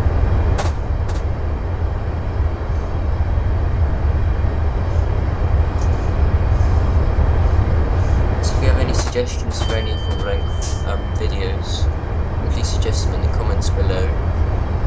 Ones I'm thinking of doing are the Chiltern Main Line from London Marylebone to Birmingham Snow Hill, or the Great Western Main Line from London Paddington to Penzance, or the Great Eastern Main Line from London Liverpool Street to Ipswich or Patten Norwich, depending on which scenery I get.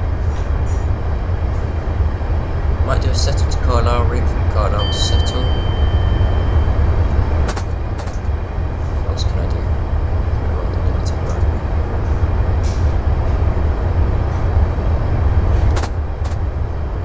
You've done the big one, the East Coast Main Line. I don't think there really isn't West Coast Main Line alpha trains that make stuff a good thing to see. Slightly different though, I might do an U-Bahn-Frankfurt route, which is a really good route from Just Trains, which I've downloaded recently. It's really high detail scenery. It's quite good. It's quite complicated to drive as well. I'll show a video on that.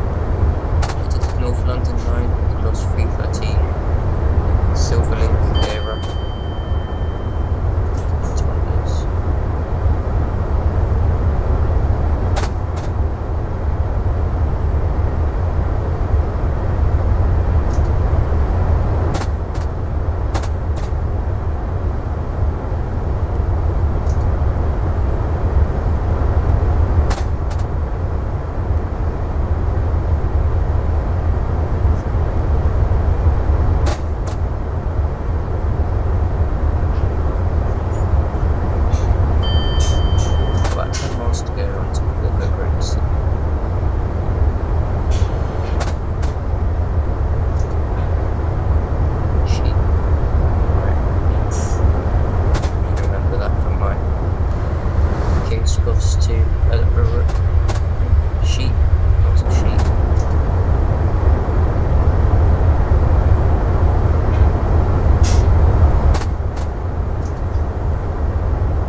picks up.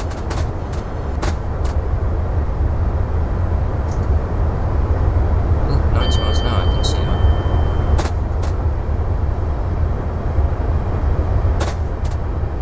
That's close.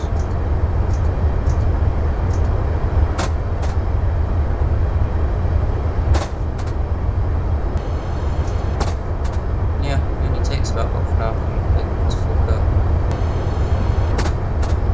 Really not gone at all.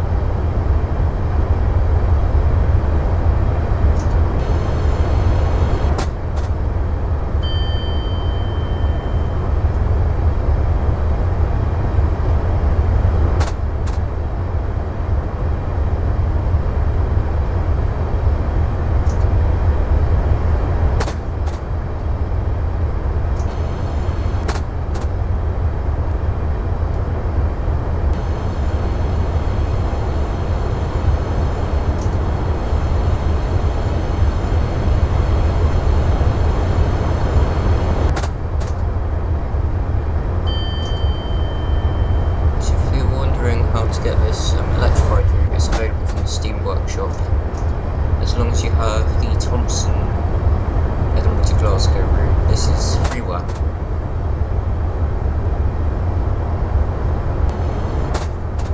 This is good. This is the Inverness Railway diverging off to the right, which goes towards Inverness. Yes, you need the Thompson Edinburgh to Glasgow route as you operate on this one. And then, if you just go to the steam auction and search up Edinburgh to Glasgow electrified, you should find that it's pretty easy to install the steam auto for you automatically. So notice that we do have a flashing yellow aspect up ahead, which probably means that we will be diverging off somewhere. Probably just after Morpeth station, we'll be taking the line towards Falkirk Grahamston instead of the line towards Falkirk High, as well the northbound trains towards Inverness and Central Sterling. Go up there, I think any of the trains go from Falkirk High, and some trains to Glasgow itself.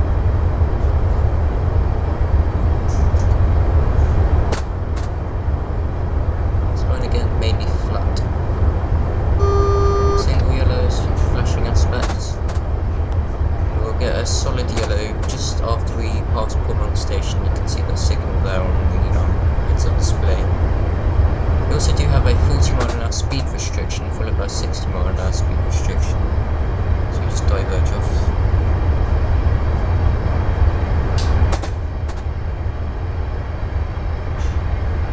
We've only got 3 miles to go up until Falkirk, which is super good. We're now passing Peterborough station, shortly after where we will diverge off to the right.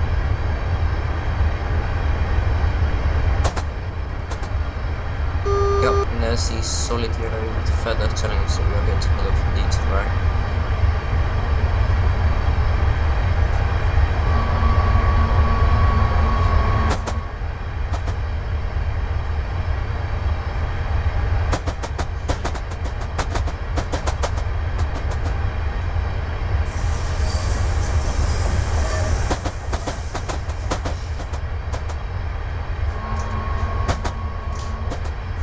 Yes, there is quite a steep downgrade in here. It's almost just to diverge off the lines, 1 in 50 down.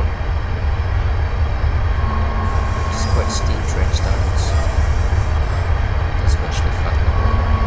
So we have got a long trade, we do need to be careful. Now going up to 60 miles an hour, but I'm going to cut it short at 55 because you can see we're around 55 mph speed restriction coming up.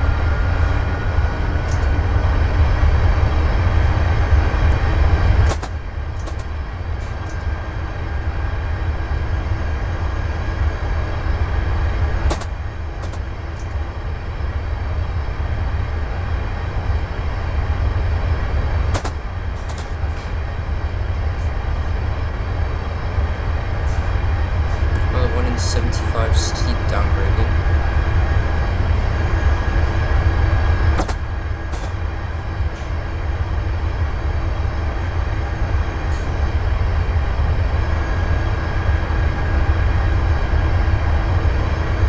A steep curve here as well, that would probably be why it's restricted to 55.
when I do a full line run, I'll have slightly better audio.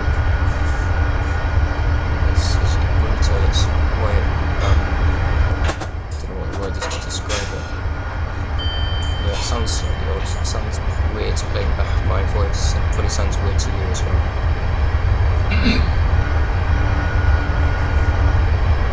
There's 50-mile-an-hour speed restriction has just gone past. Also, there's a freight line from Grantham oil terminal which has just joined us from the right there. So there's a freight only line.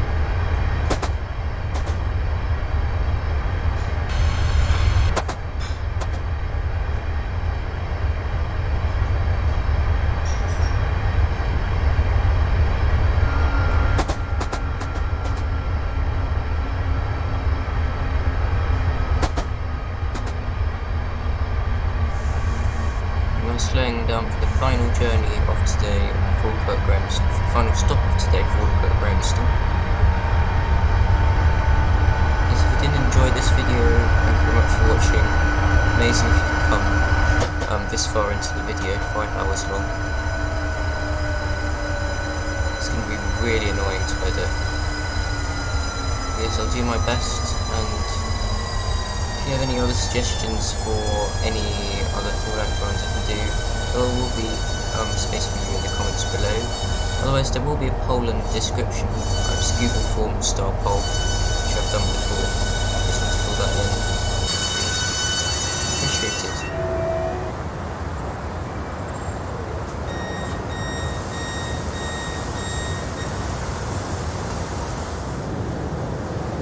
Here we are.